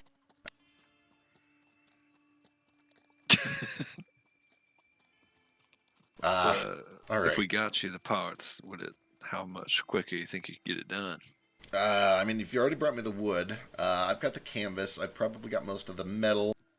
You guys brought me the heart. You've saved my ass here. Like I can do the legwork here. You guys have done me a favor. You scratch my back, I'll scratch yours, just like I said. And I have that roll back. Yeah, here you go. Excellent.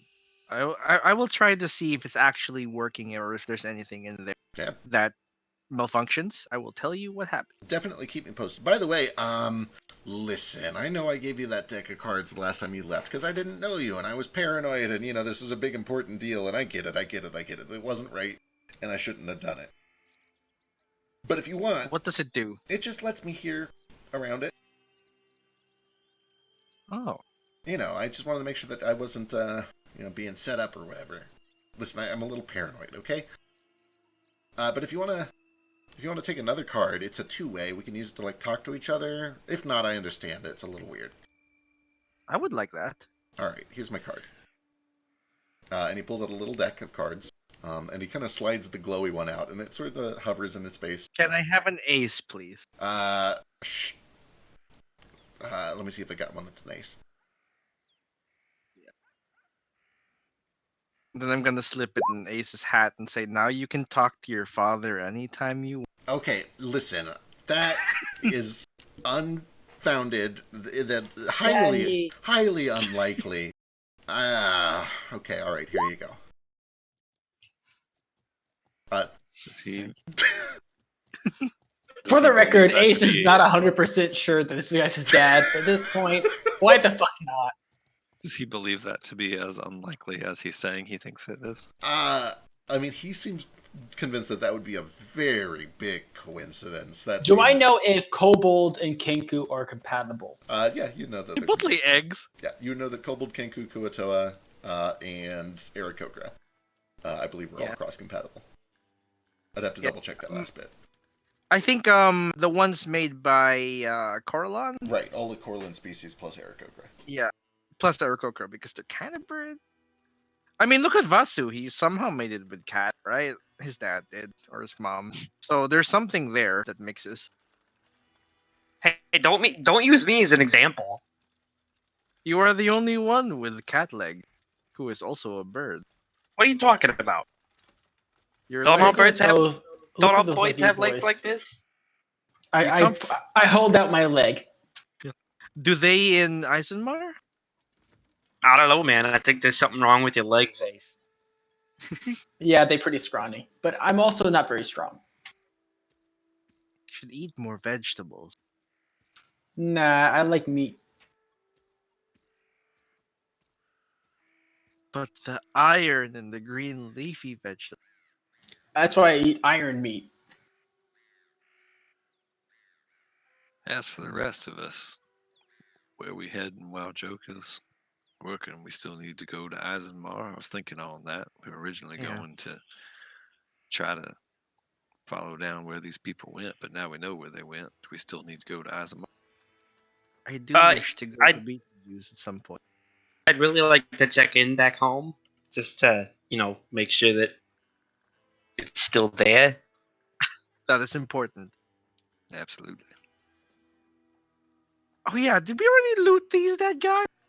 Sure haven't. Let's I'm loot gonna them. start that process. Yeah, give me an investigation. Oh. check. I'll assist and definitely not roll. Can I also give an investigation check? Yeah, do it yourself. Sure. I'll just stay out of Wow. investigating. 28. Okay, you guys take a good look over all of them. And you do find that the glaive, the kind of shadowy, wispy one that he was using, is indeed a +1 glaive, and it deals an additional 1d4 necrotic damage. Double checking all the things. You do find that amongst all of them, they have some coin to the tune of 48 gold pieces. I'll add it. That's nice. Let's see. They have some basic effects on them, just outfits, shoes, clothes, pants. They have a lot of chain on them. They have some mundane morning stars, mundane whips, a mundane scimitar, and a mundane metal shield, a spellcasting focus, and that is it. They don't have a birthday present for Ace? They don't have a birthday present for Ace. Wow. Do we think we can trade some of these in for a breast? Because I can wear breastplates now. Potentially. You would know that breastplates are kind of expensive, but there's a blacksmith just down the street.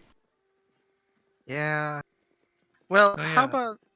We even know his name. What was his name? Moat. That was the first guy Moat tricked into thinking he was actually a blacksmith. Correct.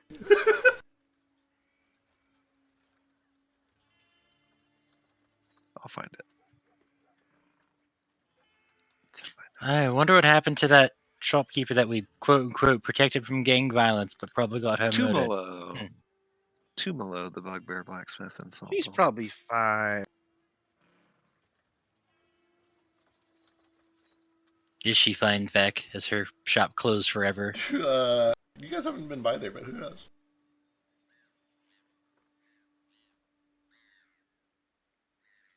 Woo! Excellent.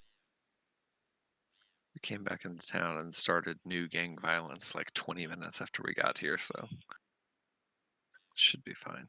All right. So you guys have anything else that you were doing here? Gail, do you want to check the mail? Anybody have more questions for Joker? Anything like that? Yeah, that's okay. Perfect.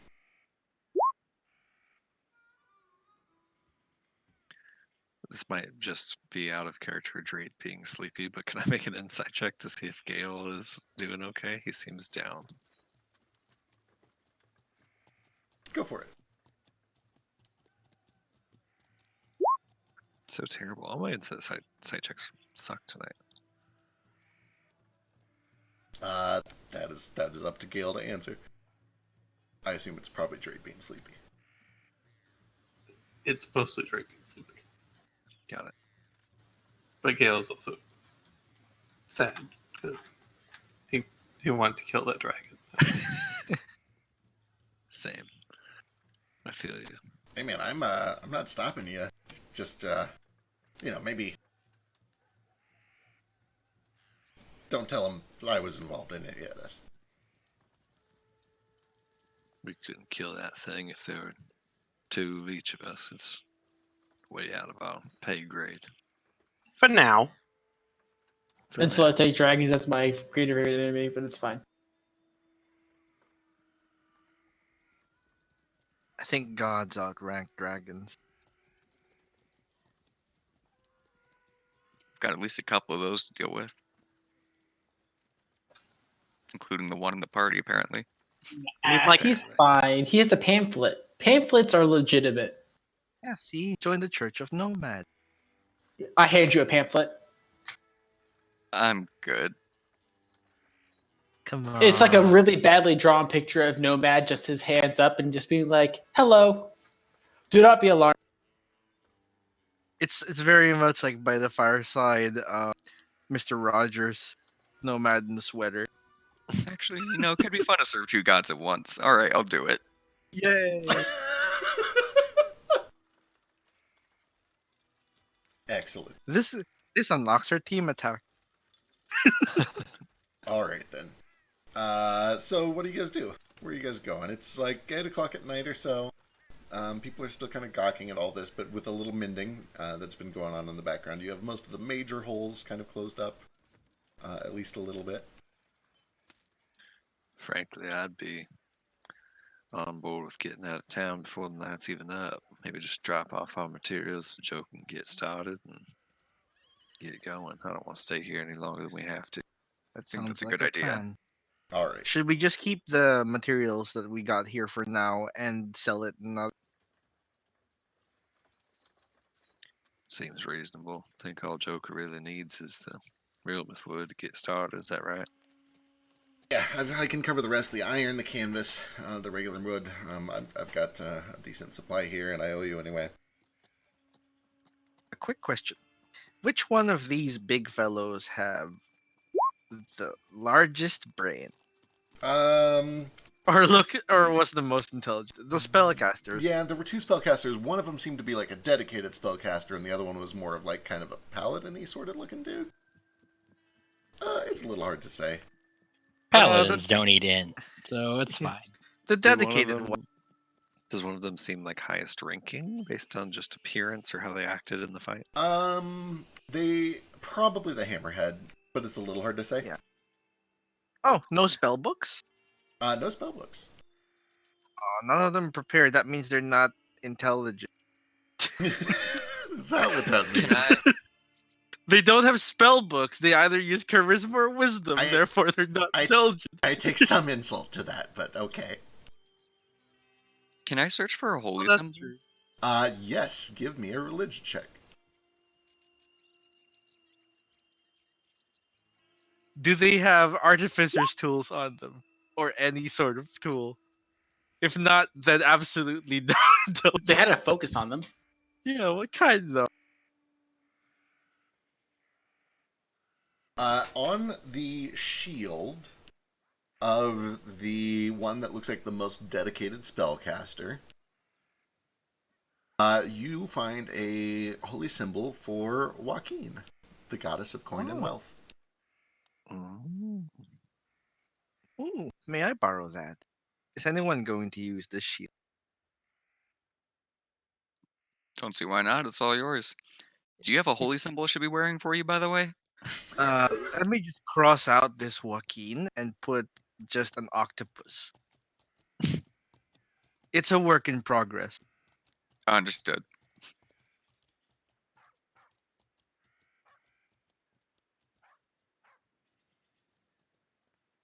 All right, you guys are able to bring the airship over, drop off all of your lumber, any of the other supplies that you want. Joker will work with you to kind of pull it all into the workshop. Tell you guys to check back in and right, a couple of weeks, 2 weeks, definitely 2 weeks for sure. Listen, I can't promise, but I'll try. 1 week for kneecap, okay? Okay. I'll try. I'll try. Just no promise. I'll do what I can. Pulling some No one's favors. breaking in any kneecaps. Just do best you can for us, if you would. You understand the urgency, like we talked about. No, of course. You guys have saved my life. Like, this is important. I'll do my best for you. But either way, he's able to pull in all the supplies and send you on your way. Oh, what in the fuck is that? It's Nomad's holy symbol. I hate it. It's great. It's an octopus with a humanoid skull on it. I feel maybe a humanoid skull flanked with tentacles? Oof. It should just be a human skull with a tentacle coming out of one of the nostrils. Hail Hydra! Hail Hydra! Oh no, it is just Hydra. Totally is. Scrap that. If only Nomad was like red. Right. Well, he does turn red every now and then. Does he turn red when he's channeling Vasu and all of his anger? Yeah, when he does fire, when he channels Vasu in our mode, like, he turns a little red. Mode's a lighter red. Vasu's like, blah, it's real red. That's red. Red as fuck. As we walk through the city, like getting ready to leave, I do want to keep an eye out for any more Whitewater people and or any Midnight Riders or people that have their emblem like Crescent Moon that seem to be eyeballing us and or Gale specifically. Sure. Give me a perception check. Are there any Falconies around? Give me a Or perception Falconies. check. What are people saying they think went down there? Is it more just like people aren't even talking about it? There are some people doing very hushed rumors. Some people are just like, oh, the city was attacked by a dragon. That's crazy. You think the guards got it? Is everything okay? Others are like, you think it was like the gangs? Like, no, don't be crazy. None of the gangs have a dragon. If anyone is openly suspecting, like, Mr. White is a dragon, they're definitely not saying it out loud. People just seem kind of confused. The most common opinion is that there was a dragon attack on the city. Nordo, you keep an eye out. You occasionally see some people who look kind of scrappy, but they seem to be minding their own business. Vasu, nobody seems to be tailing you. Nobody's paying you a whole lot of mind. The gang's noticed that you're from out of town. You can tell that some of them are specifically watching this direction because they've heard some commotion from that direction. You actually don't spot any of the Falconies. You would spot some Midnight Riders. And actually it is mostly just Midnight Riders around here. You would notice every once in a while, unless Gale is extremely distracted, that every now and then something seems to catch Gale's visual attention that you don't see, just briefly, as you guys kind of pass by the street corner. But that's it. Okay. You're real pushing for that mail. I'm concerned that Awake Drake is going to regret not checking it in the morning, but I also don't want to make anyone do anything or railroad anything. You can railroad me. It's No, I don't want to do that. That's crazy. just give me my damn mail. Go back to sleep, Dre. Yeah, we're almost done, and then No. you can go back to sleep. Yeah. I do love Grumpy Gale. Like, it's just pissed that he didn't get to kill a dragon. Right. Even if I went to bed now, I wouldn't sleep anyways. So. Gale, there is a simple package. It looks very haphazardly thrown together. It's literally just parchment that has been kind of glued in weird angles to vaguely resemble an envelope. And inside there are 3 rocks. There's a little one, a big one, and a medium one. They just look like rocks. There's no address, no name, except... No, it doesn't even have your name on it. It just lights up for you. I can't believe I got railroaded into this. Yes, are they magical? Yeah, they appear to kind of buzz and vibrate as you move the envelope around. There's a brief moment where I thought you were actually going to say no, and you just sent me 3 rocks of varying sizes. I was going to be real pissed off. Note to self. That would be even more intriguing than the magic items, though. Like, who the fuck mailed you 3 rocks? Right. Paid for it. Okay, yeah, I won't do shit with them for now. I'll just put them in my pocket. Sounds good. Alright, you guys make your way back to the ship. It's about 10:30 by the time... Actually, it's probably 11:30 because you had to get everything unloaded and sent down there. So almost midnight. Y'all are getting a little bit sleepy, except for, I believe, Flick, who does the night shift sailing. Where are you heading? Are you guys immediately sailing out? Are you going to sleep on the ship, sleep in a tavern? Finding another sandwich shop. We're definitely not sleeping here. So definitely not in the tavern or anywhere in town. I think we're gonna get sailing and then sleep on the ship. That works. Okay. Which way? Let me pull up the world map. Are you guys headed? I'm assuming continuing north towards Vasu's home. Towards Eisenmar? Please. Absolutely. Is it safe to assume that you're sailing along the west coast and not the east coast? Or straight through the middle? It's kind of your call. I'm assuming west coast because east coast had giant insects and undead. So west coast, if the sailors say it's safer, seems like the safer bet. There was also that trail of weird ashen smoke just slightly east of us, so either going east to investigate that or not going east to avoid that. I vote we avoid that, personally. Don't really want to sail through. Agreed. I don't see any reason to poke at it. It got nothing to do with us. I'd say due north, maybe around if we don't want to go over the ocean as much. Okay, so kind of taking a route very similar to what you guys did on the way down here. Real quick. Yeah. Who seems like the smartest of those 3? We're taking its head. Probably the guy with the shield, I guess. Okay. I take his shield and his head for snacking later. Alright, you have a Sahuagin head. He's also conveniently already decapitated, so. Right? I just pick it up. Thank you. Who did this? This was Snorio's work, right? Yeah. Put it in like a picnic basket. Okay, so Tuesday morning, Wednesday morning, Thursday morning, Friday morning. That means you guys should get to Eisenmar about midday Friday. Perfect. You guys are able to get out of the docks just okay. You pay your fees, you move on your way. They're negligible at this point. And begin sailing north. In the darkness, you're not able to make out the smoke from this far away, but it is very dark. it's not time to fire up the engines yet, right? So before we actually leave, and within that first hour, can I tell which direction the dragon went with my hunter's mark still on him? Right, you had the 21. I guess go ahead and also give me a spellcasting check, because once it gets out of visual range, you'll need to rely on your magic. So give me a wisdom check. How would I do that? Just an unskilled wisdom check, no proficiency. And has advantage because of hunter's mark, correct? Yeah.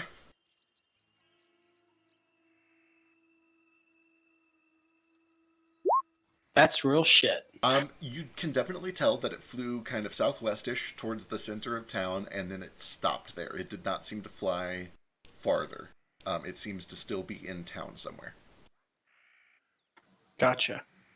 I convey that to the party. Suppose that's to be expected. This is where he does business. But I think that mostly begs the question, what in the fuck he was doing down way by Lavalfin all that time ago. Following us, perhaps? We had been here before that. Could be, I suppose.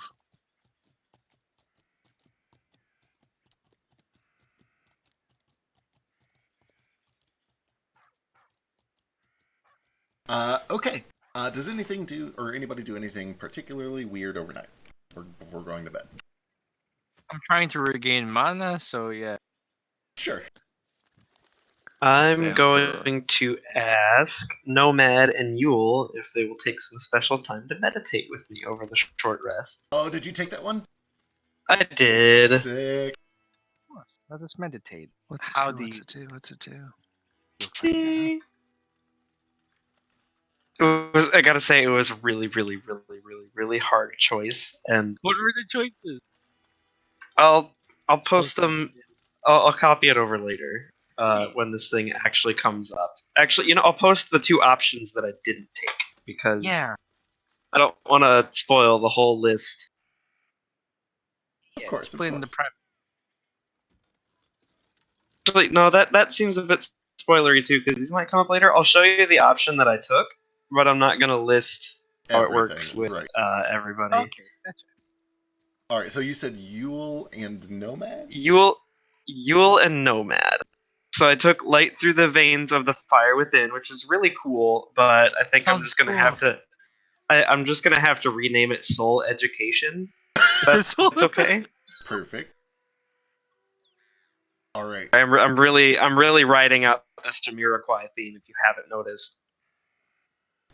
So as you guys begin to set sail, Vasu kind of calls Yule and Nomad and asks if you can do a bit of a ritual. I guess I was just hoping we could take some time and meditate together. Do not be alarmed. This is not alarming. Okay. Patches can come too if he wants. Yeah. How long does my combination with Patches last? Until you turn it off, or until you're separated by more than a mile. Okay, yeah. Because I pretty much just stayed as Patches. How do you get separated more than a mile when you're merged together? I don't get it. Well, he's got multiple stages of linking. He's still connected. They share resources. But Yule can literally go stand mom mode, and in that mode she's physically tethered to him and incorporeal and can't be hit and stuff like that. Anyway, as you guys kind of settle in and begin to relax and meditate, I imagine Vasu kind of repeats some things that he has been taught up in Eisenmar. Just focused breathing, closing your eyes, becoming aware of your surroundings. And as you do, there is a light breeze that starts to pick up. It rocks the ship gently, and you can hear the very soft patter of a light rain that begins to form. It gets a little bit chilly. And you just all have this moment of shared awareness and connection and openness, not only to each other, but to nature and to the world around you. And when the ritual is complete, you each feel a little bit of this cold, fresh power within you, waiting to be used at some point. and I will let him tell you exactly what you're able to do if he wants to do that. Oh. So I believe it's for the week because. Yeah, it has to be used before Sunday morning. You have to use it before the end of the long rest. What's it do? Until the next long rest, I believe. Each has access to cast. I think it's Chaos Bolt is with this particular pairing. Yep. You can cast Chaos Bolt once without any material costs or anything. Yeah. So or spell cost, I think. Mana cost? It Doesn't is, cost any mana, right? It is totally free. Each of you gets to cast Chaos Bolt once before Sunday morning. Interesting. What is this? Just plays for an hour. Excellent. Oh, which one? Oh, that one. Alright, so that's what Vasu is doing. Nomad says you were trying to get some spells back. How's that work? You just doing your arcane recovery? No, I already used that. By that, I mean I'm just resting. You know? I gotcha. So, like, yeah, meditating is restful. Perfect. Anyone else doing anything tonight before bed? I stay up for the first watch and just do a little sketch in my book, but that's it. Alright. I probably just chat with Eddie Jamjar, but nothing consequential. Yeah, he's very friendly. He makes a point of, I can't really tell you what I've been doing this whole time because you know how the order works. Right. But yeah, it's a great coin. I'm glad I was able to help. That looked real dangerous. And he kind of catches up with you a little bit. I tell him everything I've done so far. Do you actually? Absolutely. Okay. He laughs and he kind of even tries to stop you a little bit. But he indulges it, and he eventually gets drunk enough that he doesn't really care. He's like, "Oh, I won't remember in the morning anyway. It's fine. I won't tell anyone." Perfect. I sketch a really bad picture of that dragon and just write down an article about what happened today. Love it. Wait to hear about the midnight news or evening news. I'll have to jump onto the campaign discussion or whatever and actually give the news. Yeah. I haven't done it so long. It's been a while. I miss it. It's good Yeah, to read. life's just been so busy, and there's just 8 players, so it's really hard to be like, let's take 15 minutes to talk about the news and not go through campaigns. Yep. Right. After meditation, just before bed, I think, if Nordo is still awake, he asks, if you're up for another experiment in the morning. You find Nordo finishing up his sketch, sort of sitting underneath an overhang so his book doesn't get all covered in water and the rain. He says, of course, you got something particular in mind? Yes, it involves this new scroll. This is actually a 2-part experiment. This is to see whether the scroll actually is restored and there's nothing wrong. And to see if I can become familiar with your sister through. It couldn't hurt to try. It's, you said that magic paper's maybe broken or something. It's not going to take away my thoughts, my memories, or nothing, is it? Oh, there's only an 8.3 chance that will ever happen. I don't think it's noticeable. Well, we do not know what it could possibly do. But as God, I suppose it's fine. Perfect. I've been meaning to ask you about that, by the way, friend Nomad. Is that an attempt at a joke or a joke?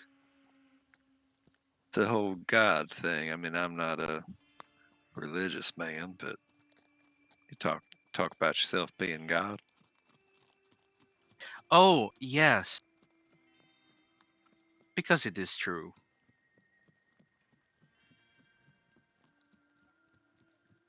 Guess I thought gods were. I guess I don't even know. I thought they were maybe bigger, or like they could turn invisible, or. Oh, being God is a state of mind. You see, when you are a mind flayer, it is always mind over matter. Many times I have noticed people will think to themselves and they will say, I cannot do this, or I am not enough, or I am a bad person. And many times they believe it and become it. I choose to believe I am God. Then I am. It may not be true, but the results will speak for themselves.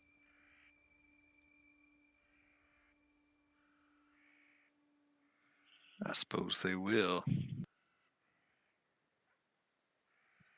Also, it is perhaps one of the first teachings in the tenets of Nomad. Everyone is God.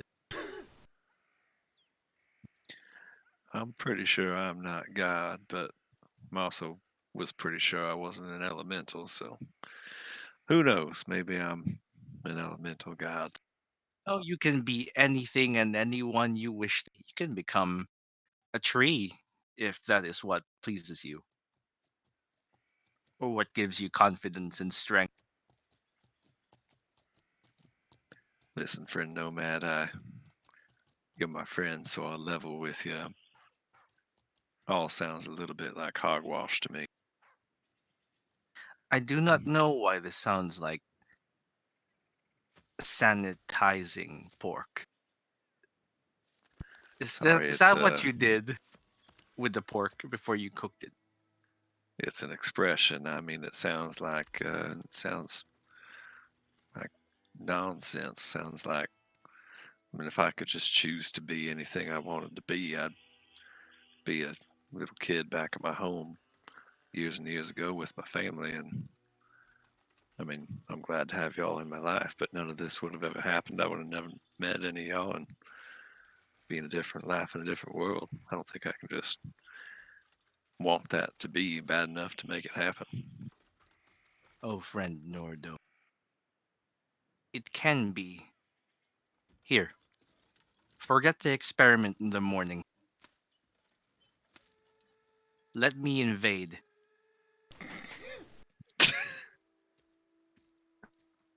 You sure the experiment isn't a more valuable use of that thing? The experiment can wait. All right, then.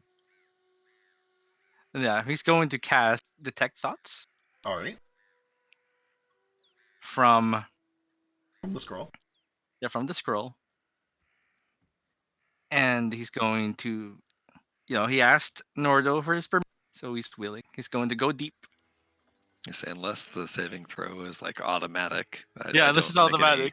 I don't make any sort of like attempt to resist it. Yeah, a saving throw resists or represents an attempt to resist an effect, and you are not resisting it.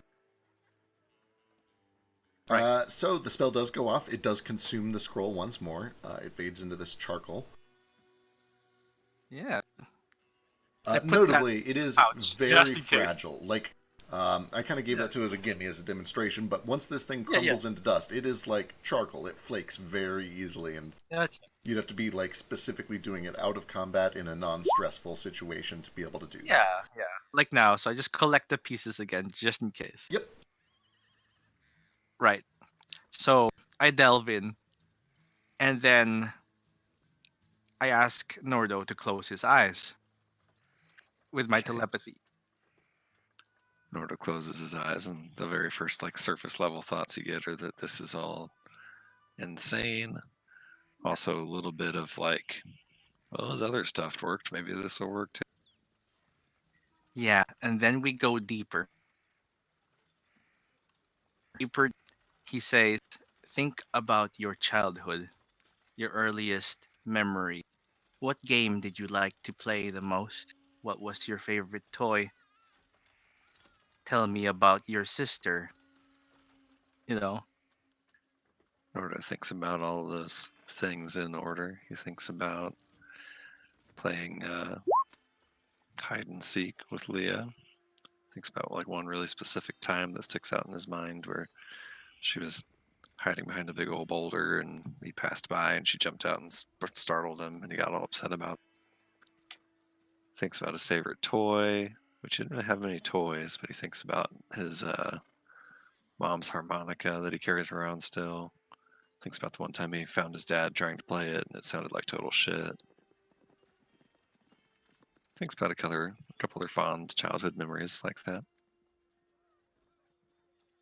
Do I see all this happening with Detect Thought? Yeah, with Detect Thoughts, it's not a perfectly crystal clear vision, but it is clear enough. It's very clear. You see it as sort of this hazy, kind of Minority Report style collection of quick flashes of imagery, echoing words in the distance, sounds that feel distant. But yeah, you're able to kind of see it. Now, with my Arcana check, and this is where D&D comes into play, I'm going to try and mess with the weave so he can see it too. Less memory, more visible. Okay.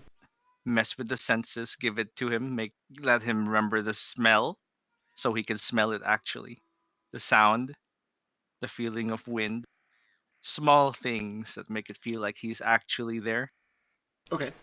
Do you have any sort of illusion magic spells? Anything prepared? Let me see. Or you don't have any sorcerer levels? I'm trying to think of other things that might help here. I am a psychic. That helps a lot. You are capable of... That is kind of my whole back. You are telepathically capable of talking and sending words, yes? Yes, but also I'm a mind flayer. Uh-huh. It would be very weird if a mind flayer just couldn't do cool brain shit when that was the intention of the character. Okay, so you can give me a spellcasting check, just an unskilled intelligence check. Generally, trying to modify a spell is the realm of sorcerers, but you're intelligent, you're smart. It would be very difficult, but you can try. Yeah, it's not so much like the spell I'm trying to modify. It's more like I'm trying to transfer what I see to him, myself, with my godlike power. Give me an intelligence check. Here you go, mister. Unskilled. 18. Nordo, as you begin to focus, you are able to experience these memories. The fact that they are being spied upon, the fact that they are being viewed by an external force, it's something that you're very cognizant of. It's something that you're very aware of. And the fact that it is being reviewed by a third party makes them kind of stand out a little stronger to you. It's not that you haven't had these memories before, but your mind almost subconsciously feels obligated to produce a clearer image for Nomad to study. It digs a little deeper than it normally would. I guess Nomad or Nordo, give me a wisdom check or an intelligence check. Either one's fine.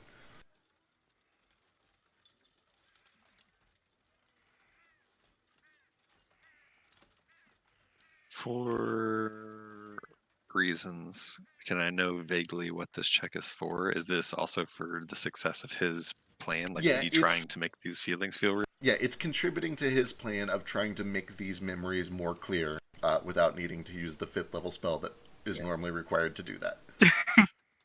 And Detect Thoughts lets me just focus on certain memories. If I don't want them to shift to another, I can just stick on one, right?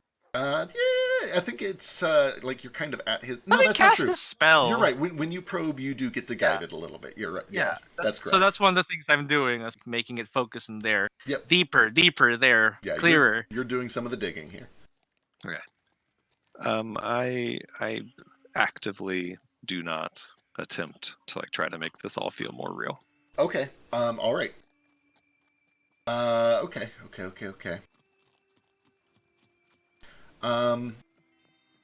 With his guidance, it does eventually get a little bit unsettling. It becomes very obvious to you that you have let him into a place where he has a little more control over your thoughts than you do. At any point, you're welcome to start resisting this and making saving throws. That's kind of up to you. But while he is in there, your visions are more clear than normal. You see her face very clearly. You smell the air pretty clearly. I'm not making an effort to like resist it. I'm just not the effort that he's making to try to make these memories feel like they're more real and I'm experiencing them right now. I don't engage in that. Sure. Okay. Then yeah, Nomad. Your plan is to some degree successful. You get pretty clear images from his memories. Excellent. So with this, Nomad's words come in now, and he says, "Try. For just a moment, try."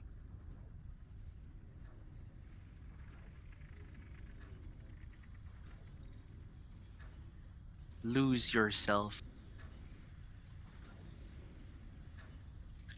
I'm going to try to resist the spell. Sure. Give me a save. I think it's Wisdom. Yeah, it's wisdom. At this point, Nordo, or Nomad, if it influences your decisions, you can feel that he is no longer comfortable and he is resisting the spell. But he fails initially. Oh, consent retracted. I go back. All right. Nordo, as soon as you kind of fight back, everything kind of slips back. The memories suddenly feel distant again. You're back on the ship. It's cold. It's windy. There's a little bit of rain tapping on the windows. Okay. He just sort of opens his eyes slowly, blinks a few times, sort of like puts his hands out and feels the rain kind of falling on him. And he says, that was nice. It was a nice dream, friend Nomad, but it's just a dream. It's all over when the sorcery ends and the magic goes away. And I'm still here on this boat. It's not all that bad of a place to be, but it's where I am. I don't see any reason to pretend things are something they ain't.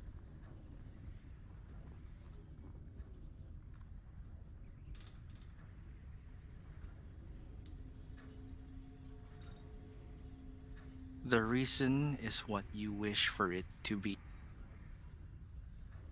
You do not need to pretend, then do not. It was a pleasant memory. It was a pleasant memory, but still just a memory. All the meditating and all the dreaming and thinking and trying to wish things didn't happen the way they did doesn't really change anything. Oh no. The intention of this is not to change. It is to relive. Just a moment. Reality becomes yours to control for just one moment. Then you are back here. Call it, what do people call it? Respite? Comfort? I just call it a lie, an illusion. It's not. I appreciate what you're trying to do. I don't want to sound ungrateful. I haven't felt that close to my memories since as long as I can remember, but it almost makes it Because your memories just worse are not lies. But they are gone. They're real, but they're not real anymore. They were real. And now I'm here, and the fact that my memories were real once doesn't... I guess it's hard for me to see the value in something that doesn't do anything, doesn't really do anything. Zach raised his hand. Yeah, as you go, I just wanted to make sure that we get a couple other things done before we wrap up. As you guys are kind of contemplating this and having this discussion and deciding how much more to explore this experiment, was there anybody else? Not the experiment. Right. Preparation. Was there anything else that anybody wanted to do before they sleep? Okay. I do. Ooh, yes. What would you like to do? I just go and I am going to scrap all of my infused items and rebuild them. Okay. Excellent. Give me an Arcana check. Sick. As you are kind of scrapping all of your currently infused items and re-infusing them, the very specific portion of the weave that you use to infuse items, it's very unique, it's very different from most magic, it's different from spellcasting, and it opens a certain channel that is only open for the purpose of an infusion. It's very special. And while that channel is open, you do become aware that the 3 stone are specifically infused with another artificer's infusions. You're able to basically detect that they are using that same channel. You feel some static on the line from nearby.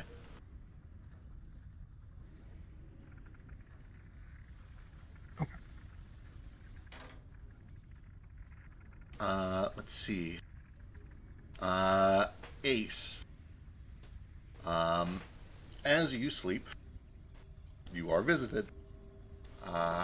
Like all of the others, your dream starts with just blackness, and eventually you see snow, distant, falling, as if self-illuminated, just powder gently drifting down in the distance, and it gets closer and closer, and eventually you see that this wall, this barrage of snow, is in fact not snow. It is paper. Specifically, as you get even closer, they are paper playing cards, or cards of some sort, but as each face kind of flashes, instead of numbers and suits, you see pictures, you see a tower, a castle, a dragon, a moat, 2 lovers, the moon, the sun, symbols that you have never seen, things that feel familiar even though you know that you've never seen them. And as all of these cards dance around you, you hear this very soft, feminine voice. Whispers at first until eventually it's loud enough for you to hear it clearly. And it says, "Evolution demands coincidence. It demands random chance. Change comes at a price, but it bears an important burden. The burden of progress, of equilibrium. You're here for a reason, Ace. Your wings are clipped, but you fight for flight and all the good it's supposed to represent. The freedom of knowledge, the spread of information, the airing out of the dark and dusty corners. You'll bring light in time. You'll expose darkness in due time." And as this voice kind of fades into whispers once more, 3 of these cards seem to kind of slap down one at a time directly in front of you, landing on some invisible surface, illuminated by some invisible light. One of them has a picture of a city. The moon shines over it at night, the stars all around it, but there is an eye on the moon that looks down on it. The next card shows a person surrounded by wind swirling all around them. Clothing and faces, masks, wigs, spinning in all directions around them. And finally, the third one shows the inside of a man's chest.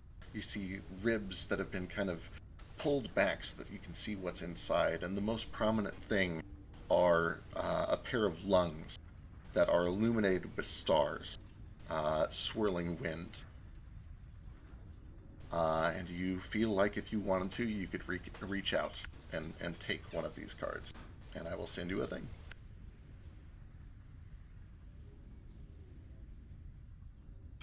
This music is literally on point, and I'm just not ready for this.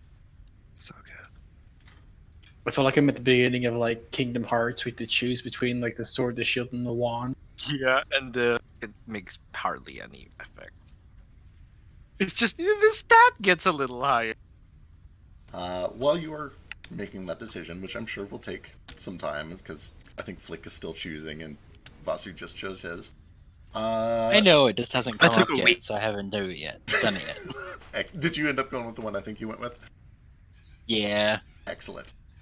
You do also realize, once you have picked up whatever card that you pick, as your hand reaches out to take it, another hand reaches out at the same time, as if mirroring your own, but it is yellow and scaled. And as you look up, you see one good eye and one bad eye. A brief flash of Gale reaching for the same card, and then you wake up suddenly. And it is dawn, the rain has stopped, everybody has had a successful short rest. Team attack, team attack, team attack. Yeah, did we get a team attack? 7 I don't I'm even so get a choice. excited.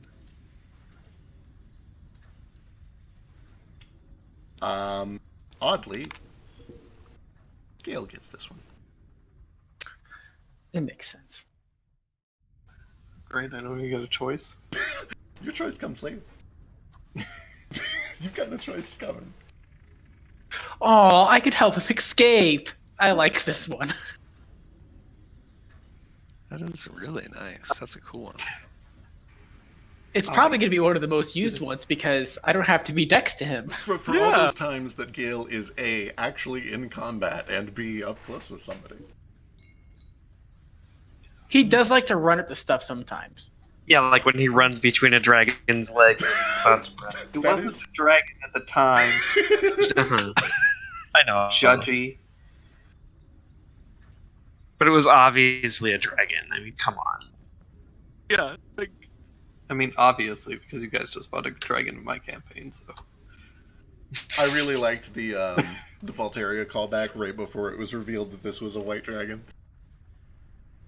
Also, I misread this, and I thought it said, once you do this, you may not speak for 30 days. I missed the part to it. So I was like, what? Speak for 30 days. After you talk to a city, you cannot speak for 30 days. I feel like Ace Perfect. would literally die if he couldn't speak for 30 days. Oh, that means I get to speak for you. You telepathic me, and I'll just repeat what you said.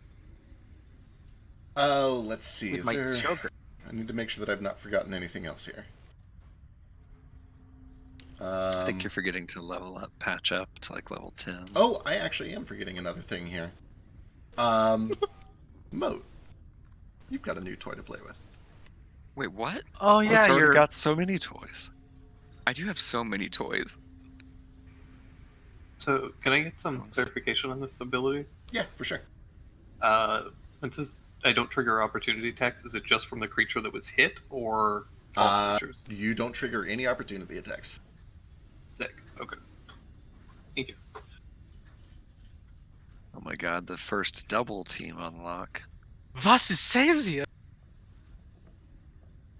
Who saves ya? God, that's dope. That's insane. That is Holy so shit, cool. that's really good. Who's that with? Ooh. Is Moat? Yeah, that's Mo awesome. and Vasu. Fire We're still the boys. best fire bros. Hell yeah. Flick, we have to unlock ours real fast. Okay. What, are you jealous of something? No, I am God though. I hate not being able to say shit about this shit. God, does this mean to get another warlock contract? How many am I gonna have? It's okay. I do not make you a warlock. I make you a cleric. Oh, okay. Citation needed.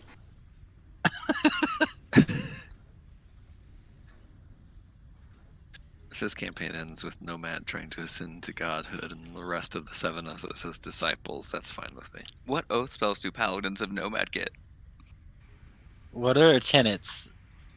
Oh, the tenets are you're all God. Like, did you just hear? If you worship him as a god, you become a god. What is my channel divinity option? Your child it shit? divinity. You choose when you expend your child divinity, you are God. Do what you want. Got it. I was trying for a long time to think of what Nomad's I'm God shtick was about, and I'm so glad that it's like it's the secret. He's just writing self-help books. Yeah. Are you glad he's actually just insane? Yes, He's a motivational speaker. He's a motivational speaker, oddly. Except he believes everything he says, so it's like a little bit of That's like the actual- best kind of motivational speaker. Yeah. It's like if you can motivate yourself, if you can make yourself believe in all that bullshit, then you know it works, right? Yeah. Yeah. Listen, he's had his mind shattered by an unimaginable artifact. Of course, he has some weird, what would you call it? I wouldn't call it trauma. It might be trauma. You're literally a disconnected mind flayer. it's Abandonment issues. What are those? I do not have abandonment issues. Please do not throw me away. I will be useful. Let me solve all your problems.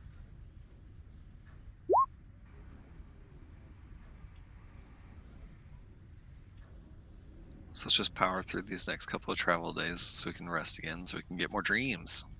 I have to spend a long time thinking about this.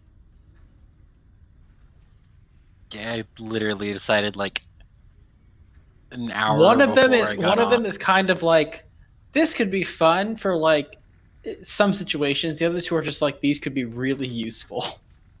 I think I did like 2 weeks before I made my final decision. Yeah, I'm gonna have to like look through these and think about my life a lot.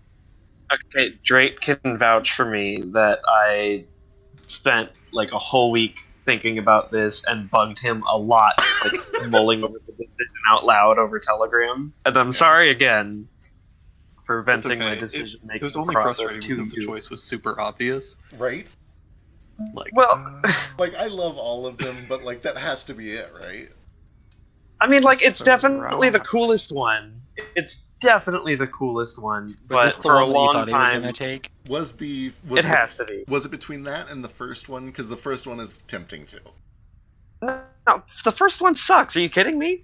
What? It was between that one and the Meld into Earth. Oh, okay, interesting. Okay, like because I mean, obviously a party-wide option for either of those spells is great, but like I felt like the Windwalk option was entirely ruined by the fact that it only lasted like a minute for one, and that every person that chose to be affected by it also like was very obviously like you said, it made booming noise within 300 feet, and I felt like that entirely defeated the only thing that I would ever use it for is like a stealth ambush type of thing. 'Cause it's like, oh, let's just be clouds. That's and fair. it's like it could also have been good if we need to just like travel somewhere real quick over a short amount of time, like if we don't have our airship with us. But then it's like, oh, if 80% of our party gets knocked out of that Windwalk before it's over, they're just gonna fall and die. That's valid. That's fair. I also feel like there's only one true option for the ones you gave me. Like they're all really fucking cool, but like one of them just seems to be the most ace. Is it Everyone got up. Is it the last Yeah. one? It's the first one, honestly. Oh, Honestly, the first one. one? I love the first one. Honestly, I love all of yours. Mine was so hard. They The all second, had, like, the good last one parts. seems like it could be cool for just fucking with people, but like That's why I thought it might be like. I thought Ace might have fun with it, but who knows? he would have fun with it. But it's just the first one seems way more useful. Unless you give them both, then you have. It you is have my the fun- birthday week. It is my birthday week. I get both. You sure don't. The second one would be cool if I got the abilities of it, but since I don't, I'm like, well, if I could fly though, I'm just saying. So real quick, why was Joker so weirded out by primordials? What can I Arcana check that? Like why he was so freaked out about your ship? Being a primordial elemental, like what's the difference? Because they're dangerous. Yeah. I mean, Yeah, you can give but me how? Arcana. I mean, Can I also make a check to see if he's a god stuck in mortal form? sure, give me a religion check. It's 19. With a 19 Arcana check, you kind of get the feeling that like capturing a sentient, thinking, living elemental is first of all a monumental task. And then having the gall to enslave it and have it ferry you around is a surefire way to make it hate your guts a lot. And then, like, risking your entire airship on that thing not going haywire is a pretty big deal, even if it just fucks off. Like, even if it doesn't stick around to attack you, the fact that it can just pop out of your airship and you have no more airship and you fall to the... Like, that's a big deal. And that's not to say that happens all the time, but when you're only running 6 engines, like, you guys have like a decent chance of those engines just all failing and you lose your elemental forever. What if I give the engine a help action? And you would also know, because you worked on them and because Gale worked on them, they each have a brown 3C stone in them, so they can't be tampered with. But if, God forbid, somebody gets on your ship and destroys all 6 of those engines, like, your elemental is free to do whatever the fuck he wants. Yeah, we really got to get that dude out of there. A stat. Yeah, they are the fastest form of airship travel, but they are also one of the most dangerous, especially when you're limping on 6 engines instead of a proper array. When does Nomad learn Banish? Because that'd be nice. It was gonna be this level, but I went Artificer instead. Don't Shake worry, my head. I'm just gonna talk to him. Yeah. I'm dead serious. I can't The wait. the idea was to be talking to him the entire time because I have telepathy, but like people said, don't try to befriend him. I'm like, yeah, but he seems. I never said that. Trust your bro. For the record, you have talked to him a few times, and he always seems compliant because he has to be. Yeah. I wanted to ask him a few questions, like, where will he go when we release him? Are you going to try to murder us? No, that wasn't one of the questions. No man is confident he's It's one not of gonna my do it. questions, so. The questions were like, what are you going to do? Where are you going after? Is there anywhere you want to go? Do you want us to fly there? So when you are released, you're just already there. Do you want to have to fly someplace? That way you don't have to fly someplace later? Yeah, it'll be less less of a hassle. Do you want to be a slave for longer, or do you just want to fly away? All right, guys. I think we head to bed. I'm tired of shit. Right. Good night. Later, dude. But yeah, what would he have answered to them? Okay, so where will you go when you're free? I'm gonna go to. I think I'm grabbing a snack because there's these like spicy cheese balls at this bar that's near me, and they're really good. Ooh, that sounds kind of good. Wait, what part? Bye. Later. Good day. He would probably just tell you anywhere but here. He wants to be free. He wants to go anywhere else. He's been trapped in a ship for years, and then he was trapped in that terrible place with the giants for an indeterminate amount of time, and now he's trapped in a ship. Oh, then you will be glad to know we are finding a way to release you.